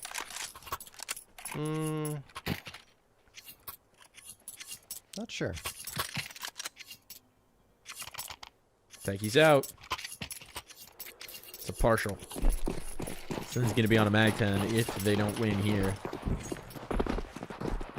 And they're going to go fast with it. All 5 in towards the tunnels early. Slacks is just going to try and take that space with the AWP. See if someone gives him a peek over that box. But a smoke in his face will not be rewarded. I don't like that. I think they should have just gone out, flashed it out, and see what they could do. Look at Getting Info, though. They've gone so heavy towards the long fight because they've been bullied here so often that mid is just open. Mid is so much space open. If they split B, they're quite fortunate this wasn't a split B call off rip because that would have been very tough positioning for Marquee to deal with. I just don't think they have the util for an extended round here, and maybe have to find a way to move forward. Marquee's still isolated. There's that smoke thrown for mid, but it's the left side of mid to try and isolate the fights. And there's a beautiful shot from the op of Slacks. Now Sin trying to win a fight into mid. He's made himself known, which will give Getting Info a lot to think about on that flank, as M80 are trying to get this bomb planted. Even that bomb plant's already a big coup, and they've got the numbers. So coming through the smoke for Dare, that was bold. Gives an AK over. Hand delivered onto Hex, and they're pulling the plug. They're out. They're out. Yep. The money's been too rough for too long. They need guns in this final round of play, but M80 have just secured 8.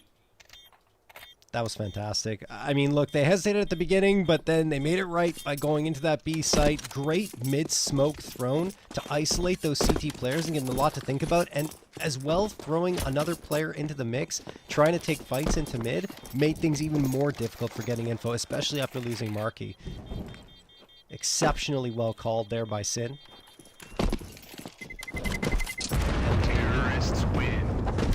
Looking at the possibility of a 9-3 lead on their T side of Dust 2. Not much has gone wrong for them here in this half.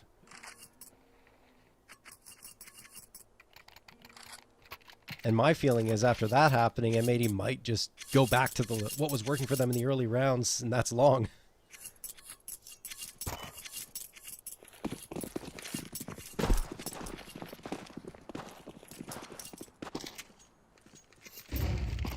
Got the spot there on Slump, so a smoke will likely come out. There it is. And look where M80 are going, Mike. Oh, back to Old Faithful. Discretion at mid. I mean, Lake could actually get caught by this. Snav's looking for him. And indeed, Snav is going to capitalize. So, an early advantage, Getting Info without the numbers in the right position. One take. Snav finds another. As Slacks comes back to try and deal with that flank. The bomb's going to go down, but this is looking good for Getting Info. 4th round would be much needed. Swish going through this smoke. Oh my god. Oh, didn't quite have the spacing on that flashbang. Oh, the hold down of Mouse 1 for Hex. Unbelievable. A chance at the clutch here for Sin. Finds the first, the second as well. Is he going to do it again? No way. Sin! Unreal. This time, his sins, he'll have to confess as Slump exercises them to find a 4th round for Getting Info. Not again, Sin. Not again.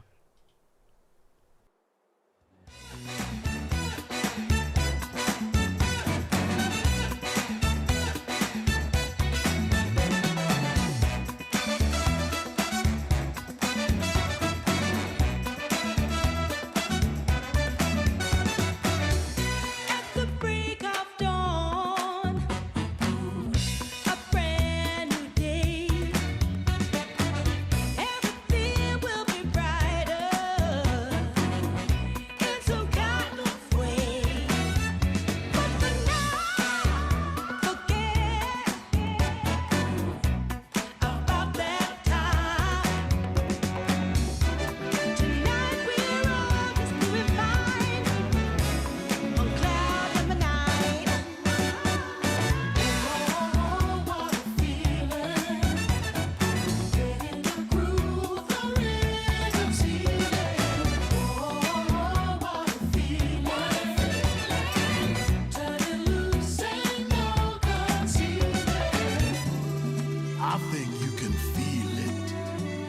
This is a magical moment. And not every moment can be precious like this. So come on, here's something you don't want to miss.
Back in for the second half here on Dust 2, and it's looking good for an M82. Oh, strong game so far, particularly for their captain of Sin. He has been lights out, John.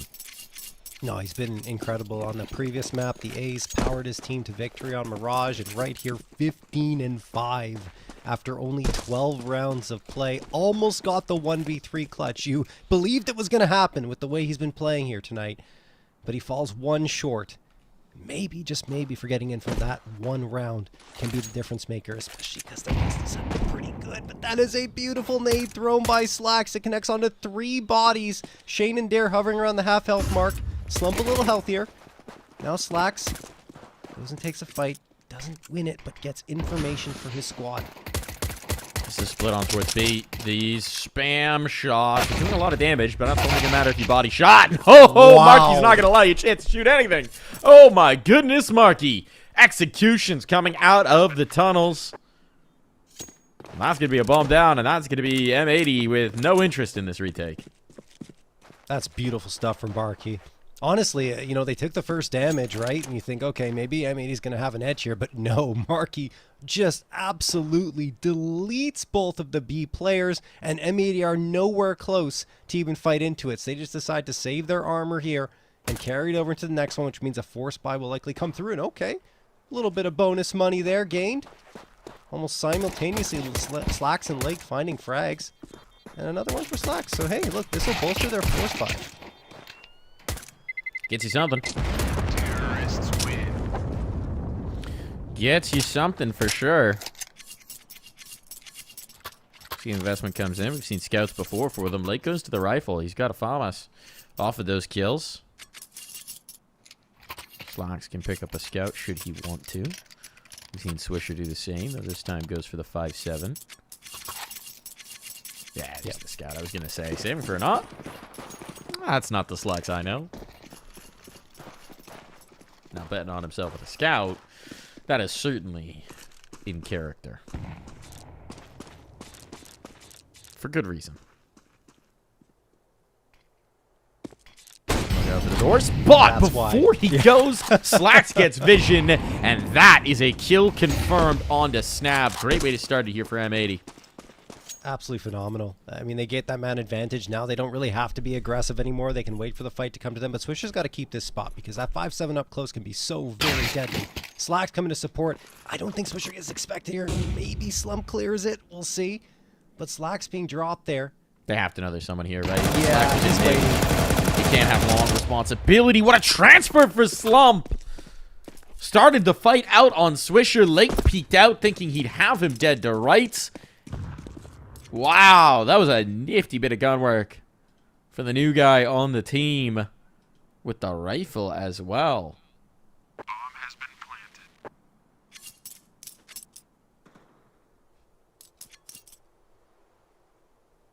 planted. And maybe getting a little overconfident after that first kill.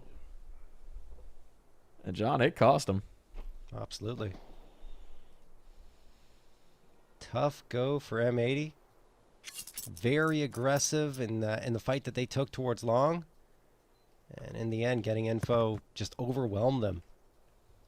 It was some nice bit of patience from Slump. Oftentimes, you might be tempted to continue pushing forward and try to take the initiative and gain that map control. But Slump just waits, bides his time, says, okay, let's see what you guys throw our way. And they throw everything, and Slump has all the bullets to deal with it, with some support from his team. Hext saves the Galil, so that's something into this next round, as they're going to be on to the pistol upgrades aside from the Galil. Things are getting interesting again, off of getting Info's pistol round victory. But I think what will be really interesting to see is how that op-v-op duel goes once Slump and Slacks get it in their hands, because they're both performing quite well. Here comes the quick push into B. Hex gets one and is immediately traded up. This time is probably over with just these pistols up, and Dare does get dinged, but that won't matter. On the plus side, there's nothing to save, so you might as well risk it. Absolutely. On the downside, there's nothing to save. Yeah.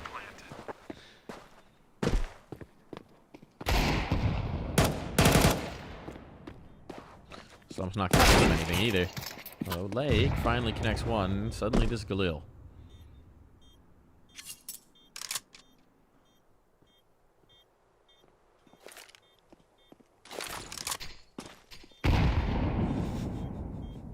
Chase me? Have an aid. All right. I mean, Dare's dead. No, he's okay. He he's should be gonna able to get get away. Yeah, yeah. Plenty of time to run away from that bomb. And it will be Lake saving another Galil over. This time they can use it in a full buy. There's that AWP for Slack. Slump the same. This is the duel to watch, folks. Here on Dust 2. Slump's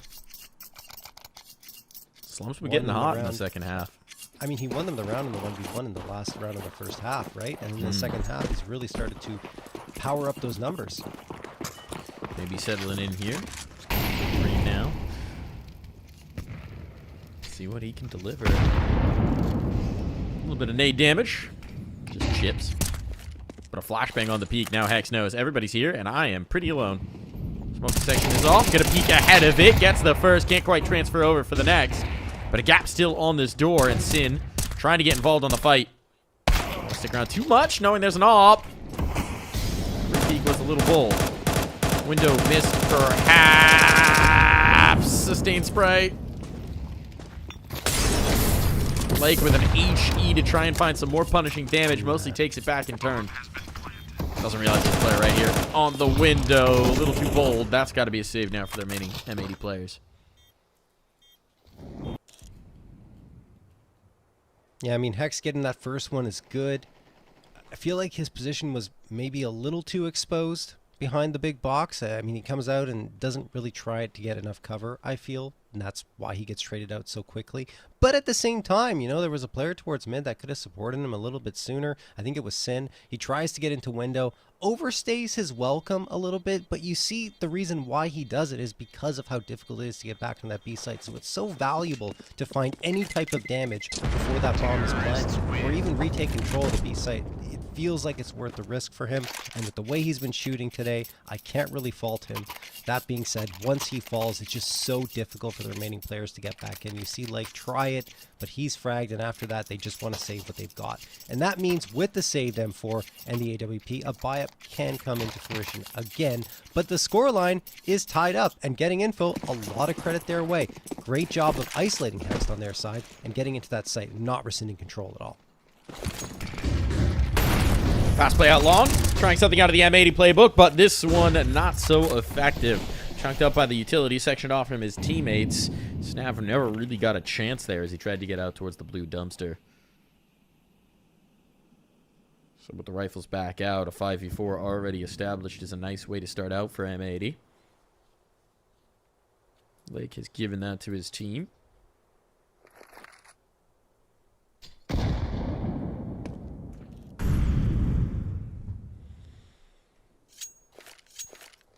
Now the question is, what kind of info can they be getting?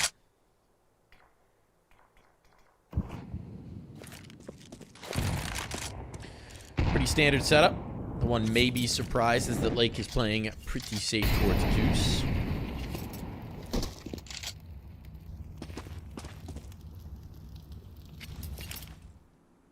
That might be the right call because it seems like getting info has some interest in Catwalk.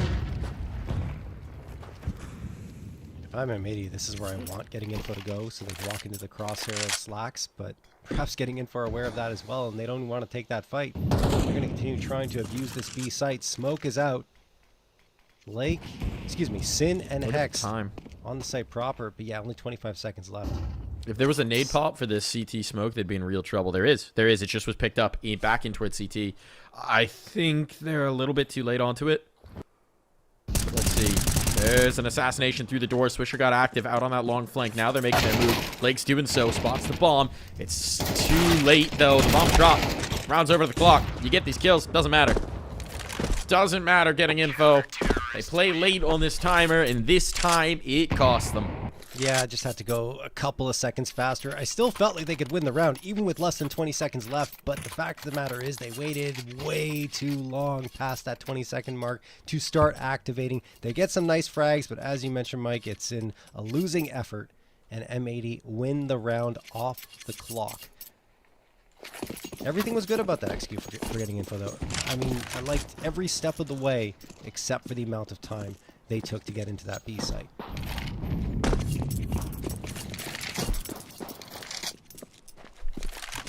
All right, we go into round number 18. M80 have held on to the lead for now, but it was very, very costly for them. You see that in their buy-up, Hex having to settle for the FAMAS utility, not full. And on the other side, getting info, they got the 4 AKs and the AWP. Right back into it, and they will have another buy-up in the bank, even if they should lose in this round. Another mid to B smoke. Feel like M80 could get tempted to lean more bodies towards the B site, given how much emphasis getting info have put on it in the early parts of the round. But they don't. Slacks actually readjusts himself. He's not towards car. He's watching Cat. Does he Up want to go close for the and peek? personal. Does he want to go for the look? Slumps right on the other side of this. It's the duel. Flashbang could be just the ticket for either side, frankly. But Slacks is taking a big risk here.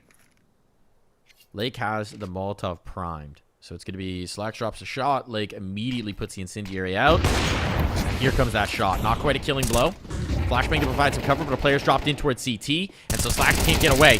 Lake's able to correct that, but he needs to do more, and he's tagged up. And now he's fragged up as the HE chases, and this is a tough spot for M80. That bomb is going to be down. Slacks really wishing he could bring that kill. But it's going to have to be Hex instead, who dodges out the first shot from Slump. While he's dodging HEs, he's spotting a whole lot of players and taking them out of play.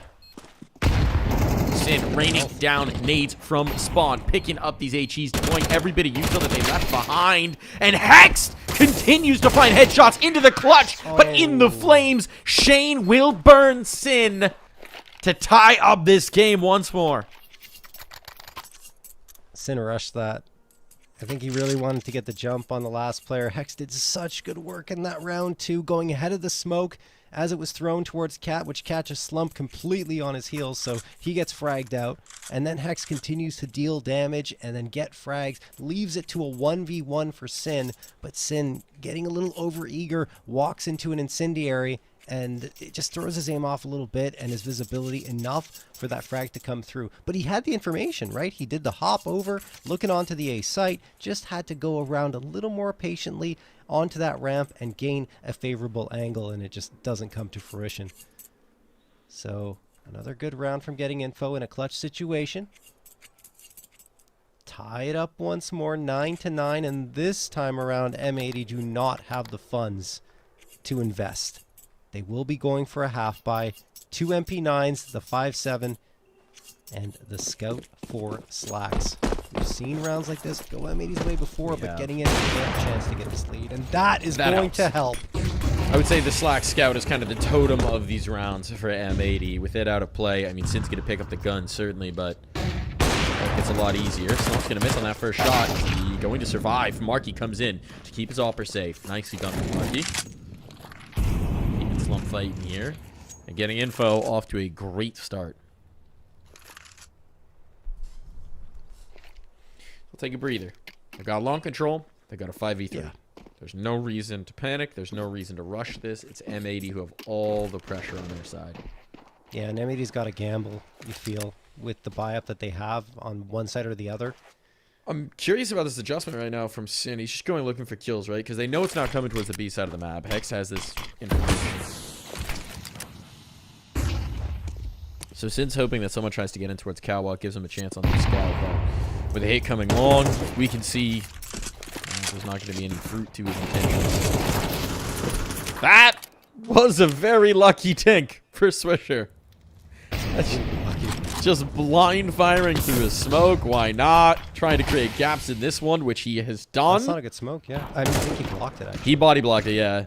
Give it a little headbutt. Come back on his soccer skills, but they will resmoke it. They heard you, Hex. And yeah, Marky's aware. Not going to let that flank come through. Right now, it's looking like a whole lot of nothing for M80.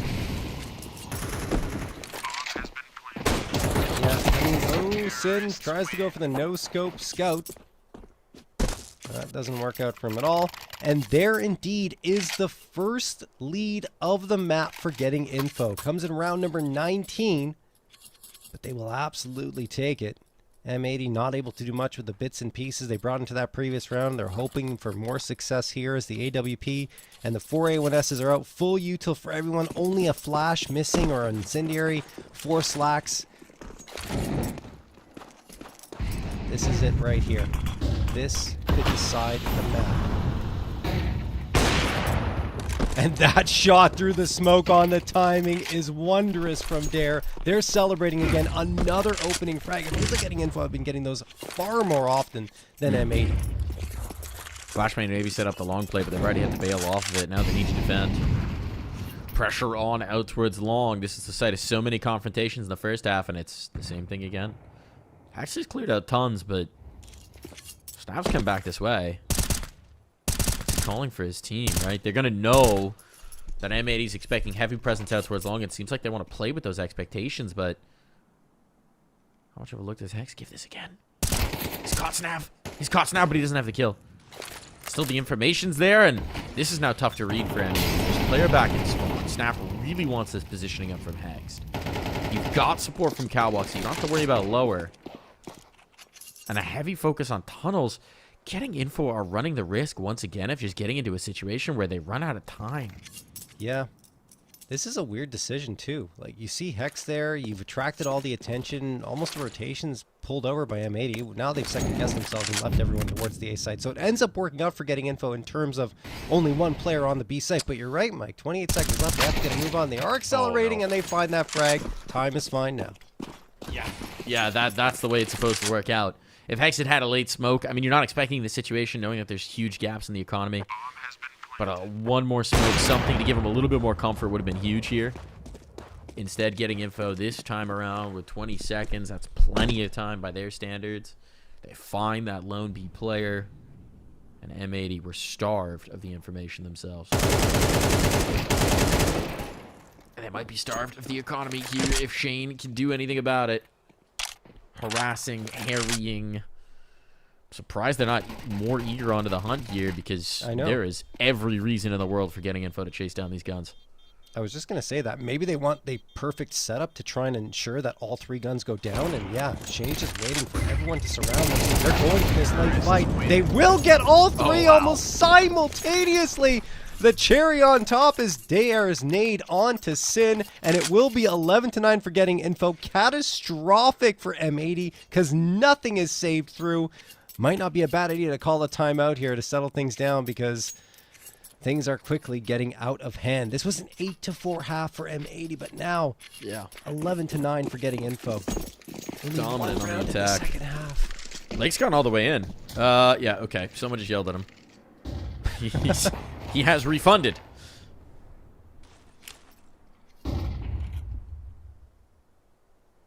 You didn't used to be able to do that. It used to be if you had the panic rage buy, you were committed.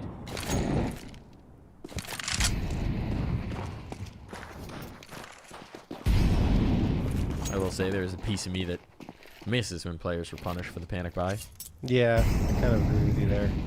But I think overall, I think overall the refund system is a positive, though. Yeah, it's a yes.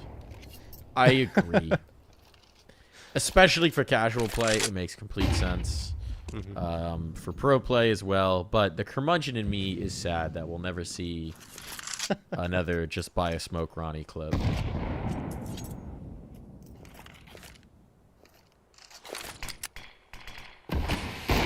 Smoke up at the right time. Slump reveals his presence. Let's go into this. Oh my. Oh, this is going to be very interesting. Slump's watching for it. And Sin doesn't go all the way through. If he'd taken that space, I mean, he has the info, knows that there was the offer present, and that he was rebuffed. 25 seconds. Yeah, time's an issue again. Numbers are here. When do they reveal themselves? Now they start to. 15 seconds. Need some kills, though, and right now they're stacking all up for getting info. So that bomb's going to go down. Sin has been run down, and there is nothing that Sox can do about this. 8 seconds to spare, but those are 8 seconds that are all that they needed. Honestly, I feel like it has to be psychologically frustrating to have that happen to you over and over again if you're M80. Every time that getting info is on that T side, they wait and wait and wait, and then 20 seconds, I feel like, okay, all we have to do, we have to stop the bomb. We have to keep them at bay for a few seconds, and just razor-sharp shots coming through from getting info one after the other, and the bodies topple to the floor. How? How do they keep getting away with it? Slump opener onto Slacks. This one could be headed for a third map of play. Slump doesn't get the follow-up, though. Swisher finds the trade. Been having a tough time on this long fight, so finally for Swisher, something working here. Axel delivers himself on a silver platter. Marquee patient for that one. Gives the advantage back over to getting info. 3 more kills are all that stand between them and an Anubis game.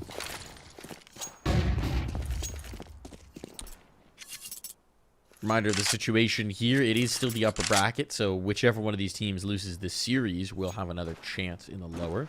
But for the person who wins, they've just got one more game, one more series. The upper final, the consolidation final, rather, the grand final between them and the ESL Pro League. One step closer. And right now, getting info look primed to make that step. At least on to Anubis.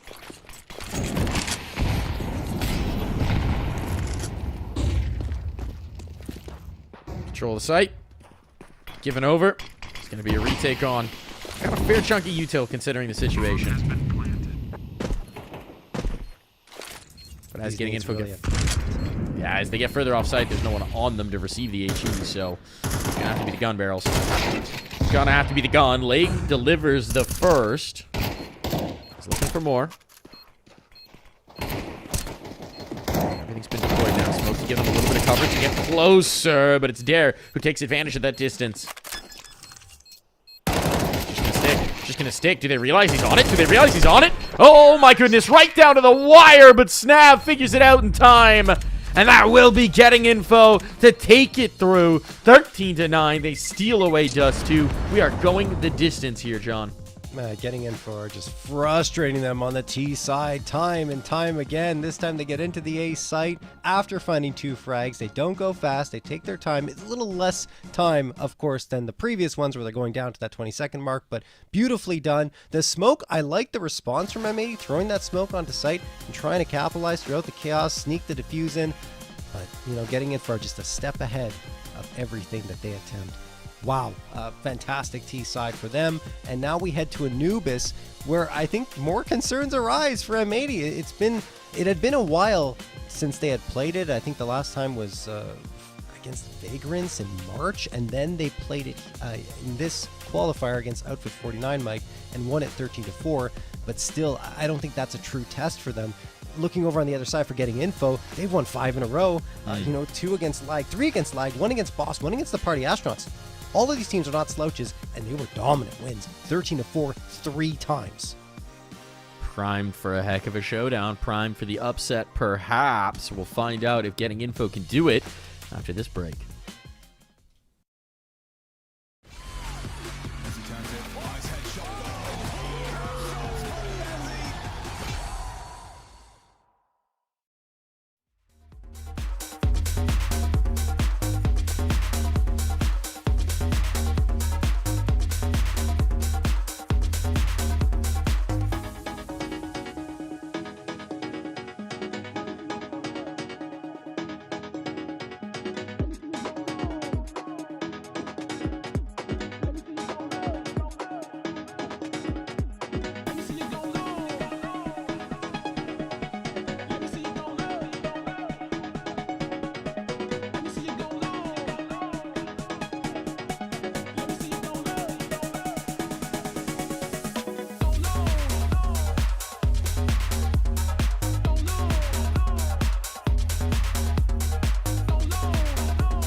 Can't take it, I won't take it no more. And the words you say are killing to me. You keep on bringing me down. 'Cause you like to think you're better than me. If there was a way to tell ya, the love you hate can never die. You don't even know what happens to me.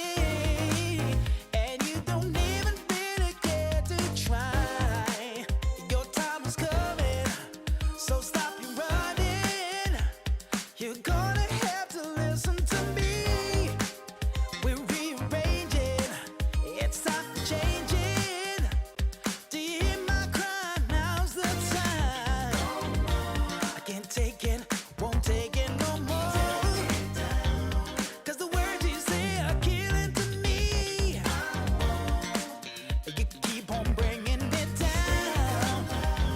'Cause you like to think you're better than me. You told me I was so demanding, 'cause I want the same as you. I asked and I begged and I pleaded, tell me what am I to do? And now I'm taking, no longer waiting, no longer got a hold of me. You heard the screaming, but you didn't mean it when you said that you would change. No. And the word you say are killing me. You keep on bringing me down. No. I can't take it no more. Won't take it no more.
Yeah. Yeah. Yeah. Ooh, everything I want. Everything I need. Got everything I want. Everything I want. Everything I need. Everything I need.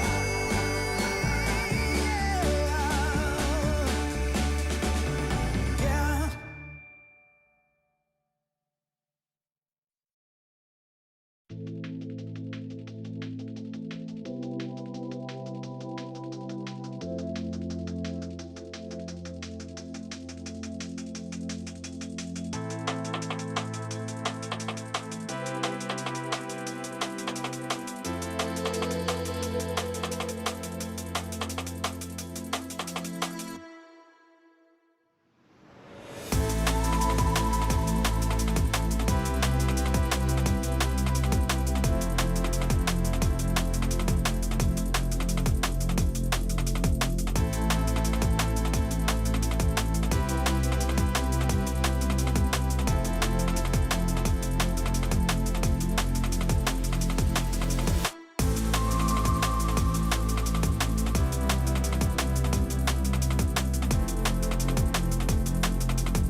We are ready for this third and final map of play. It's time to wrap this up tonight. It's time to wrap up this upper bracket final between M80 and Getting Info, and it all ends here on Anubis. Yeah, it's a map that M80 hasn't really seen that much. I already mentioned it before we got started here, but, you know, one time they've played it over the last 4 months, and it was yesterday. A couple days ago against Outfit 49 was a win there, and you look at the previous ones in Pro League Season 21, right? They played it 3 times, won against Pain 13-7, lost to 3D Max and Furia 7-13 and 5-13. Before that, their success against NA was good, but there were some tightly contested matches, and I already mentioned on the other side, Getting Info are on a tear right now, 5-game win streak, and it's looking great. M80 looks like they won the knife, or excuse me, looks like Getting Info won the knife as they start on T side. Okay, Hexed. All right. That's one way to kick this one off. After the disappointment on Dust 2, that'll feel real good. Slacks pops his head on up straight into the crosshair of Snav. That will likely mean a bomb plan here, especially as Hex gets collected on the flank, so all that good work goes to naught. This bomb's down in an even situation, though Sin will make sure that doesn't last long. Slump, defending from Cake, overwhelmed, it falls to Shane, too many targets to find, and his headshots aren't connecting. So a defuse on and an M80 pistol. Yeah, so important to get those CT rounds under your belts fast and early.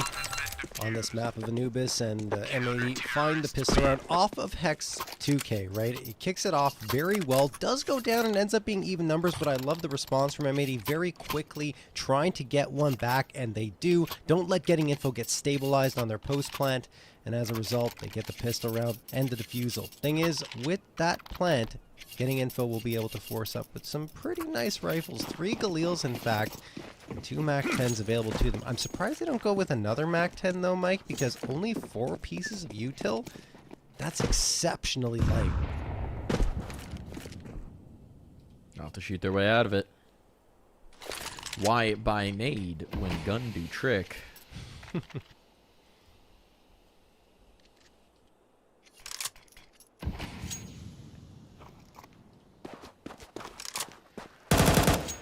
Does mean we will likely, in classic Getting Info fashion, see a bit of a Zach here. So wait out some of that CT util. Like tries to get some aggression.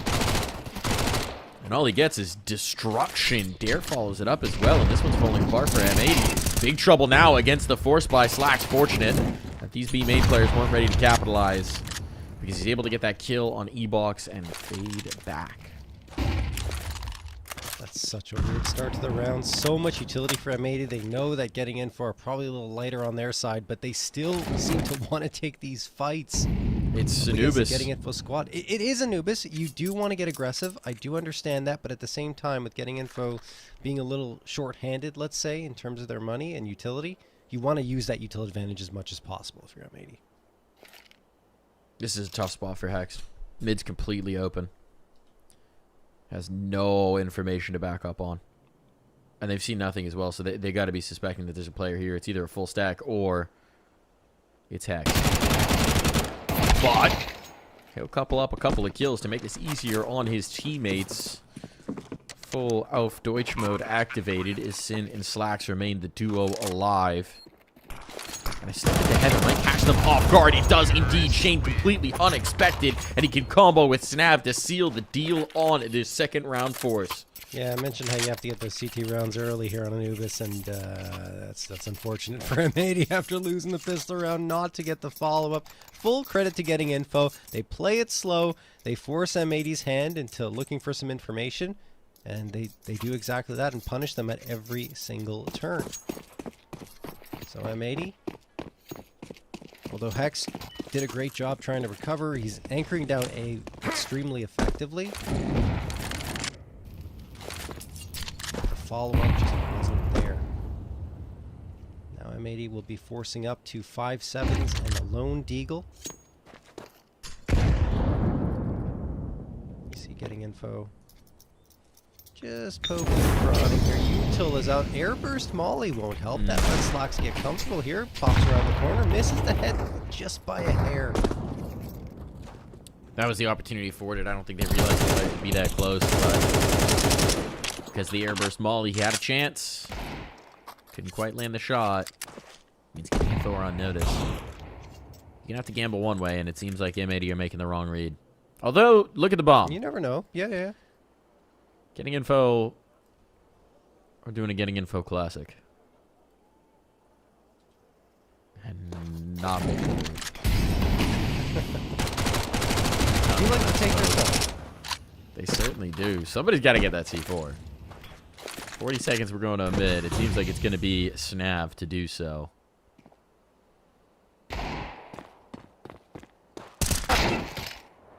That's a nice shot. Also disguises the presence here. This is just that deagle they've seen in towards mid, so they're going to head in towards A, and everybody's here. This is the stacked site. Slacks down for the count, but Sin might be unexpected. Doesn't help if everybody else is dead, but for the moment, at least Sin is causing problems, allowing Lake to come in on the flank. Needs to find two. Deagle shot, duel with Dare, while the hands of Snav are occupied. Sauce back to the 5-7 to avoid the reload, and we'll be able to run down Dare for further damage. Got the range fight, need to get the reload off of this. Back in the box, Snav out in the open. There's the swing, but Lake can't connect the killing blow. So it gets very close indeed, but getting info survive. Wow, yeah, that's a great move from Dare, honestly, just to stay alive in that situation. The pistol was raining down on him. I love the swap between the guns back and forth to avoid the reload. That's also a nice bit of play, but unable to capitalize on the frags and getting info, are able to at least keep themselves with a couple of players alive in that desperate attempt from M80 on their force buy. Now M80 will be on the full eco, only a flashbang bought up, nades sail through, getting info may go a little faster here, knowing that M80's run out of cash. Everybody's here, but there is pretty good at this. Schnav making sure as well. Can't quite run it down. The stack doesn't have the results desired. Just one casualty.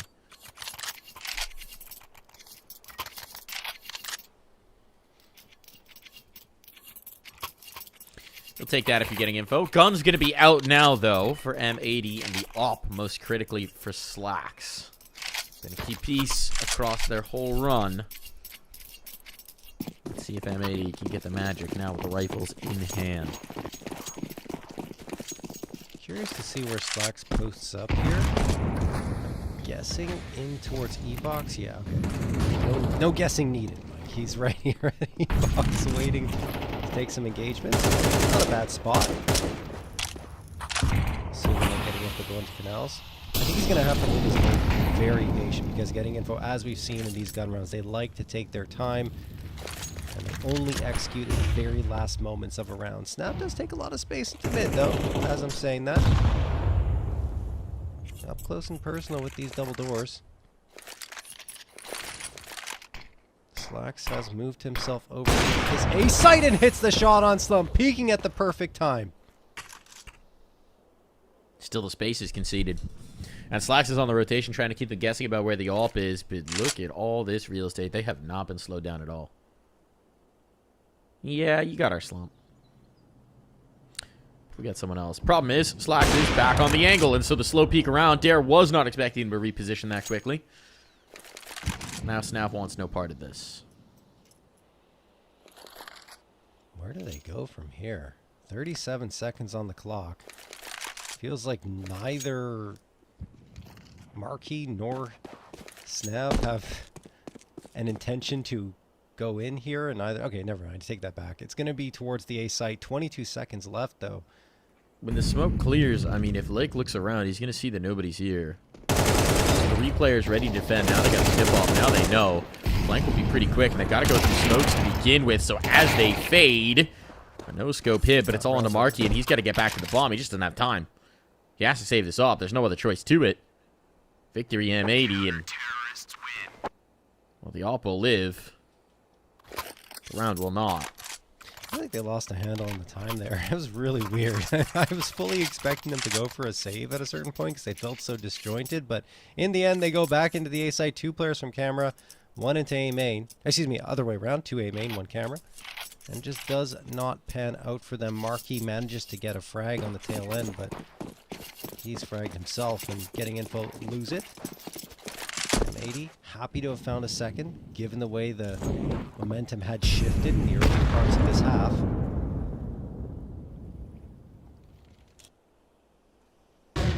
Getting info, have to get their clock management under control.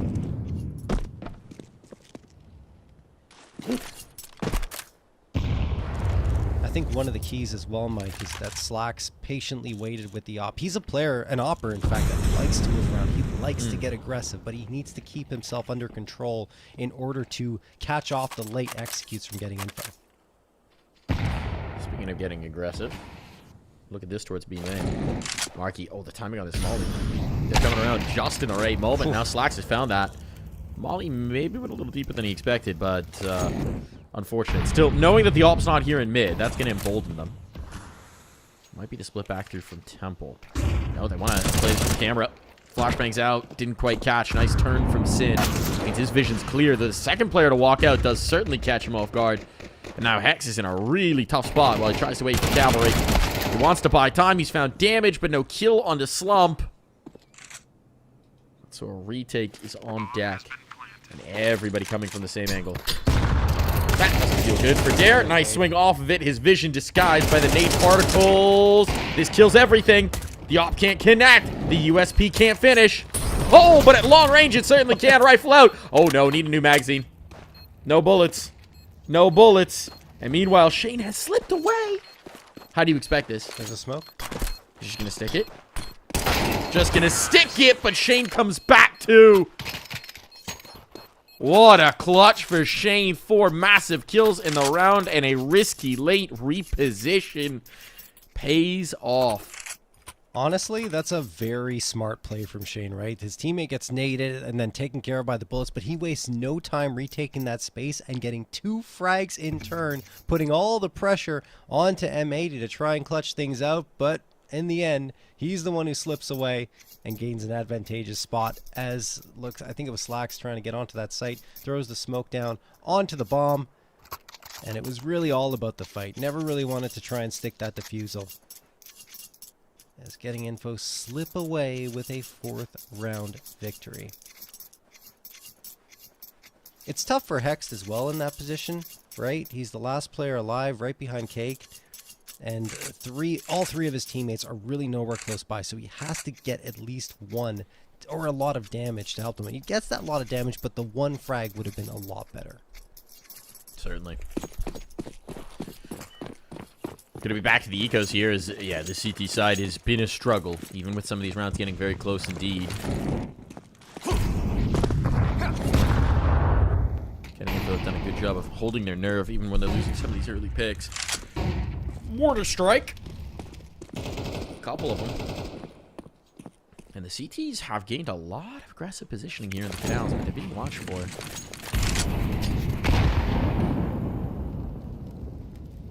Don't think that nade quite the distance they were hoping for. No. Still, they know there's some forward positioning here, so I was Getting Info want to avoid it.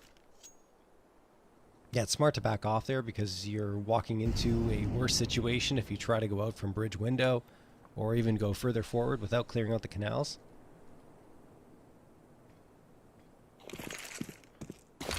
Up together. Still, Hex and Swisher can do some damage here. Swisher does. Timing could become an issue again, but that's well. Any doubt we had about this round has been washed away in a hail of bullets from the MAC-10 of Markey. Guns are back out. If Getting Info can punish here, this is where they take it from being an already strong half to being a great one. Yeah. If you can keep the CTs off of, let's say, 4 rounds, keep them below that mark, then you've had a fantastic T-side. As M80, I don't think they're going to go down without a fight here. They got Slacks on back on the op. He's waiting. Marky's really close to the MAC-10. It could be troubling for Slacks. He flicks down, misses the shot. Rifles are to support him, and Swisher does exactly that. So does Lake. Slump comes back with 2 of his own, though. Not the op, but the rifle. Can't get the 3rd as Swisher will find a man advantage for his squad. And Snab misses a big shot, making it a 1v3 for Dare. He doesn't have bomb control either. So even if he leaves, he's got a lot of time to play with. He can get lost on this map. He can find different positions, but there's nothing really working in his favor, and he's going to take the long way around here. The long way around. The longest way around, perhaps. Wants to get all the way back in towards spawn is what this indicates. The question is, when does he start walking? Because Swisher has adjusted back just a little bit. And is going to hear it. So, I don't mind the attempt. I don't mind the idea. Do something a little unorthodox that they won't be expecting. But he is going to be dead. Falls by the wayside. 3 players survive for M80. Swisher a 3K. He had a tough map too, honestly, but he's off on the right foot here on Anubis. A big 3rd round found for M80. Going into round number 9, if they get a 4th here and break the economy of Getting Info, that could really get them back into this one.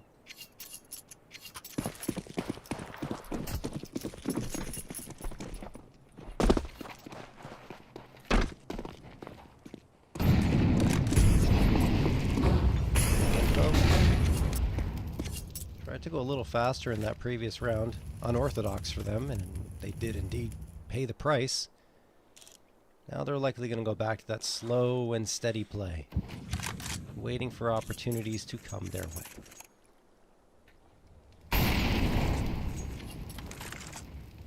Seems like a group up for an A main take right now.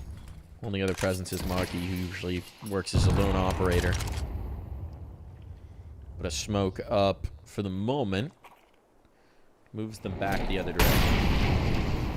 And everywhere they look, a nade comes out to stall. That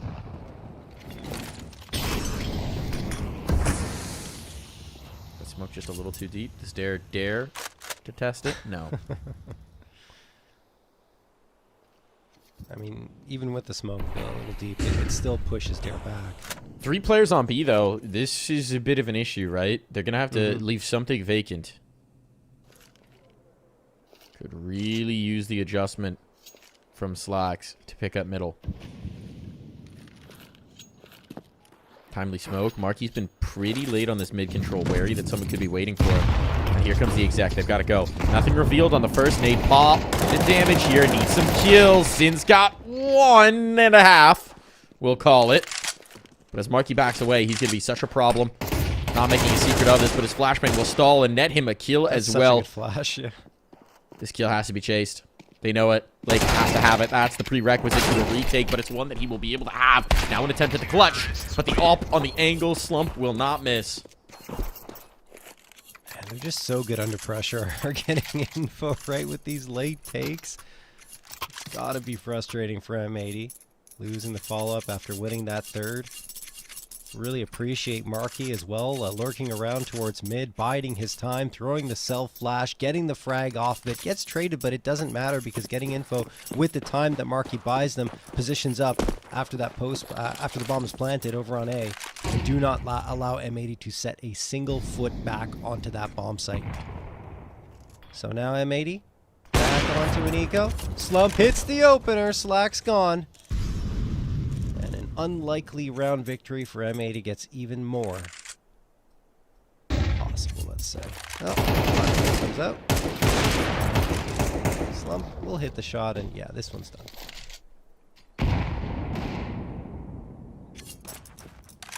A's open. Getting info, just going to walk onto the bomb site. Get the bomb plant. M80 have nothing to lose by chasing. With the fact that the 7th round found for getting info.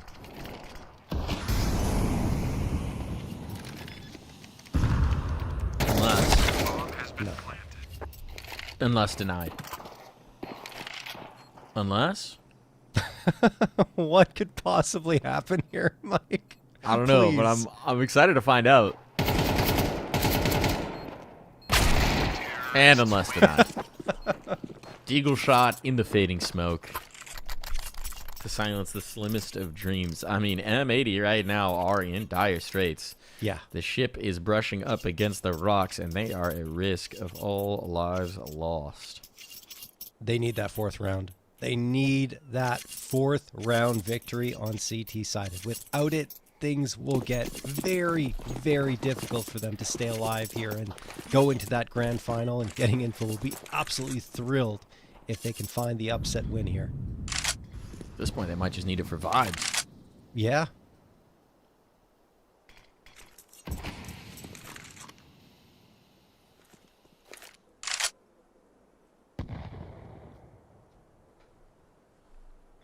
Slacks wants to get frisky.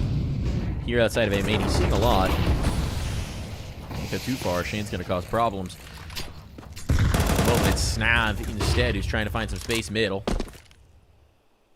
But he finds his retina damage. Ooh. When does Slacks get active? When does Shane get active?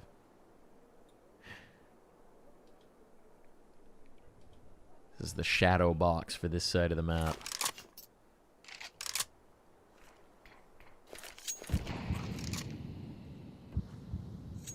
It's middle instead where they seize control. And now Slacks has gone peering around, though, in the same moment after Shane slips away. Trying to capitalize with in towards Temple. He's isolated by the incendiary, and Sin catches instead. They wanted to pinch in towards B, and if that kill had come through, it would be over. But Snav, the pre-fire is brilliant. And now these 2B defenders are in real trouble. They know the flank's coming. The question's when, not if. And while it can be traded, Lake needs to hold strong. Damage, decent. But it's kills that matter, and Hext is finding those. Marky's low. Shade about half. But that op shot does not find its mark. The A1S will do a little bit more, though. Hext is up short on health. Flashbang to try and get out. Marky, does he realize they've gotten past him? He should now. No, but it's Hext to find the final kill needed. There's your 4th round, John. There's some hope for M80. Absolutely, and Hex continues to be an X factor here for this M80 squad in clutch situations. That's what you need from him. When your backs are against the wall, you need a desperate play to come through. He is the one to deliver. 9 frags for him now, leads the team in that stat here in this first half of action. And absolutely, like 4th round found, they're okay. They got what they needed. A 5th would be a bonus at this point. Getting info, not calling a timeout here. This is actually a technical timeout being called. Just need to get a few things sorted. And it's quickly over. So, I mean, look, getting info, an 8th round would still be fantastic. It's still a strong T side, but a 7-5 gives M80 that window of opportunity to strike back here on a T side that's much stronger. I mean, if you look at the stats here, CT round win percentage, 43.5%. Not great. What you expect on Anubis, to be honest. And T round win percentage, 59.5%. Whole lot better. Oh, yeah.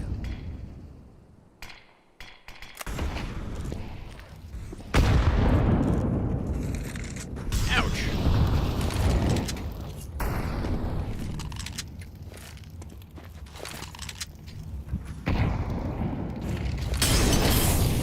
Lake, they're trying to explode. They're trying to find the momentum. Molotov rumbles him out. D-Box lost. That's bringing in the 3rd rotation. Give them a little bit of support. He kills in hand at the wrong moment. Lake swings back in, and the Molotov combines to get the kills. But there, he's the fly in the ointment. Swisher manages to squish that fly, but there's still 2 targets on site, so this is going to come into a retake, though Sin doesn't want to let that bomb go down, and he won't! A 5th found for M80, and we'll be right back!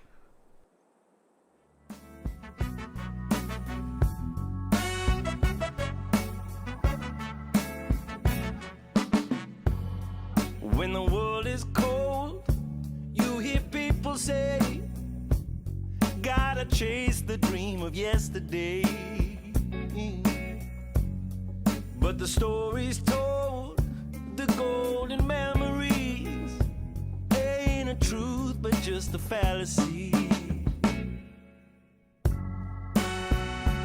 But there's hustlers, stealers, liars out on this road, and they'll feed the fire and watch it all explode.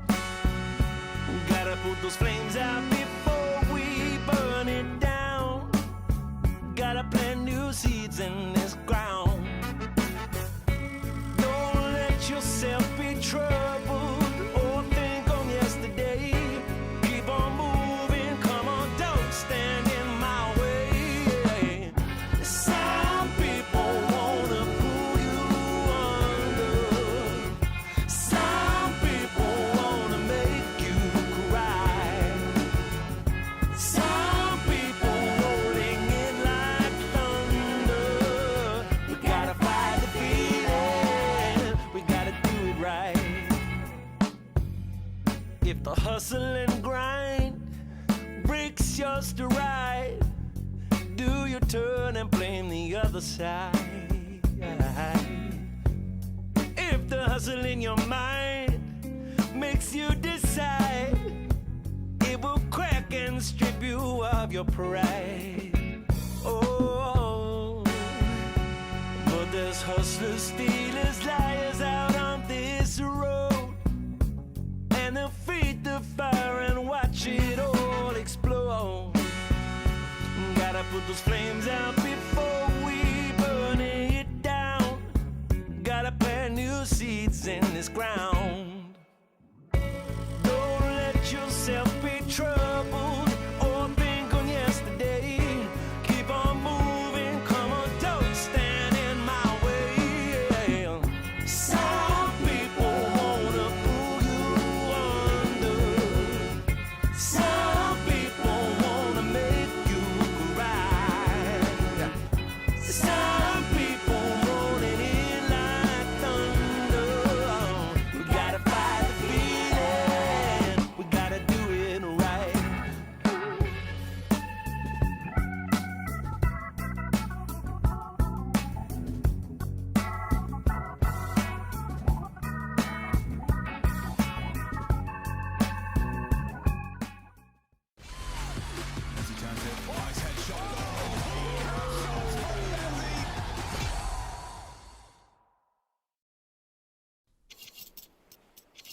One final half of play, and a late surge from M80 might just be the fuel they need for this reactor to go turbo.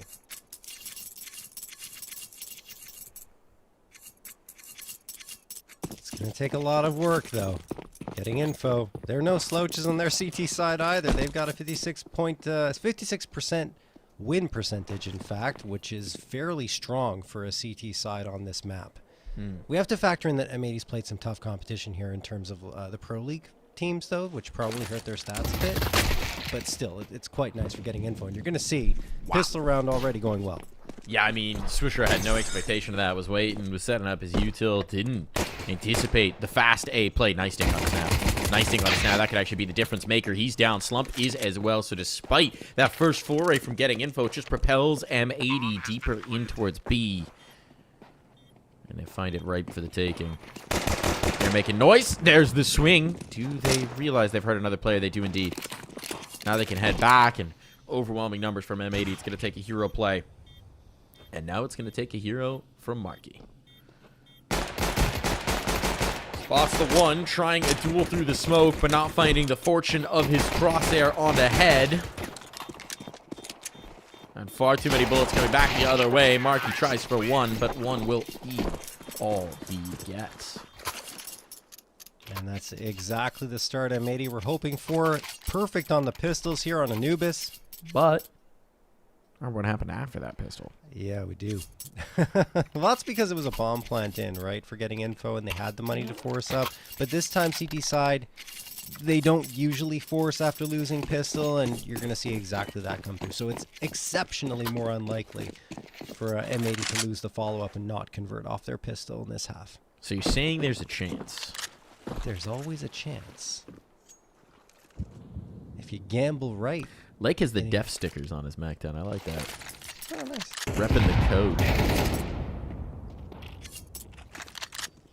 That's a nice touch. And from different pages as well. I think it has a name on it that's DefCam 5, DefCam 4, Defcon, presumably. That's awesome. Oh, look at this. Okay, for a moment it got interesting. Then there was TK, and then there was some late kills. The Defcon. Eventually finding home. 4 kills. A little strained on the last. If there's a TK because of you, does that count as an ace, John? I'm going to say no. I'm going to say no. Can we give him 4.5 kills on that? Let's give him 4.5. We'll call it an anti-eco schmaze. Schmaze. Schmaze.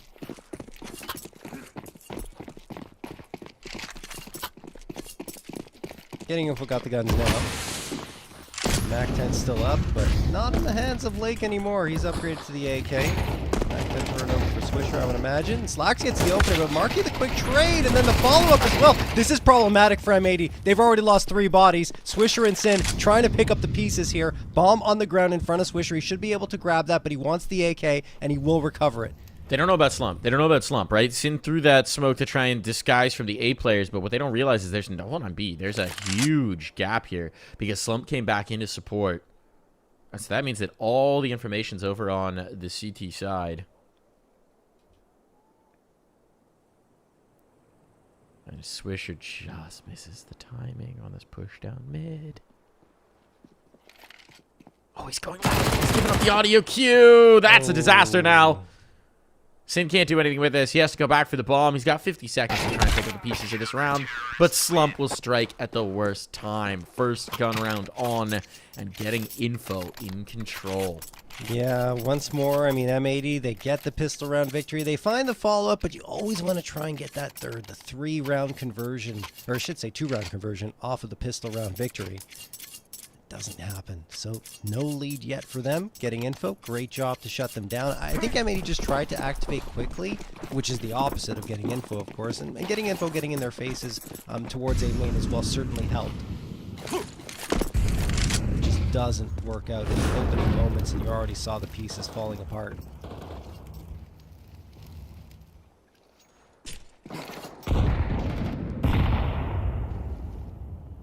Nice nades from getting info. A little bit of damage onto Hext from it. M80 want to take a slower approach this time?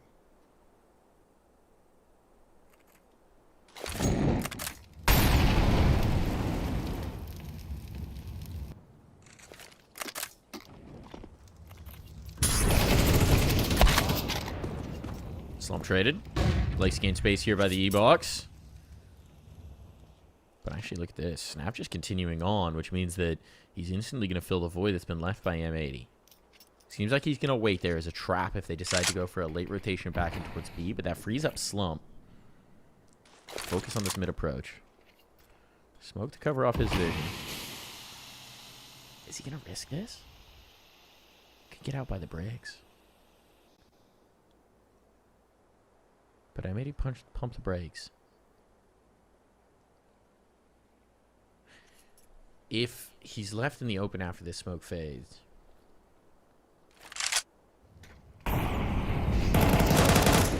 And indeed, that's the problem. Patience pays off. Let's swing back in from Shane. Time's getting low. 17 seconds. Time's getting low. They're Guys. rotating. 15 seconds. It's all on Snap. He can shut this down. They've got no time to spare. They cannot drop this bomb. They have to get this clear. It's in spots. They need this kill right here, right now, and they have it. 2 seconds to spare.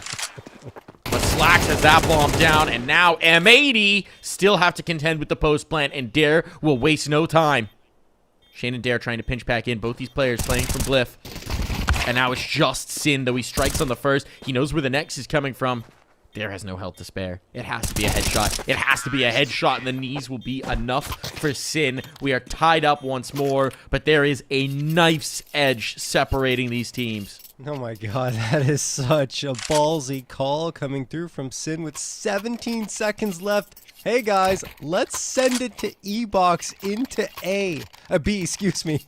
Holy moly. I mean, they just get in there in time and find that frag, but afterwards it gets chaotic because Dare had the read. They heard all of the audio. They got all the audio cues, so he's just hightailing it to try and get it on the flank. Immediately strikes for 2 frags, and then it goes down to the 1v1. Dare, because he takes so much damage, that's the reason he dies in that last engagement, but still, you're right, Mike. I mean, it's just an all-out brawl between both these squads right now.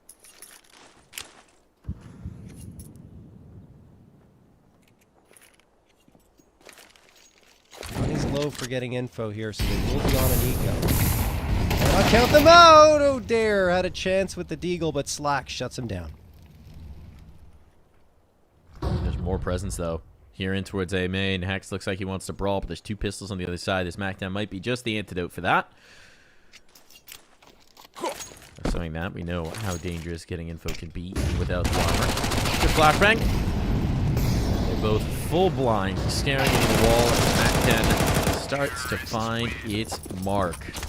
Clean in this one as M80 pull into the lead, and now this next gun round takes on massive importance for getting info. Yeah, I mean, the great thing for M80 in that round is they get a nice little foundation in terms of the money. And on the other side, the reason why it's so huge, like you mentioned, Mike, is that they've got nothing left and only a $2,900 loss bonus should they lose the round. $0 for 4 players. Slump has 50. Not often you see that, but they are using every single penny they have in their wallets to try and get this round into their control. Slump with a beautiful flick on the second. Late gone. 5v3, just like that. It's been a much quieter map here on Anubis for the new edition in Slump. But sometimes it's all about impact and delivering here and now. When the map felt like it was spinning out of control is massive for getting info. There's a lot more to do. And if M80 can keep up the economic pressure, they can still keep the screws turned on getting info. But that requires they find some kills and perhaps a bomb plant as well. Shane's starting to rotate in to support these B players, but I don't know if he's going to get here in time. They're playing on the smoke fade. Hex out of E-Box. They picked the right moment. They picked the right moment. Oh, utility out. This kill could be huge. Hex finds it. These players, they slip back into Temple. They moved off the site. Molotov down. And suddenly there's a chance. A chance to punch in the numbers. Hex will need to do so. And in this post, still 1 molly, 2 flashes available. timing the wrap in towards B main could be huge. But eventually, M80 are going to have to think about it. Think about the possibility, and it seems like they consider it at the right time, but Swisher can't find the shot. So 3 players survive. A defuse on the bomb plant means M80 will keep fighting. But with 3 players surviving, getting info can breathe just a little bit easier.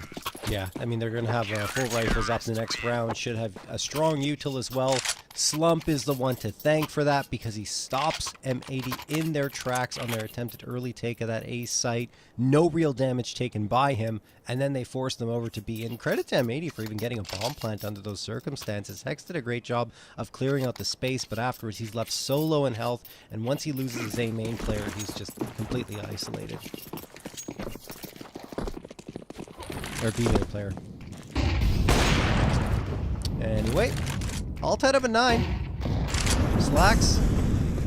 Rails off a shot with the op. It's going to connect with nothing. M80 do prefer to take a faster pace on their T side than getting info. But now they've parked themselves in default position, waiting for pushes. Maybe waiting to bleed out some of that CT util as well. Setting up some mortar strikes. Those are effective. Snap down to half. So it's the absolute worst of the damage, but be limping. Mid's been left open. It's Slump holding it from deep in towards A main. I mean, you don't know that yet, though.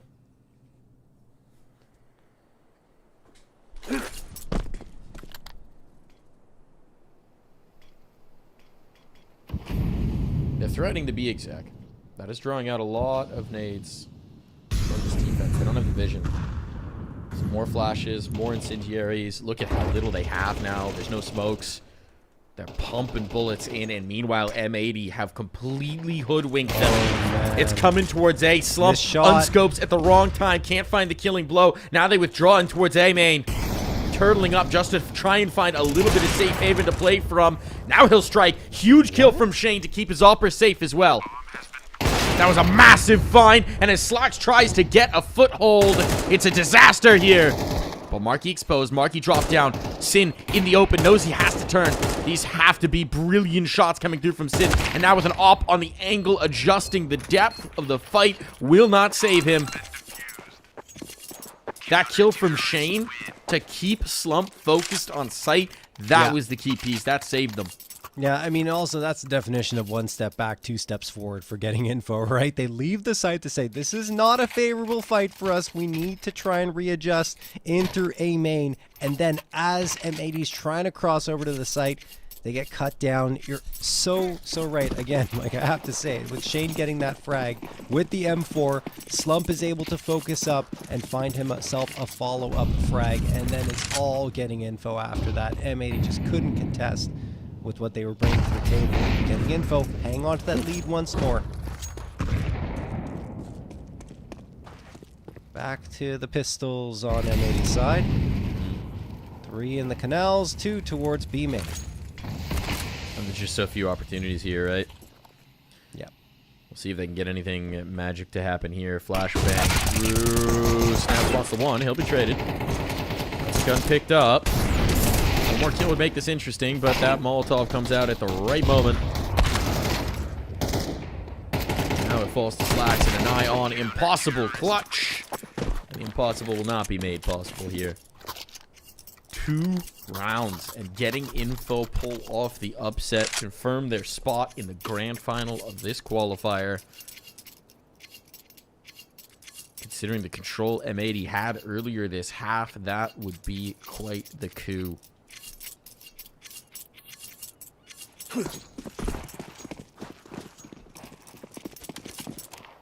Guns are back up, ops back out, but Slacks has not quite had the heroic presence with this sniper that we've come to expect. After getting canals control a lot, I feel like they're going to lean into it again here on M80. Snap! Oh, he pushes out of A main and gets the first. This could be curtains for M80. That's a disaster for Hex. I mean, he's the one who starts shooting first, but Snap able to snap around. Gaspin left, avoid on towards B. They want to triple up in this duel in towards mid, and it delivers. Slack's gone. Off, out of play. The Sin will try and recover it.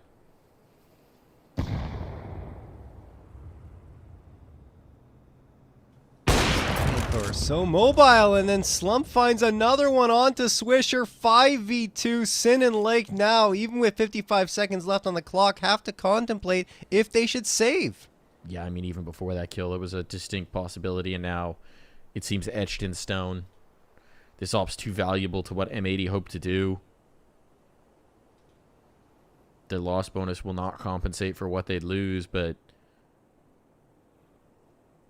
I mean, if they should lose after time, if they should drop these guns, an already nightmarish situation would just get that much worse. And Dare's coming looking. Dare's coming creeping right down the pipe, but Lake is ready to receive him. Now you've kind of got an interesting conundrum here. Yeah. Because obviously you want to take these guns away from them. And obviously your money is going to be mostly okay. But you actually don't want to give Lake kill rewards, because that was just a smoke grenade. It's a minor thing, but it could make all the difference when the margins are so slim for M80 here. Yeah. Doing the math now to see what the best buy-up is going to be, and that will likely just be one Galil, one additional rifle, a Tech 9, a Mac 10. Utils okay. This is not the way M80 drew it up here on Anubis. 3 opportunities for getting info to get into the grand final here of the EPL Season 22 North American Qualifier.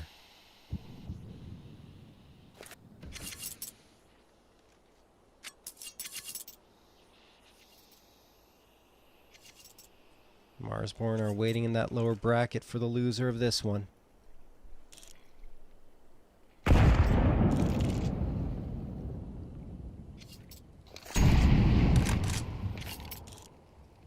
M80 take a slow approach once more, getting info. Want to do exactly that out of B main. They spot a couple of players, but I think that's team damage done, yeah. From Marky on to Snav. M80 just double down on towards B.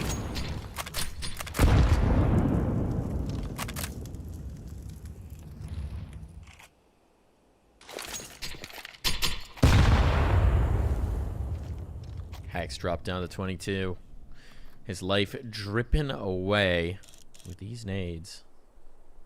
There's no real info for getting info, ironically.